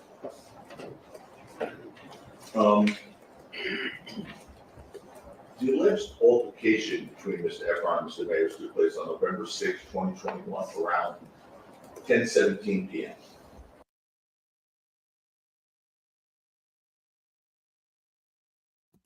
I'm not sure what's going on with the camera feed in the courtroom,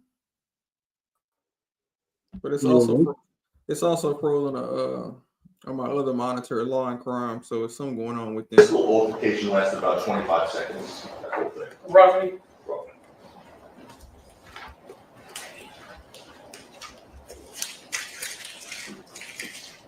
According to you, based on your knowledge from the investigation and your review of the videos in this case, after leaving the scene of the altercation at around 10:17, Mr. Ephron initially claimed he returned to the scene at around 11:09 p.m.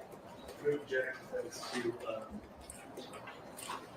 vague as to what he's talking about when Mr. Ephron did. Overruled. Vague. They're on accuracy, 11:09. Wait a minute. Yes, sir. I'm not sure about the exact time, but I think he roughly said within an hour of the incident.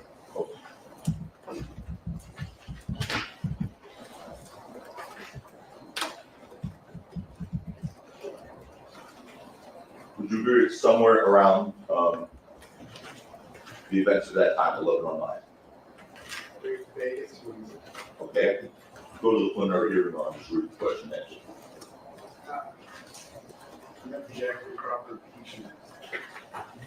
I'm trying not to be. I don't see it as being impeached.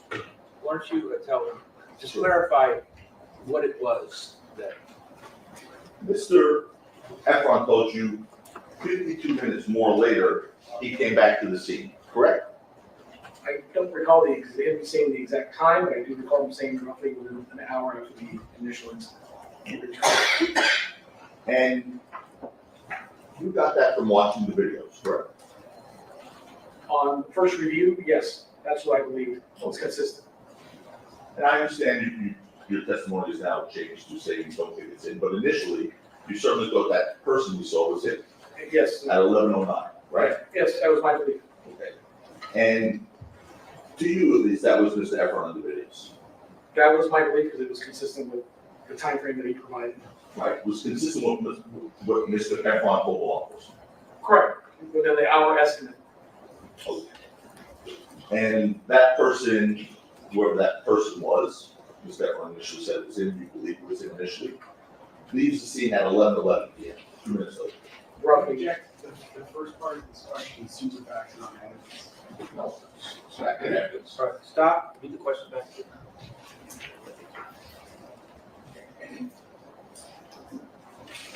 And that person, whoever that person was, Mr. Ephron initially said it was him. Let me read it again now. I can approach her and try not to speak in objection. I frankly don't remember this. You weren't so comfortable. I'm not really not, I'm not trying to. I'm just saying initially he said it was him. That's what my question was. I know now it's changed. Mr. Ephron in a second. But initially, he said it was him. So whoever that person was, I started my question out with. Who Mr. Ephron initially said was him, left the scene 2 minutes later.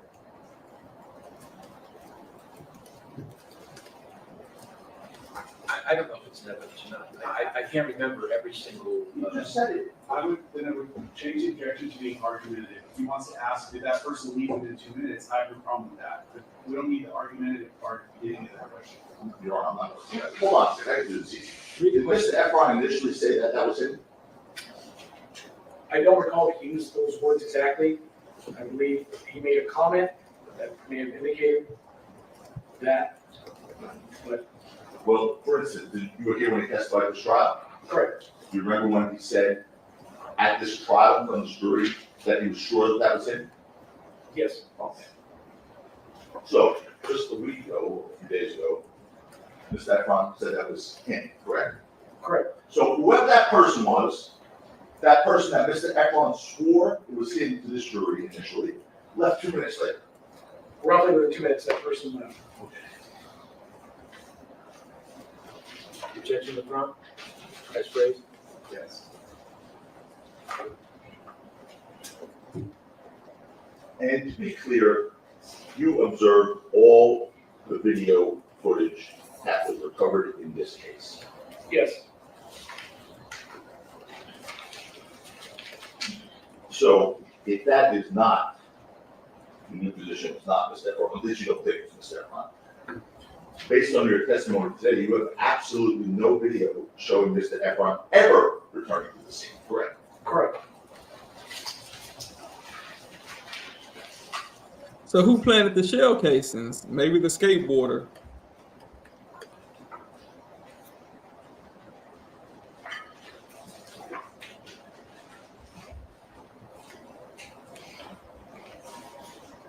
If he never Now, came back, amongst the video you reviewed in this case was a body cam footage won by officers at the scene who responded to that, correct? Correct. You watched that? Yes, sir? Yes. And you are aware, before Mr. Ephron or whoever that person was returned to the scene 52 minutes later, law enforcement had arrived. Yes. And certainly before, if Mr. Ephron returned to the scene, certainly before Mr. Ephron returned to the scene, law enforcement had arrived. Correct. And the police arrived at the scene about 18 minutes after the incident. Yes, roughly. And there were at least 7 officers there. Yes. And while they were at the scene of the incident, 18 minutes after it ended, these 7 officers were canvassing the area. Yes. They were walking in and about the area of Selma and this is the one. And you saw them on the video searching the area of the location. Yes. Adjacent parking lot. Yes. Yeah. Using the flashlights. Correct. Looking on the ground. You saw them. Yes. I know you know this answer, but ask it that way. You know law enforcement did not cover any casings in this case, correct? Correct. The officer responded did not find or recover any case. No officers ever covered any shell casings. No. Right? No. You're asking from the radio call, the officer that responded initially? No. Yes. Or any other police officer cover any cases from the scene? Only the officer at the front desk that who took the casings. Yeah, no, my question was from the scene. Okay. No, not from the scene. In fact, they didn't locate any sign of shooting, correct? Correct. Other than the radio call. Right. But that's a call. And you heard Officer Zizzo testify, I think Sergeant Zizzo now, you heard him testify. A lot of people make big calls or they can be just interpreting things, correct? You heard that. Yeah, I mean, there are a lot of reasons. Sometimes people are just don't stick around after. But in any event, you do agree that the officers who arrived 18 minutes later didn't locate any sign of shooting. That's correct. And despite that, as shown on the video, after the police left and Mr. Ephron returned to the scene, he supposedly located the shell casings by himself without a flashlight within minutes. I believe he said he used the light on his phone and he located him. Within minutes. Yes. You were in this courtroom when Mr. Ephron testified that this individual named Twelby had a knife during this incident, right? Yes. And you're familiar with the summary investigative report related to this case dated August 5th, 2022, sir, yes? Yes, I am. And that's a collective sort of prior statements and a summary of the investigation overall. That is a specifically, that was a filing summary. And that's what you use to file the case with the district attorney's office. Correct. Right. So obviously, in that report, you certainly wouldn't want there to be any accuracies, right? Correct. It relates to the crime, yes, correct. That's related to the crime. Yes, sir. Your name is on that report, right, sir? My name is on the report. And what you wrote in the last line of the first page of this report, the collective statements, is that the victim observed Ulunga, meaning ASAP Hills, was armed with a knife. You read that? I didn't author this report. Okay. Is it in that report? It is in that report. Okay. So some police officer wrote that. Yes, Who? Do you know? I believe that was my partner, Detective Conch. Where do you go? He used to be there, right? He was in the back, he might be property. He's gone. But he was there. The guy was Yeah, he's been here. He's running. And it was brought to your attention during the preliminary hearing on November 20th, 2023, that this report said Mr. Ephron identified ASAP Hills as the one armed with a knife. We discussed that in the preliminary hearing, so. Yes, sir. And if you thought that that report was inaccurate, you certainly could have asked for that to be changed at any point, correct? Yes, sir. I mean, but honestly, yes, that was a mistake. But the prior interviews that were recorded of Mr. Ephron from the telephonic interview on the 9th and the in-person interview on December 17th, 2021, he was consistent on both interviews that the person with the knife was in fact Welby. The report prepared for that August filing, there was an error and it did indicate the wrong person. That is correct. Well, as I just asked you, if you thought that report was inaccurate, you could have asked that to change, correct? Yes. And you never did? No, I mean, I answered your question. I mean, this, the record, I think, believe, captured through the interviews is clear what Mr. Ephron said versus what our mistake was. No, it's not my question. Did you change your report? No, we did not generate another report to correct it. Correct. So, you were here obviously last Tuesday, January 28th, when Mr. Ephron testified on the record that he saw a knife being held after Rocky put the alleged gun, correct? Correct. All right. And with regard to the knife, Mr. Ephron told police in November of 2021 that he saw the knife being held while Rocky was pointing the alleged gun at him, and he was yelling at Rocky, right? Correct. I believe that's the way it was described in that crime report. So while Rocky's holding the alleged gun at him and pointing it at him, he's seeing a knife simultaneously. You've seen it during that event, correct?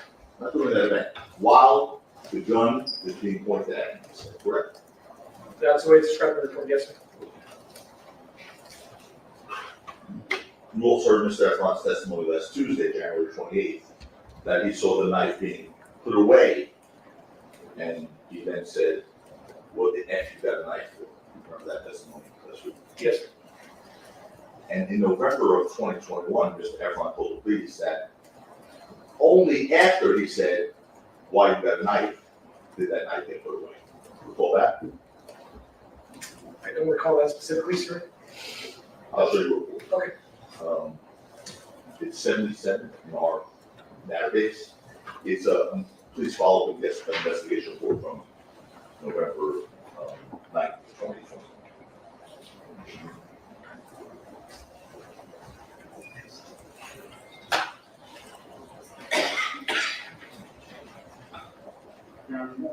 Object.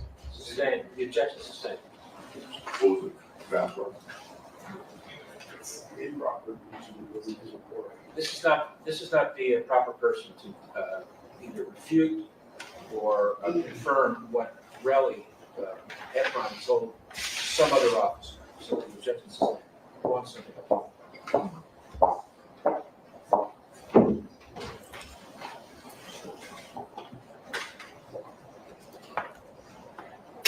Okay, I'll move on.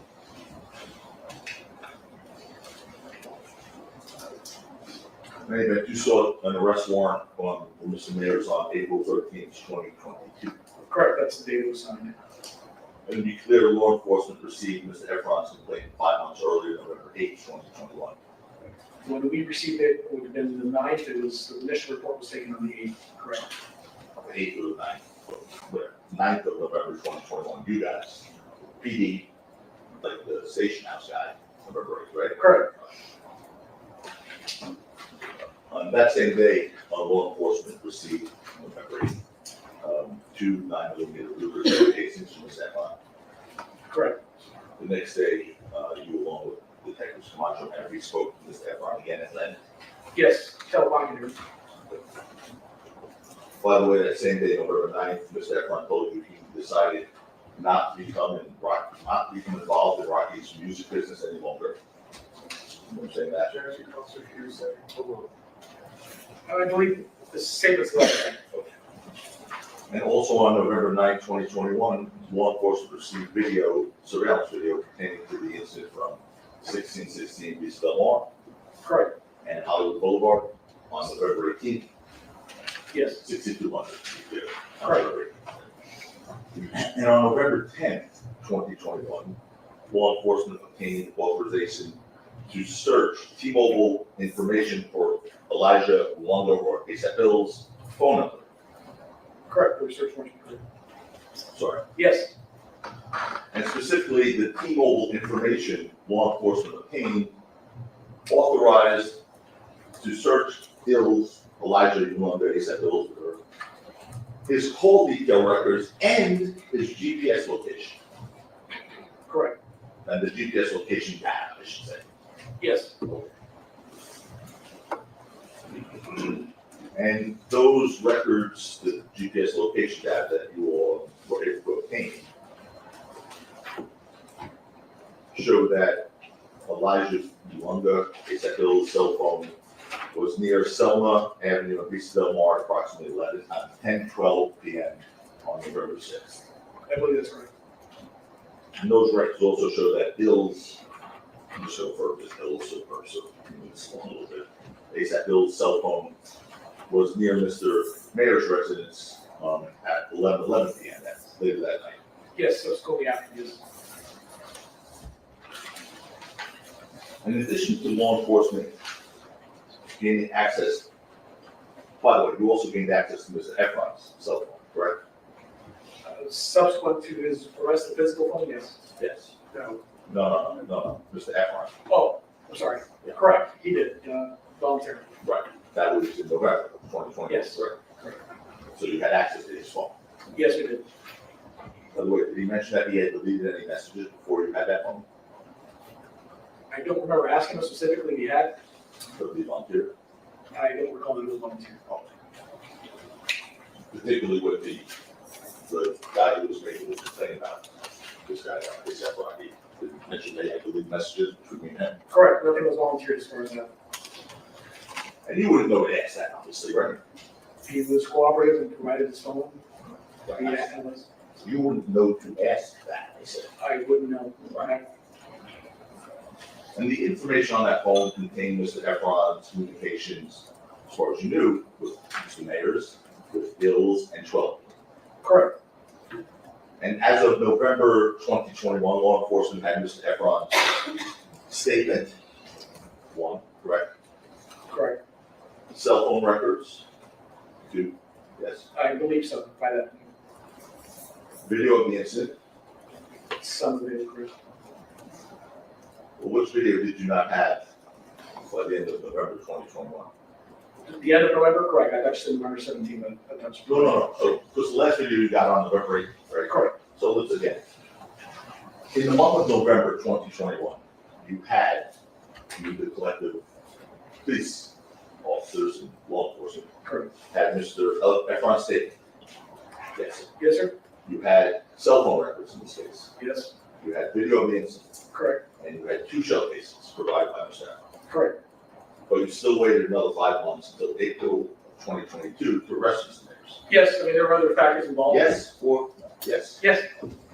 And during those 5 months, from November 2021 until Mr. Mayer's arrest in April of 2022, law enforcement recovered nothing else, no additional evidence to use against Mr. Mayers, correct? Correct. In fact, during those 5 months, law enforcement never contacted 12E, never tried to find 12E or contacted him, correct? No, we never were able to contact him. Able? Did you try? No, I'm sorry. At that point, no. Okay. And you understood that 12E was present during the incident, obviously. Correct. We understood they were present during the whole appointment. acknowledge that you would be an important potential witness in this case? Could be. Who's there? Yes, sir. And you testified as the case detective, it's your job to look for all relevant information, right? Correct. So to be clear, you arrested Mr. Mayor without even trying to speak to control you. Sustained.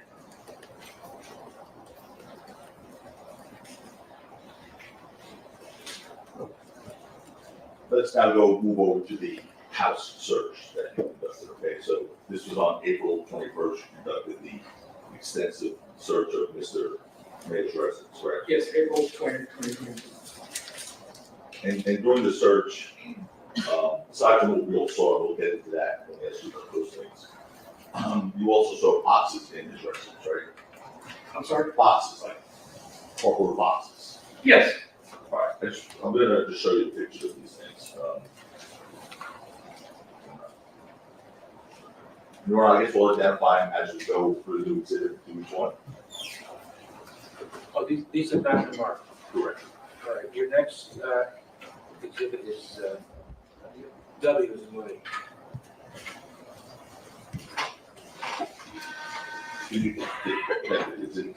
Is it easier for you to see back there, or is it just being at it? It's easier to see. Okay, so you could turn around.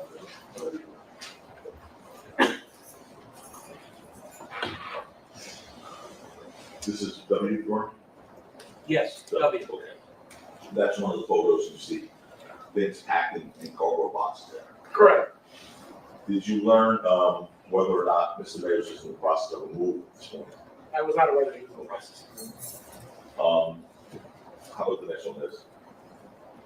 That would be defense. X, as an X-ray. You see those boxes there? Yes, I do. By the way, can I go back to the last photo, the W, I think? Those cardboard boxes that you see in this photo, did you search those? The closed boxes, no. I'm gonna just look for, I know you said, yes. Those boxes. Did you say? Oh, closed boxes. Yes, Oh, I sealed think you said boxes. closed, okay, closed. Closed boxes, sealed, okay. So you did not search those? No. Okay, next, please. No, the other one's okay, this one too. Did you search any of those bags or boxes there? I don't recall going through them myself. I know the rooms that were gone through. I'm sorry? I did not go through that room myself. I don't recall going through that room. But I know each room was searched by part of the team. So if that room was searched and those boxes were searched, would there be a report on that? If there was anything, again, found relative to the investigation, items that we were highlighted in the list, yes.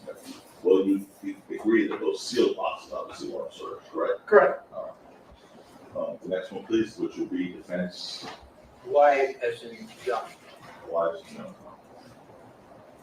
Same thing here, wise and young, as well as knowing that box wasn't searched right there, correct? Correct. All right. Next, C's and zebra. please, zebra. Those suitcases, were they opened and searched, do you know? I don't recall specifically from my memory. Next, AA, Adam. AA. Same question. Correct. Sealed boxes were not opened and searched, correct? Correct. Is that it? One more. BB. There's a lot of stuff. Hold on, I gotta come up a little bit. Yeesh. A lot of colors and a lot of things there, but any of these sealed boxes that you see in the photo there? No, sir. They were not searched.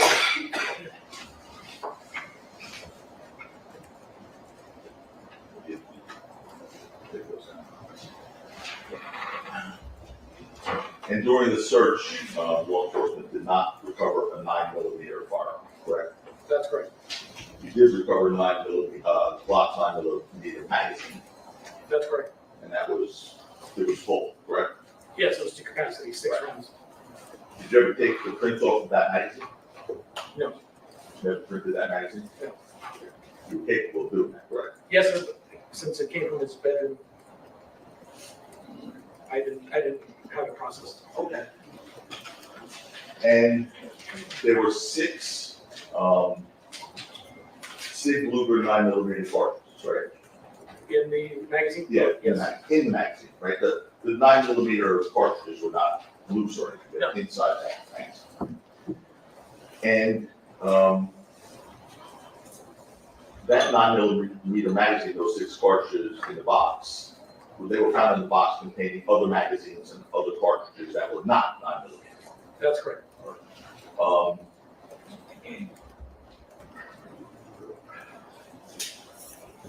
We showed the pictures of the 2.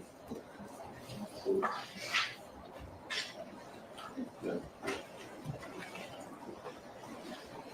So what I'm going to do today, I'm just going to show you real quickly something that you've already seen, but you may have seen it too. Just the pictures of the 2 shell casings recovered by Mr. Ephron, and the 6 shell cases recovered inside the magazine. Okay.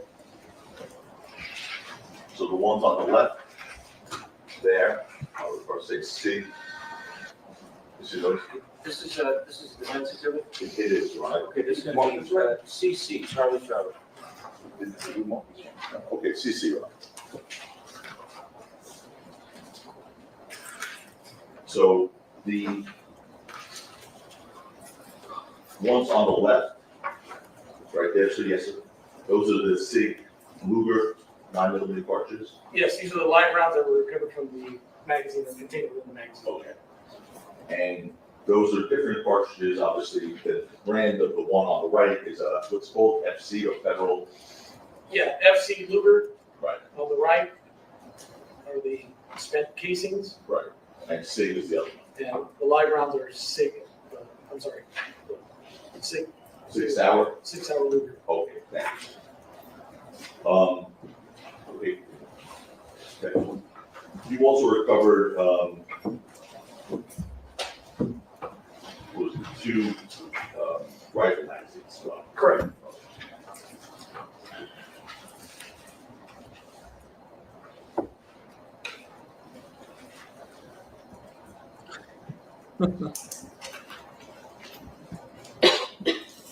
As part of your investigation, you learned that Mr. Mayers was licensed to possess firearms.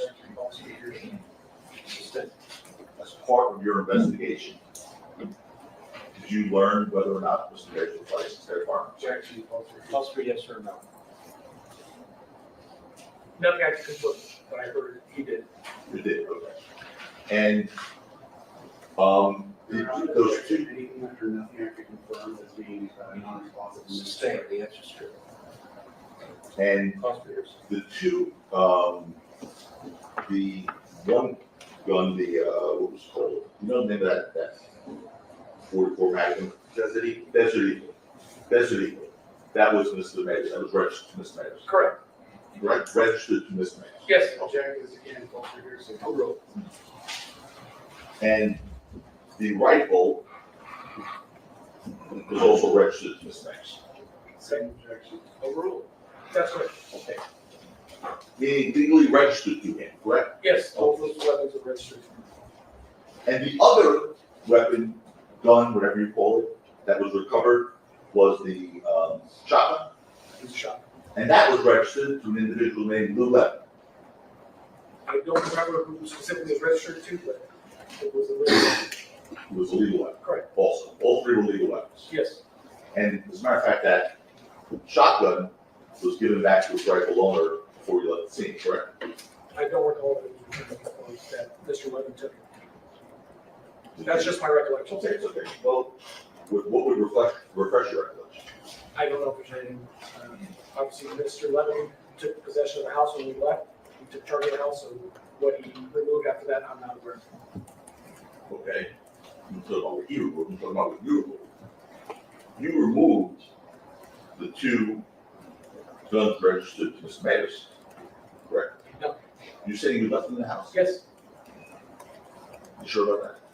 yes, So you left those 2, the Magnum and the rifle in the house? yes, And obviously the the shotgun you left there as well? Yes, those are all legal weapons. and All not- legal. Not part of what our search warrant encompasses. Okay, okay.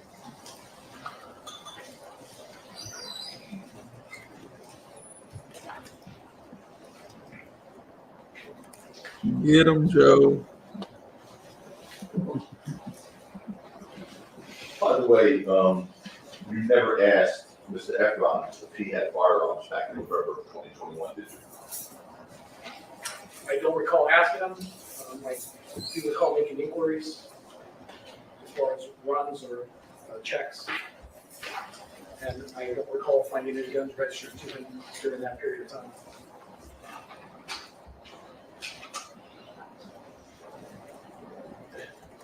On the read from preliminary hearing, page 271, lines 2 to 4. And one thing, What purpose is this hearing? impeachment, you just said, don't full ask. It would be, it's not impeachment, it's a refresh.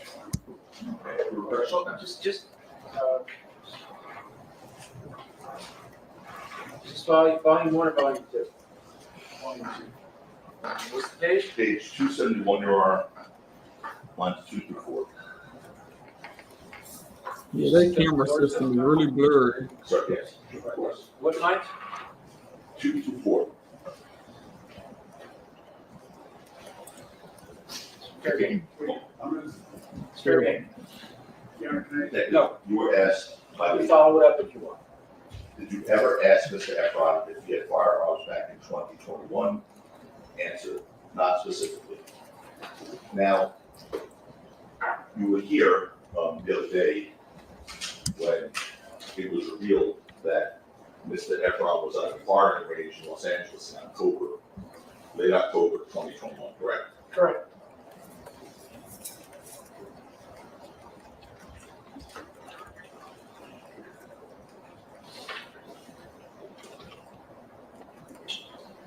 But the search of the house had 21 officers, more or less. More or less.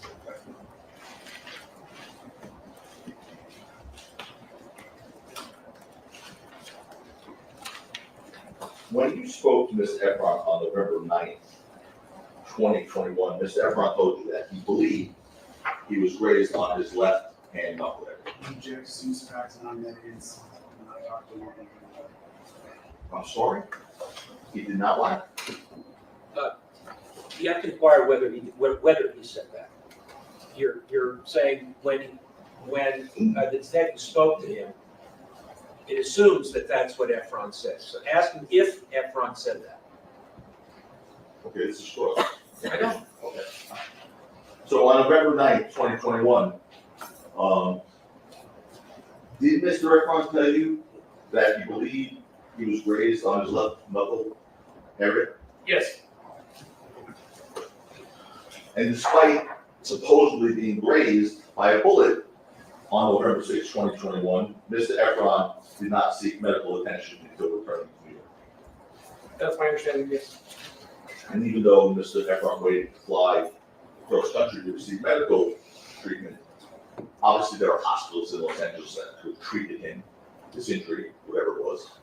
Yes, sir. Fact is, Mr. Ephron only went to the hospital after Detective Menifee on November 9, 2021, during a phone call, told him that he needs to go get medical attention or medically treated because of the type of case that this is, correct? Objection, calls for speculation. Okay, Your Honor, there's a tape in evidence that I'll play a portion of. You have the clip I would object, it's hearsay. in evidence. The jury's already heard, so It's evidence. technically, it is hearsay, go on to something else. The jury's already heard it, you can play it in final argument. Okay, did you hear it? Did you hear it? I remember the comment, I can remember that line of questioning, and I think I made a comment prior to that as well. Okay. And I think in the context that he was making a comment about his injury, and I think I also suggested he should get it looked at, and I think that's when Detective Menifee also made her statement. Her statement was that he needs to go get medically treated because of the type of case that this is, correct? I believe that's the context. And with regard to his statements, Mr. Ephron first reported this incident to the police, again, just to be clear, 2 days later, November 8th, 2020. Correct. He didn't call 911. No, Didn't go to the police on November 6, 2021. that's correct. Waited 2 days before reporting to law enforcement. Yes, sir. And when he did finally walk to a police station in Los Angeles to report to law enforcement, he did so in person with his attorney, Brian Hurwitz. Yes. And you were here last week when Mr. Ephron testified on cross-examination that he did not recall telling law enforcement that he told his attorney, Brian Hurwitz, who told him to retrieve the shell casings from the scene. Were you here, sir? Object is to relevance. Were you here when he said that? I believe I was. But when Mr. Ephron reported the incident to the police, he did, in fact, make that claim, correct? He told the police that after the alleged shooting, he called attorney Brian Hurwitz, and that Mr. Hurwitz told him to return to the scene of the altercation and retrieve the shell casings. Do you remember that? Sure. Read it back, please. When Mr. Ephron reported the incident to the police, he did in fact make that claim, correct? He told the police that after the alleged shooting, he called attorney Brian Horowitz, and that Mr. Horowitz told him to return to the scene of the altercation and retrieve the shell casings. That don't sound vague to me. Vague. They say it is. Police. He told you that Brian Hurwitz, his attorney, instructed him to return to the scene to retrieve the shell casings, correct? I'm trying to recall the exact context. I know he made several calls and that he was given advice to go back. I don't remember the sequence of phone calls with Mr. Horowitz. Okay, let me see if I can refresh your recollection. I'm going to show you your report. Okay. 75 is the August 5th, 2022.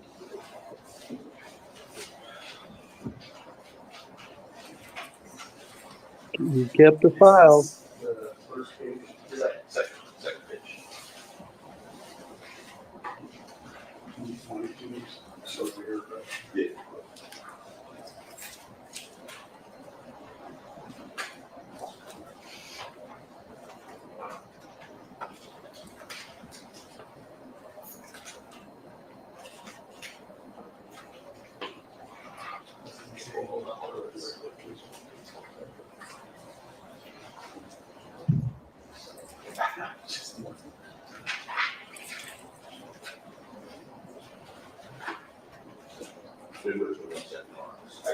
I don't see this.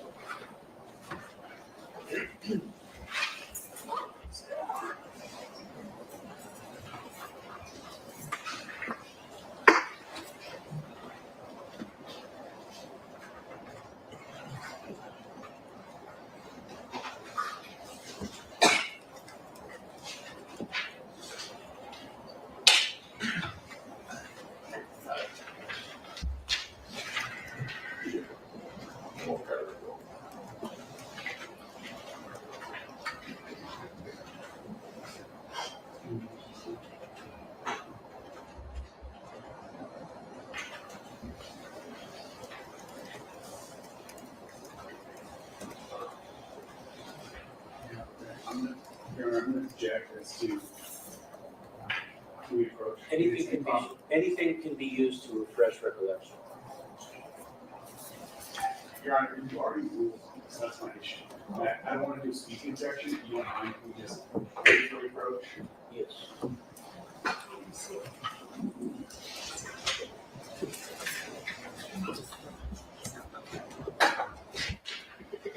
Come on, prosecutor. Y'all know this case weak. You can object this way, object that way. Come on. Listen. Well, I guess because he's a detective, but why is he even in the courtroom and he's a witness while a prosecution witness is on the stand?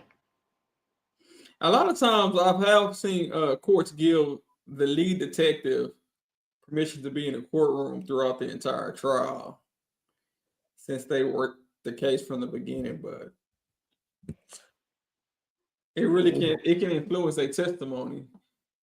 As we see, because he changed things up already based on what he heard Relli say. So now he's changing his answers based on what he heard another witness say. That's why the rule of exclusion is important. Right. So in that case, Taco should have filed a motion to have him excluded during prosecution witness testimony until he testified. Right, unless he did, and the judge granted him that permission since he was the detective. Yeah, that sounds a little biased to me. But I mean, this type of trial, it really don't matter because he gonna watch it in the courtroom or he's gonna be watching it at home. Yeah, I get. Yeah, I get. so. But prosecution showed him what he was finna pull out to get heard by the jury. He didn't want the jury to hear this because what he is finna do, this detective was finna be impeached because he's acting like he don't know stuff now.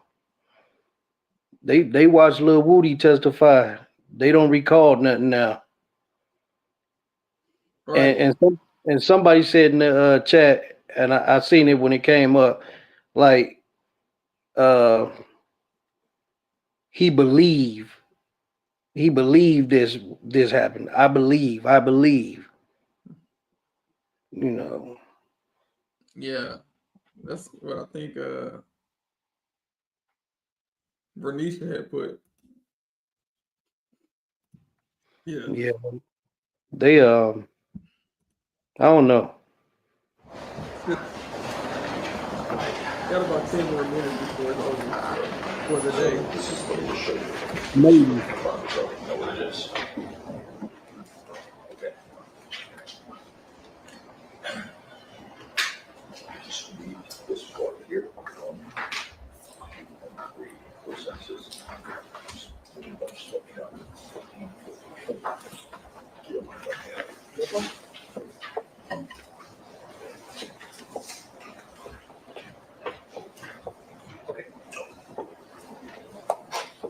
Detective, having read that, does it refresh your recollection that Mr. Ephron mentioned that he was told by his attorney to return to the scene of the altercation and retrieve the evidence?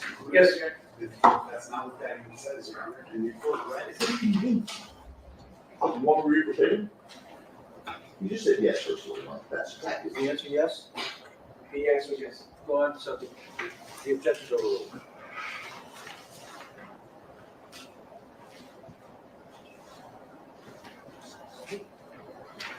okay.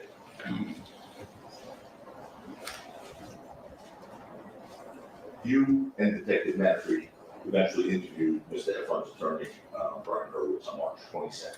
Sure, you were all this. Sustained.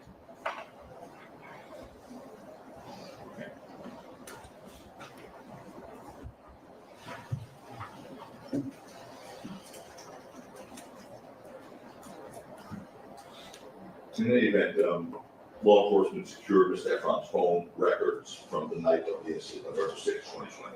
Correct. And the incident happened at 10:17 p.m. That's I think we established 25 seconds more or less. Sir. Yes, roughly from one incident to the second incident to the end. And as you say, Mr. Ephron, an individual returned to the scene at 11:09, correct? Correct, based on the video camera. Based on the video camera. And you'd agree, by the way, that Mr. Ephron's phone records do not show a single call between him and Brian Hurwitz between 10:17 and 11:09. Not that I recall, no, sir. And in fact, Mr. Hurwitz's phone number, which in one of your reports, I'm not going to say it out loud here, appears in Mr. Ephron's phone records on November 10th, 2021 at 12:19 p.m. LA time. I'm not sure about the exact date. Check this as well. So, I'm not exactly sure about the date and time of that first call with Mr. Hurwitz on that line. okay. You want to stick with it, then you can show a report. Other time.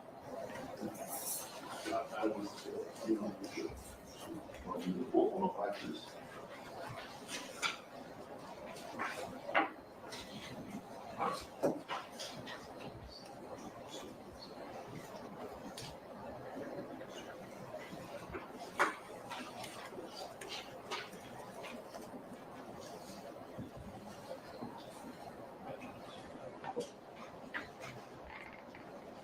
Missed this, see if I can speed this along.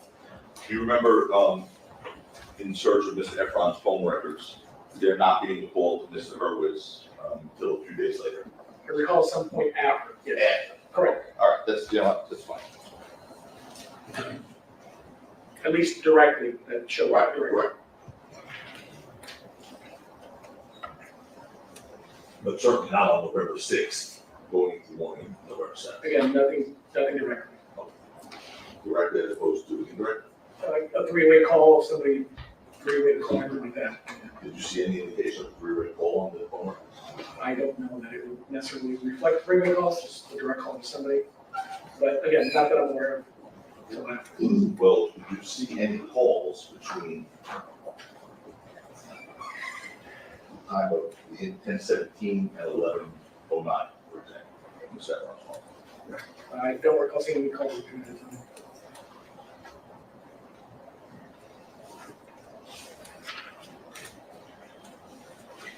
As detective, you agree, when conducting an investigation of an alleged shooting, you wouldn't want anyone who's not law enforcement moving evidence or taking evidence from the scene, right? Correct. Because that could tamper with and hinder the investigation. It can. Now,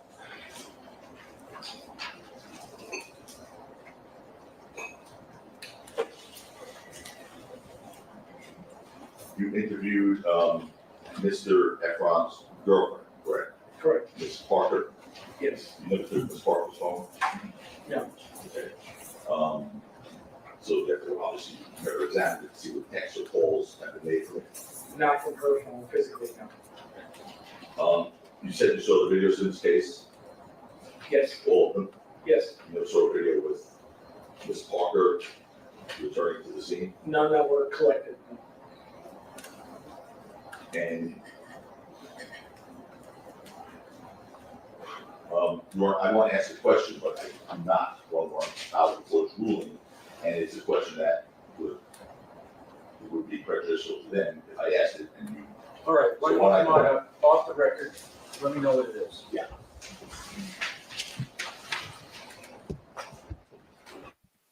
Yeah, if you're gonna sell that, you should have just asked it. TGL, I think Lady VJ ready to come back up. She Okay. said she. What you thinking so far? I mean, Oh, there she go.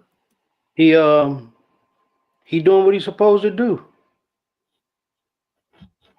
I mean, not much you can say about it. He's doing what he's supposed to do. What you think, Lady VJ? Can you hear me? Yeah, I can hear you. Yeah, I think he's doing a great job. I don't think the prosecution is happy. Right. Yeah, I don't think so neither. I'm surprised the other prosecutor's not in there because it would have been more fireworks. You know, he liked to complain about every little thing. Oh yeah, the older guy, the crybaby. So let's see what this question is gonna be. Just a little magic.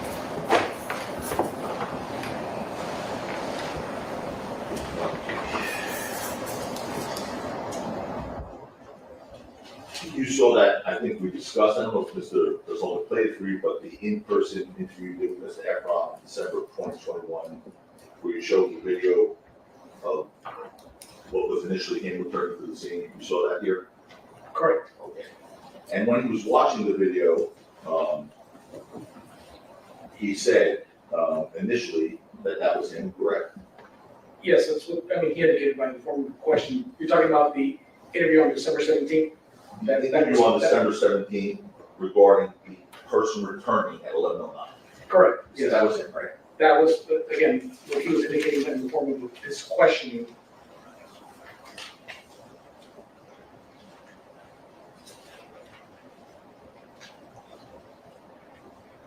You heard Mr. Ephron's testimony regarding that and the evolution of that belief. He first testified here before the jury that that was him. And Mr. President asked him, he was sure that that was him. You recall that, and then he subsequently changed to that's not. Actually, argumentative. It's not argument, that's saying Stay to the word evolution. changed, which I thought was a synonym for evolution, changed into, it wasn't. You saw that testimony? Yes. Okay. And you heard Mr. Ephron say his girlfriend was there, but he then said maybe she was in the parking lot. You remember Mr. saying that? Correct. Meaning that may be the reason why she's not on video? Correct. Okay. And then Mr. President asked him about the clothes being different, like he did with you just now. You remember what Mr. Ephron initially said? Objection, relevance, and hearsay. He was just asked on the record. I don't recall his exact response. You remember him saying, I'm sure that was me, but I probably went and changed my clothes. You remember testifying to that? I'm sorry, I didn't. Okay, it's okay.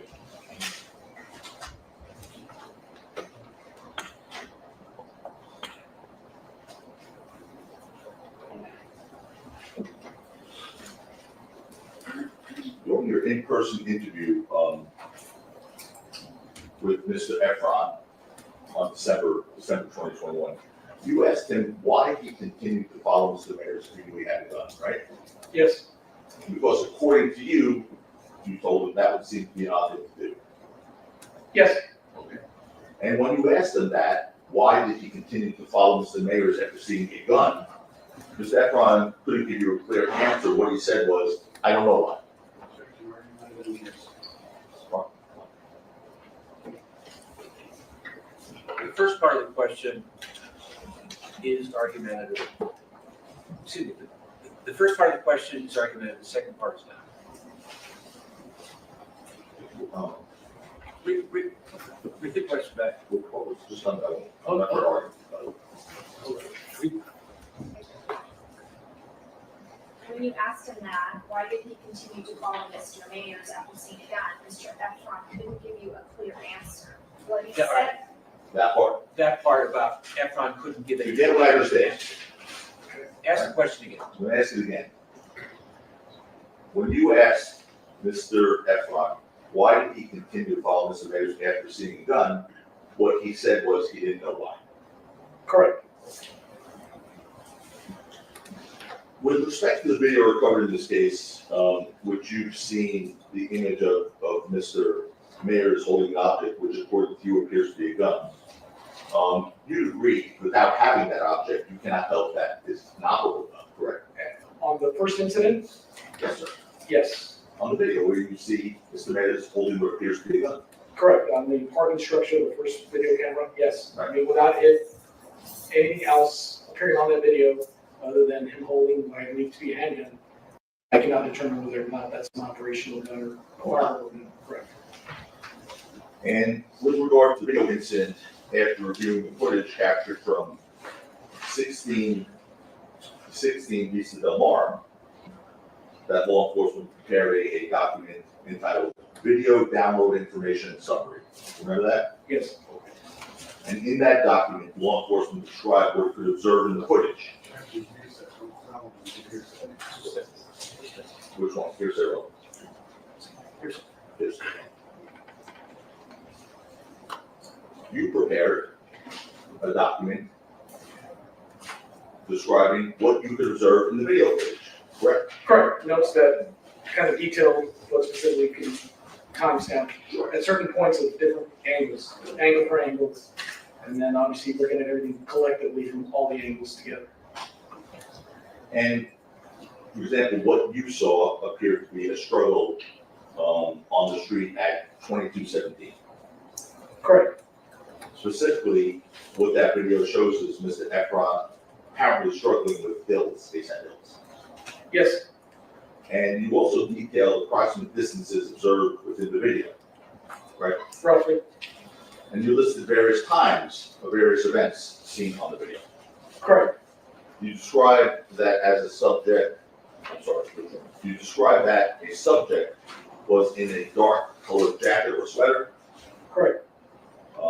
In preparing the report, obviously you want to document anything that you observed on the video which was considered important with respect to the case.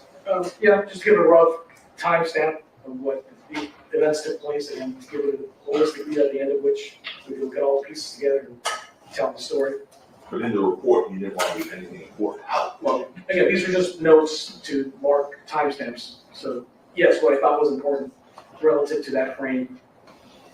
And clearly, as part of the investigation, you did, Flores, if a gun or a shooting were observed on the video from 1616 Vista Del Mar, that's something you would have documented in your summary, correct?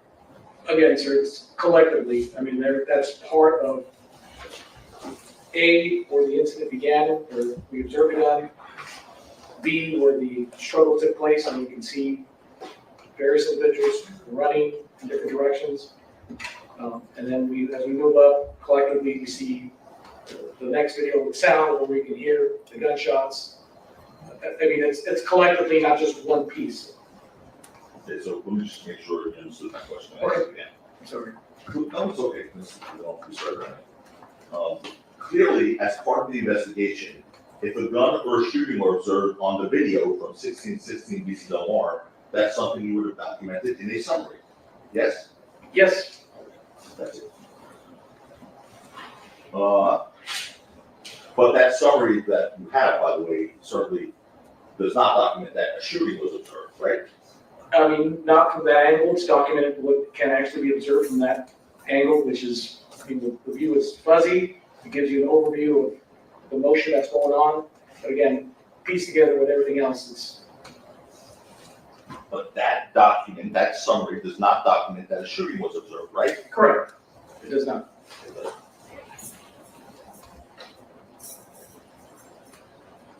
In fact, that summary does not even document that a gun was observed in the video from 1616 Vista Del Mar. Correct, that first angle, correct. So you agree there's, in the video, from the video, there's no evidence in the video from 1616 Vista Del Mar that actual gun was being discharged, correct? Judge is relevance and video speaks for itself.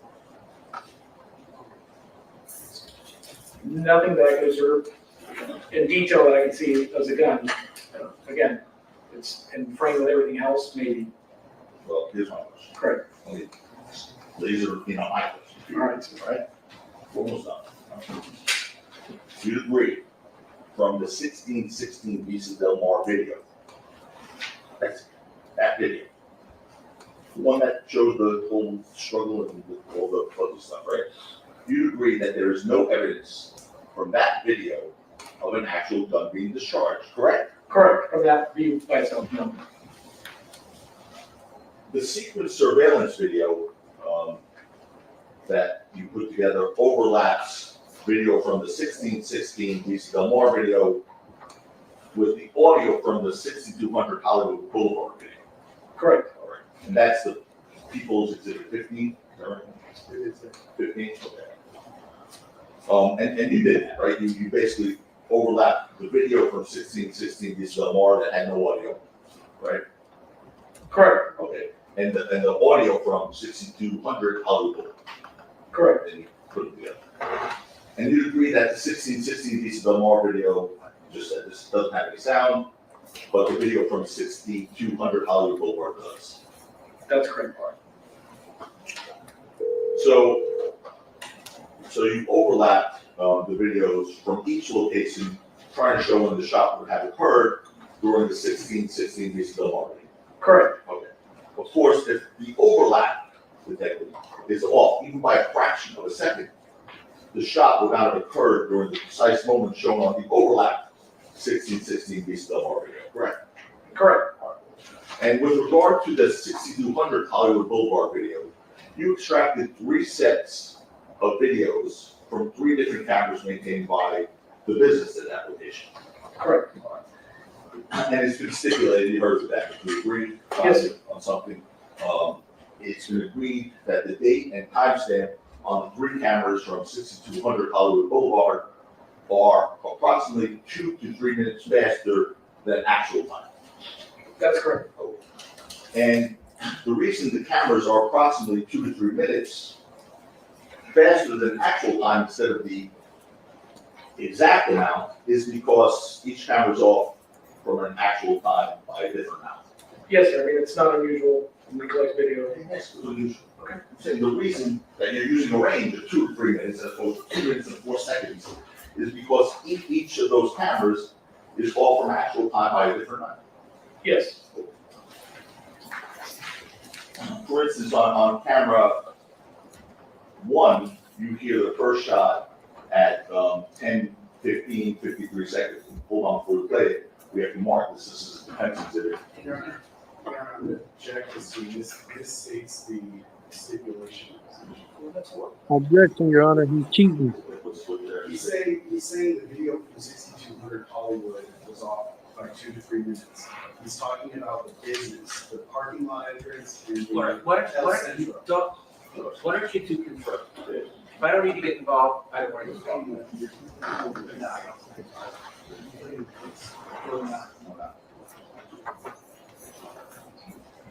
Yeah, the prosecutor's gotta be careful. Doing too much, if they object too much, the man look like he's trying to hide something. Right. And the Every witness, time the defense is up, you want to object. yeah, but the detective did already testify to it. Right. Chaco got him to admit what he wanted to admit. No, he cooking with Crisco right now. Somebody And had that. I said he on broil, 500 degrees. He's on broil, 500 degrees. We No, get he's that not top getting crispy and dark. He's flame broiling right now. Okay, crispy and dark. They said if he taco cooking, yep. Yeah, he's cooking. Detective using Craig, yep. And the thing about it, he don't even have to get aggressive with the detective to get it. But you know, they probably buddies anyway. They probably cordial friends. But the detective, I don't know. Prosecutor looking, he in trouble. Right. Whatever come out this one, let it out.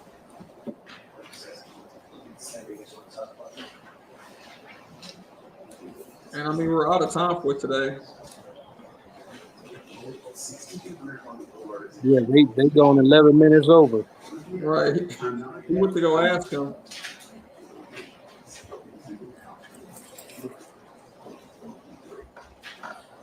He said he only had a few more minutes and he'd be done. And then here come the objection. That's why the court staff came over there and asked him, like, how much longer? Yeah. You know, that prosecutor, he heard that question coming. He was like, objection, Your Honor. He's cheating. Is this a natural stopping point or what? Well, the judge didn't announce it. You would think he would announce it on the record. I think so. When they come back, he said the mayor to say. I thought he did They have to tomorrow, Thursday, and as close to that time as possible, we will resume Inspector Flores and have to return on Thursday. Please don't discuss the case amongst yourselves or anybody else. No court tomorrow. So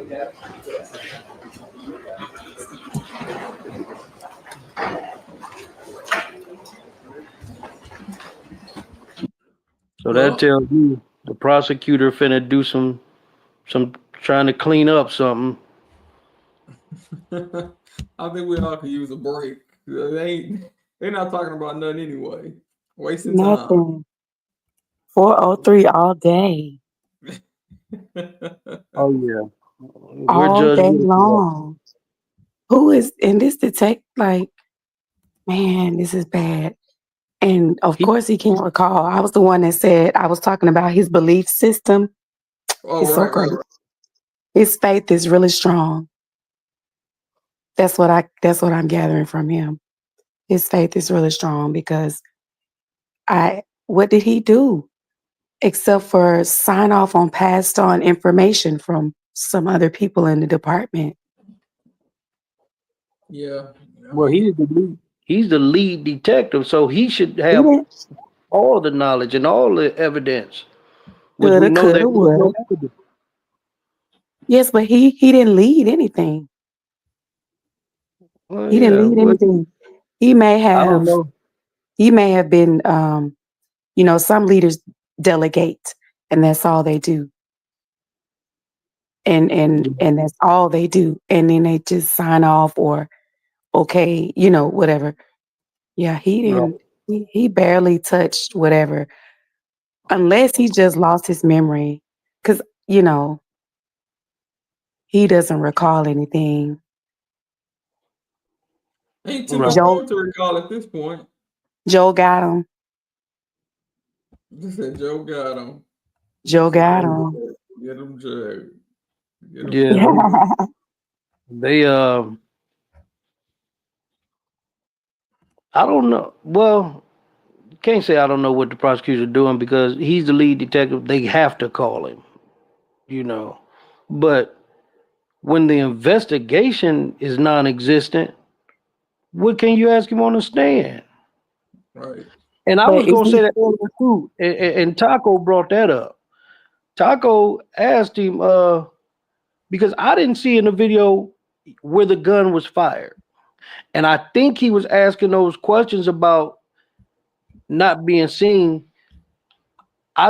It came to my mind right away that maybe what Taco was trying to do is discredit that girl who said she's seen the shots, or she because didn't see anything. she heard them.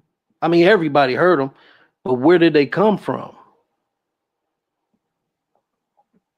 And then he said the one video was like 2 to 3 minutes faster than the other. Yeah, and he tried to line them up, but if it's not lined up exactly at the right time, then you could potentially mislead the jury because you're playing two separate videos in two separate times. They're not exact. Right. Right, because he asked him, did he overlap them, and he said, yeah. Right, and you're not right. He's not even an overlapping expert. He just put two videos side by side and press play to where he thought they lined up. But there could be problems with that because you could be standing in one position or a different position when you hear gunshots. Exactly. Right. Yeah. It's so shaky. Somebody just needs dismiss it already. Yeah, I don't think the case is going to survive or fall based on this testimony. I think the hard part has been done with Relli. Now to better the chances of the defense on Thursday, maybe Rocky's friends will come up and testify. I don't know at this point that I don't Rocky think should he's even testify. necessary. I don't think he should. And I don't even think unless they just put the other guys on the stand to ask those specific questions for verification or clarification, I just think that they should not testify. Just the prosecution they're shooting themselves in the foot. Yeah, but they have to testify because they were eyewitnesses. They were there. So they were involved. They were involved. So he can't not put them on the stand. They have to go up there. Give me 1 second, real quick, Oh, yeah, y'all. go ahead. Yeah. So we'll see. We're gonna see how it turned out on Thursday. Well, what's getting me is those long pauses, and it makes me think about when Ashley Merchant asked Nathan Wade the question about the cabin. Right, he took a long pause. Yeah. And he was like, How you know about that in his mind? like, How long was that pause? So this detective did it. The other one before him, like I'm just like, because I was driving, I couldn't type it. Nathan Wade moment. Like that was that pause. I don't know how many cricket sounds. Like really, Not every party to time. the crime. Paris said they were party to the alleged crime that took place. Well, Yeah,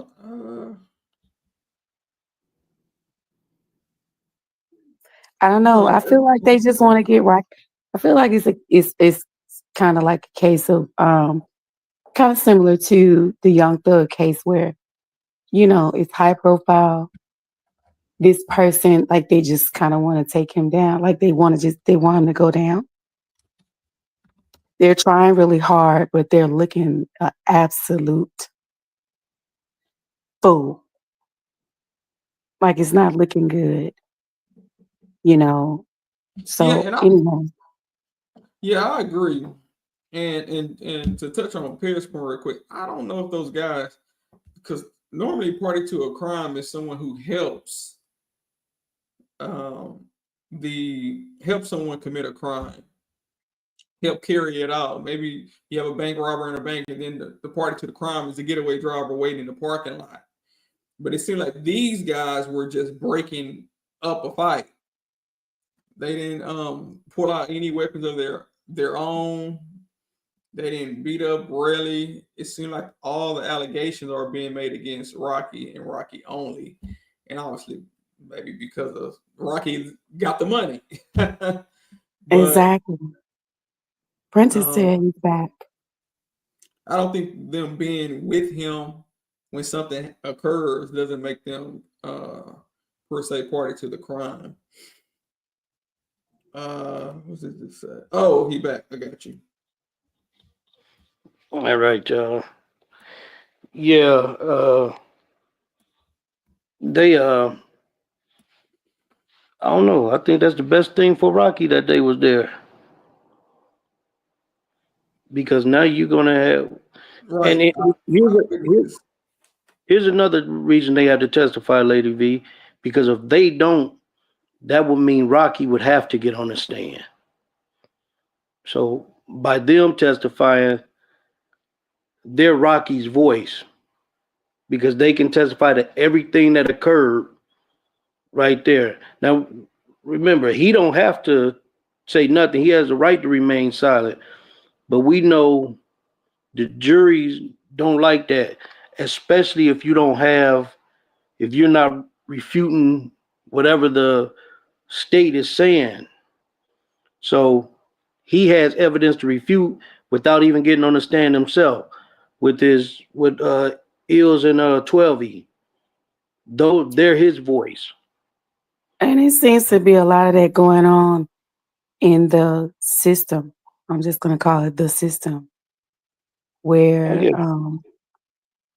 they, if you're not singing to the tune of like it's so tainted. It's so many cases. I've been following a couple more. I mean, it's so many cases that are like, and it's like, why can't people exercise their rights?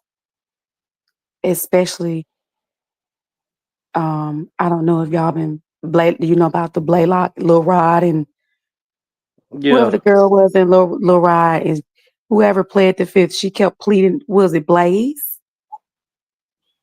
I didn't see their case. Talking about the murder case with Lil Rod and what was his With name? Bali, Bali. Blaylock, and anyway, but like people are exercising their rights, and so, but this is not just that one. It's some other ones that's going on. People are being punished for exercising their rights, and these, this state, they're like sending out the subpoenas or whatever they're doing, threatening, well, you're gonna go to jail if you don't this and that and the other. But Right. we have the right. to exercise, if I don't want to, you can put me up there, but I'm going to exercise my right. And so people are being punished, especially when you let them know that's what you're going to do. Well, But yeah. anyway, Well, we know that in theory, Thank you. you're innocent until proven guilty. But in reality, we know that's not how it works with melanated people. And I'm not just talking about black people. I'm talking about all people of color.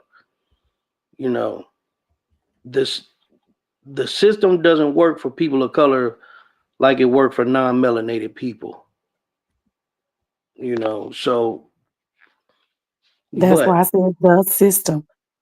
It's not yeah, justice. It's not a justice system.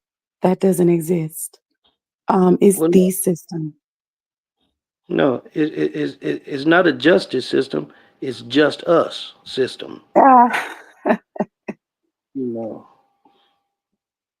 But I will say this: lately, within maybe the last 5 years, it's been different, especially when dealing with juries.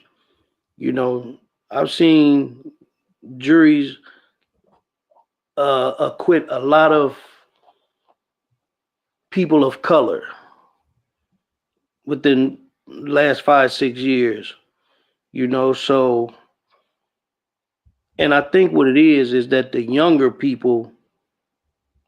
generation are coming up. They're growing up with each other, so all of that racist stuff is not really working with the younger generation. Now, nope. my generation and older, we don't stand a chance. We didn't stand a chance, you know. Um, But okay, go ahead. times are changing. I mean, you know, Rome wasn't built overnight. So anything that we get, and then we have to fight. We have to fight for our rights, because we get the same rights as everybody else. Exactly. But the thing is, you have to know your rights. You know, if you hear, if you've ever heard the saying, ignorance of the law is not an excuse. That's when usually a judge tells you that, and what that means is, it don't mean that me and you have to know the law like TTL knows the law. But what they're telling you is, say a crime is committed, you say, "Well, I didn't know that was a crime," and the judge will tell you, ignorance of the law is not an excuse, because they have law libraries that you can go. The public is welcome to, where you can look it up and know that, hey, that's a crime. This is how much time you could possibly get for that. So it's not an excuse that you didn't know that you was committing a crime, because they have law books that tell you, and they're free. And now you don't even have to go to a law library. You can Google it. Hey, TTL. I agree. Um, Yeah. Oh yeah. Yeah. Go ahead. yeah, I see you had the comment highlighted. Did you have Oh any? I yeah. want to know your thoughts on that I was just because I reading think that. it's sad, but I want to know your thoughts on that. I think it's Yeah. bad. I haven't had a chance to go through it. I want to go through and read the opinion of the court. But yeah. It's ridiculous. Yeah. It's ridiculous that the Supreme Court. Anyway, I'm not going to give you any spoilers because All and it said yeah, all of the justices concur. So I mean, not even one went towards his way or their way. But it was two of them. I think it was Lil Rod and Blaylock. Yeah. Blaylock. You Yeah. gotta read. You just gotta read everything Yeah, I'm gonna read because the court's opinion when I get a and it's a chance to lot. see. That's crazy. Here's something to Absolutely. understand, though. Here's something to understand. That's just the Georgia Supreme Court. Now he can take it. He can file a habeas corpus in the federal courts, and he can get rhythm from the federal courts. Because usually you got to really have something. It'll take a lot for a state court to overturn convictions, unless it's just something that's that blatant. Mm-hmm. And then even He's, then, a lot of times they won't overturn it. I think he has a little bit of time and something about October. Because I think one of the numbers is like 4 years until something, but they have to file something in October of this year, by October of this year.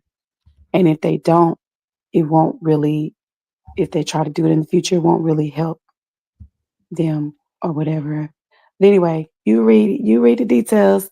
TTL, you got to come back and talk about it with us. So since he was like a minor, he still would get a chance of parole, right? Man, this dude is gonna be in jail for 30 Right. years. Like So at he's least gonna be another in jail. 30. The thing about it, I mean, and let me say it like this, because I'm not saying it like it's a good thing, but Lil Rob was, how old was he? 15 when he caught that case. I think he was, yeah, like 15 or 16. He was like in his teens. He was 15, I believe, and I think the boy that got killed, he was either 15 or 19. Somebody in there was 19. I think the person that got killed was Yeah, 19, like just right at 18, 19, somewhere between 17 and 19. So he got to do 30. Oh, that's a lot. He'll come out Yeah, probably being 50. 55 Right. years old. Hmm. no, because you got to remember he was only 15 when he caught the case, and he's been locked up since then.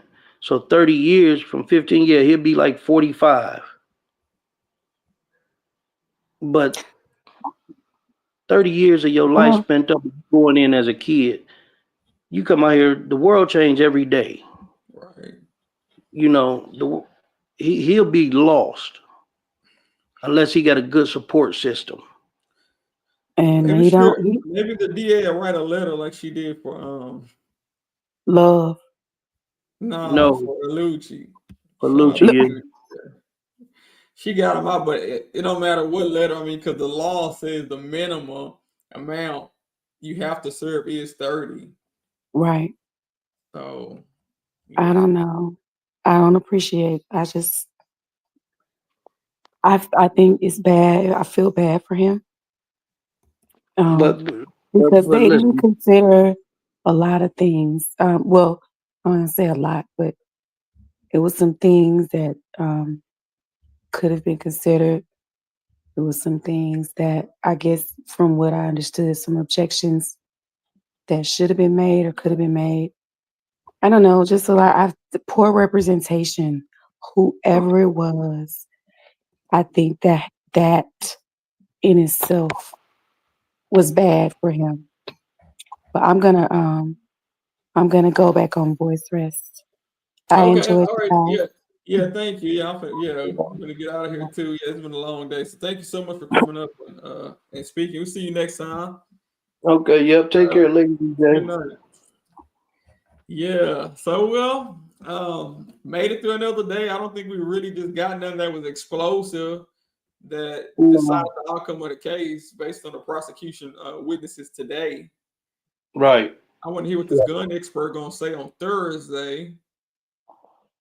Uh, Yeah, I but want to hear him speculate, assume, circus circumstantial evidence. Bullshit. yeah. So yeah, but they got to finish up with this detective, and then they get to him. So I don't know. Defense might present their case starting I think he said Thursday. yeah Thursday. I think so because they can So, finish this witness. Then you have just one more of the states. Yeah, between but Thursday and Friday, we may have deliberations. I don't think so. And the reason I say that, I don't see a deliberation coming to next week And the reason I say that because the prosecution, once they get back up there on redirect and and cross, when the defense present their case, they're gonna drag it out. Right. They're gonna drag it out, But just gotta wait and see. But I think it's gonna get real good Thursday. And then they don't have court tomorrow. So them attorneys gonna be working overtime, prosecution and defense.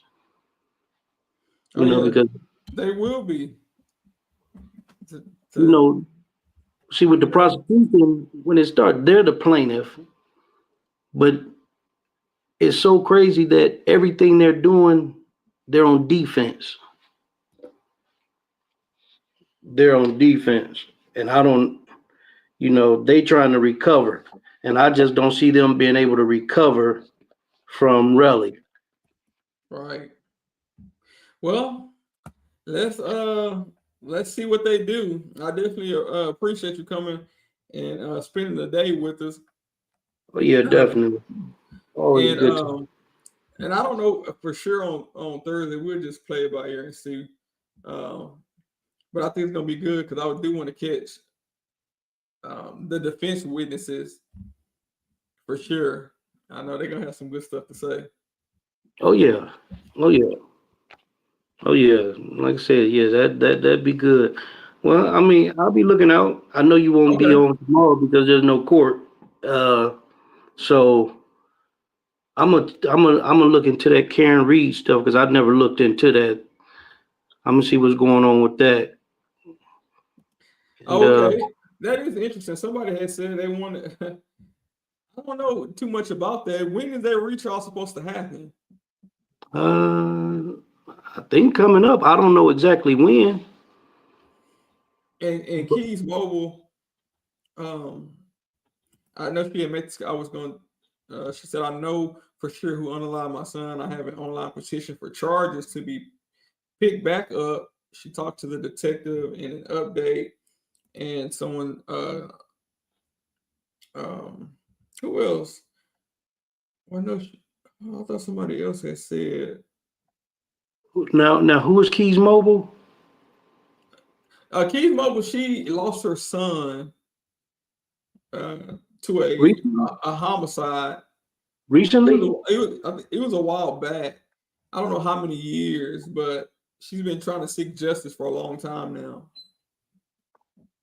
Oh wow! Somebody else said, yeah, I don't see the comment. It was way up. She said it earlier, but we're in the middle of the. But I was going to ask her for the link. We could have posted the link, but maybe we'll get it from her next time. Yeah, because I just seen something that came up with her name. Said I now know who. I think she said use the word unalive. After that. Oh she wow! was trying to send the link. Oh, okay, I got you. She was trying to send the link. Oh no! Tell her if she in the chat or somebody see her. I'm gonna be on the other channel. I'm gonna go check out Flesh and Sustained Overrule. If I see her anywhere, I'll ask her for the link. Yeah, tell her. Yeah, we'll ask her for the link to her situation. Yeah, and wow, that's crazy. It's crazy when you don't get justice. Right. But I think she's on the right road. Now she says she knows for sure. So that might be a good thing for her. To at least get closure, if not anything else. You can start there. Right. You don't have to wonder, what's going on, what happened. But I'm gonna tell you this, man, and I'm gonna say this from experience, because April 12, 2021, my 4-year-old granddaughter was murdered, and the person that did it, they got him in prison now, but there's still no closure, man, because your life never be the same, and the hardest part for it with me is having to watch my son deteriorate, you know, because he's going through a real depression, and we're talking almost 4 years later. And when you don't have the words to tell your child the right things to comfort them, that's the worst feeling in the world, man. I'm telling you. That's why I'm so adamant about doing this with you and a few of the other channels, because you know that's something that'll stick with you forever. You never get over it. You never get over it, you know. Condolences definitely to the family. Sorry to hear about that. I never knew that. Your 4-year-old grandchild. Wow. Yep. Yep. Her mom's boyfriend, you know, basically punched on her, you know, and they never took her to the emergency room because she didn't die right away. She didn't die till 9 days later because they never got her treated, you know. So wow, what happened to mom? She's in prison too. Now, what happened was the reason she was charged because she wasn't there when it happened. From what the detectives and the prosecutors told me, she was at work. However, she came home. She had to see because it was blunt force trauma. And when I went up to the hospital, when I was called and told what happened, you know, when she passed, I guess she woke up that morning. She laid down. Her mom went and got her a sandwich from a burger from McDonald's. Said she took a bite or two. She laid down and was never woke up. So the next morning, they she was unresponsive, and they didn't call 911 until that afternoon. But what got her was because nobody was charged, they took him down for questioning, and then they came and got her. She wasn't under arrest or nothing. But when the detectives questioned her, I guess she tried to lie. She lied. And so the detective told me, because I was in constant, so I said, well, what goes on from here with her?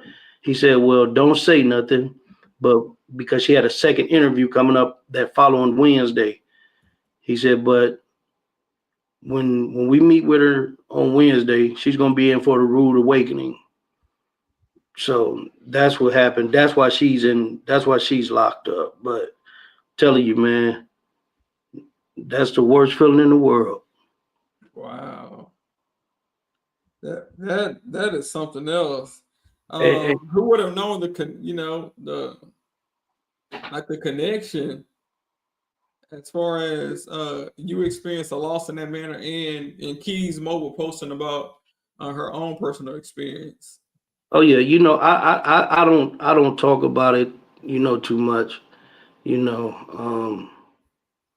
but you don't never get over that. You try to keep it pushing. But here, let me tell y'all this, and I'm not looking for no sympathy, so don't nobody think that. The irony of that, my granddaughter died April 12th, 2021. She was 4 years old. March 15th, 1981, my little sister was brutally murdered at 4 years old. 40 years and 1 month to the day almost, my little sister was murdered at the same age. We were like a year and a half apart. I was a year and a half older. She was brutally murdered March 15th, 1981. And the guys that killed her, grown men. But that was a big murder thing. It was more than just my sister. Her babysitter's husband, and then their grandson, who was 8 years old at the time. He didn't die. He got hit in the head with an axe, and he played dead. That's the only reason he survived. But he died probably about within the last 6 years. He moved to Alabama, and then he passed away. Guess he was sick or something. But he lived to be about almost 50. But yeah, so My little sister, yeah, 40 years and 1 month to the day. I lost my sister and my granddaughter, both 4 years old. Wow. That Yeah, is insanity right there. The coincidence of that. yeah, yeah. That's crazy. And I see your comment, Paris. She said that's why you asked for a lawyer straight away and never give an interview to the police. And she said, isn't that right? And the thing is, um, as the legal in the legal field, that's always the advice attorneys give. But I'm sure for Mr. Jones here, he glad that she went in there and talked herself into jail because that happened to his granddaughter.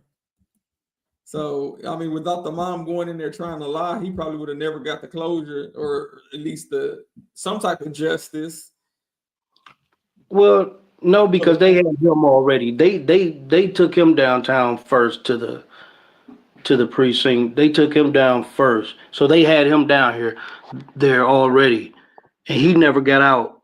But he didn't get charged that day because they was investigating it. Right. But when they took her down, they was taking her down to see what happened, and probably asking her, well, why didn't you why didn't you take her to the hospital or get her some help? And she probably lied like that. You know what I'm saying? But I knew it was all bad because once I got to the emergency room, I had to wait before they let me back. And when they came out, it was a nurse and the chaplain. And and I asked them if I could go to my granddaughter's room to see her. And the chaplain told me, he said no. They had security all the way around her room. They said they're treating it like a crime scene. I knew then she was gone. Mm. Wow. And Rora asked, so the mom was your daughter, right? No, no, no, no. No. My son has a daughter by her mom. So it's my son's daughter. Yeah, the mom is the other side of the family. And the Yeah, she mom had another a different I guess a boyfriend. boyfriend, okay, Yeah. than the dad. Right. Right. So yeah, yeah, but so that be my thing when I be looking at these cases and all that. And even went to school for legal assistant, you know. So that be my thing, you know. And that's why I be so into these cases. That's part of the reason why I have some of the knowledge that I have concerning legal cases like this, you Right. know. Um, and I always go into it with trying to have a neutral mind, Right. you know. And then But after day one, you're like, okay. yeah, but as soon as you see the evidence, you know. Right. Come on. You know. And I said that with the YSL trial. Right. You know, you start hearing that evidence and seeing all the dirty stuff that's going on. I said, oh no. But you know, when it first come out, and this is just the nature of people, human beings. When you hear something negative about somebody like that, your first thought is automatically they're guilty. Right. They must have did it because they charged them. And that's Right. what the average person does. I mean, it's a natural thing almost. But then once you get to look, like we sit up here and watch these trials and we get to see the evidence being displayed. Yeah. And that's why I say that with Rocky. There's no way I think that a jury is going to convict him. And the reason I can say that because I'm a average person who could be sitting on one of them juries, and I know what I think. And most people think alike for the most part. For the most part, For the most part, yeah. you know. And if we looking at the same exact thing, and all you got to do when you put your poll when people put their polls up in their chats, especially in that YSL trial. It was 80-something, 90-some% not guilty. All right. You know? Yeah, but so yeah, that's just a little bit of my story. Thank you for sharing that with us. Hopefully, somebody was helped along the way, and Right. And maybe Keys Mobile can link up with you. I think that'll be good. Oh yeah, no, definitely. She come back in the chat. Do she be here in the chat a lot? Yeah, she's been there for a long time. Yeah. Okay, so she'll pop back in. Okay, so Thursday, yeah. Yeah, she'll pop back in. Or I'll go to the comments, or I'll go back to the chat, and but there's no way I can get in touch with her without an email. No.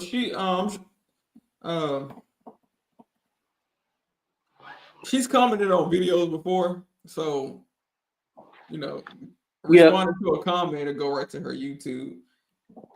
Okay, yep. So that's what I do. So yeah, I mean, it's not. He said he planted evidence now, or like it's Friday Smokey. Yeah. Well, I definitely appreciate you. Oh yeah, man. Yep, it's a good time, man. I look forward to Thursday if you can make it happen. If you're not, yeah. Yeah. So it worked out perfect because I have court tomorrow. So okay. It worked out good. I actually have it Thursday too, but in the afternoon. So I'm gonna see how I'm gonna do that.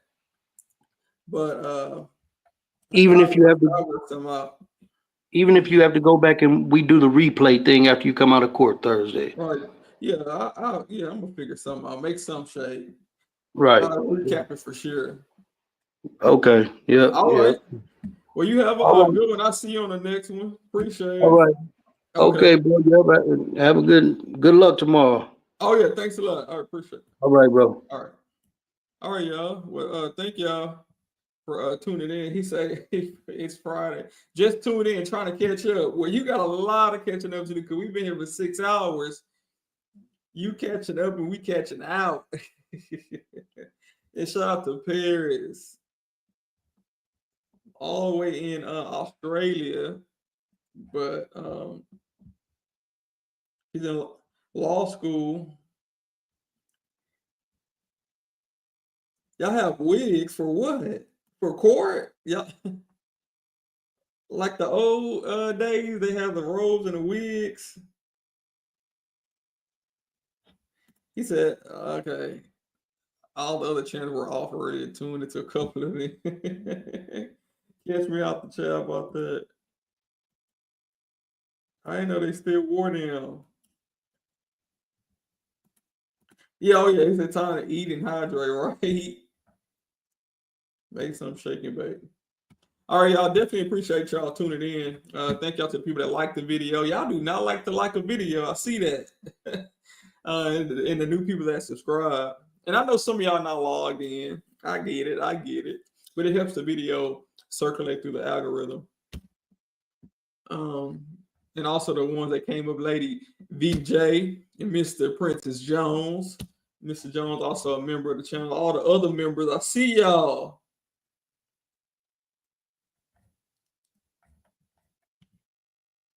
Thank you. Yes, we do. Barristers wear wigs. Okay, the lawyers. I like so don't put me in that category. Oh, okay, thank you, Chelsea. Chelsea, I like the video. I was the first one here this morning. One of the first one to comment. So definitely appreciate it. Thank you, Lady J, popping in. So y'all hide in the bushes.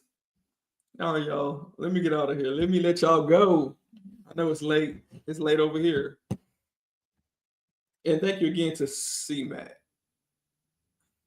Thank you. Great chat and commentary. Definitely appreciate you. CMAC. Lady J. All right, y'all. Let me get out of here. But before I go, let me give my legal disclaimer. No legal advice intended. I'm a lawyer, but I'm not your lawyer. I'm just here to talk that law. Thank y'all so much. Have a good night, and I'll see y'all on the next one. Let's go.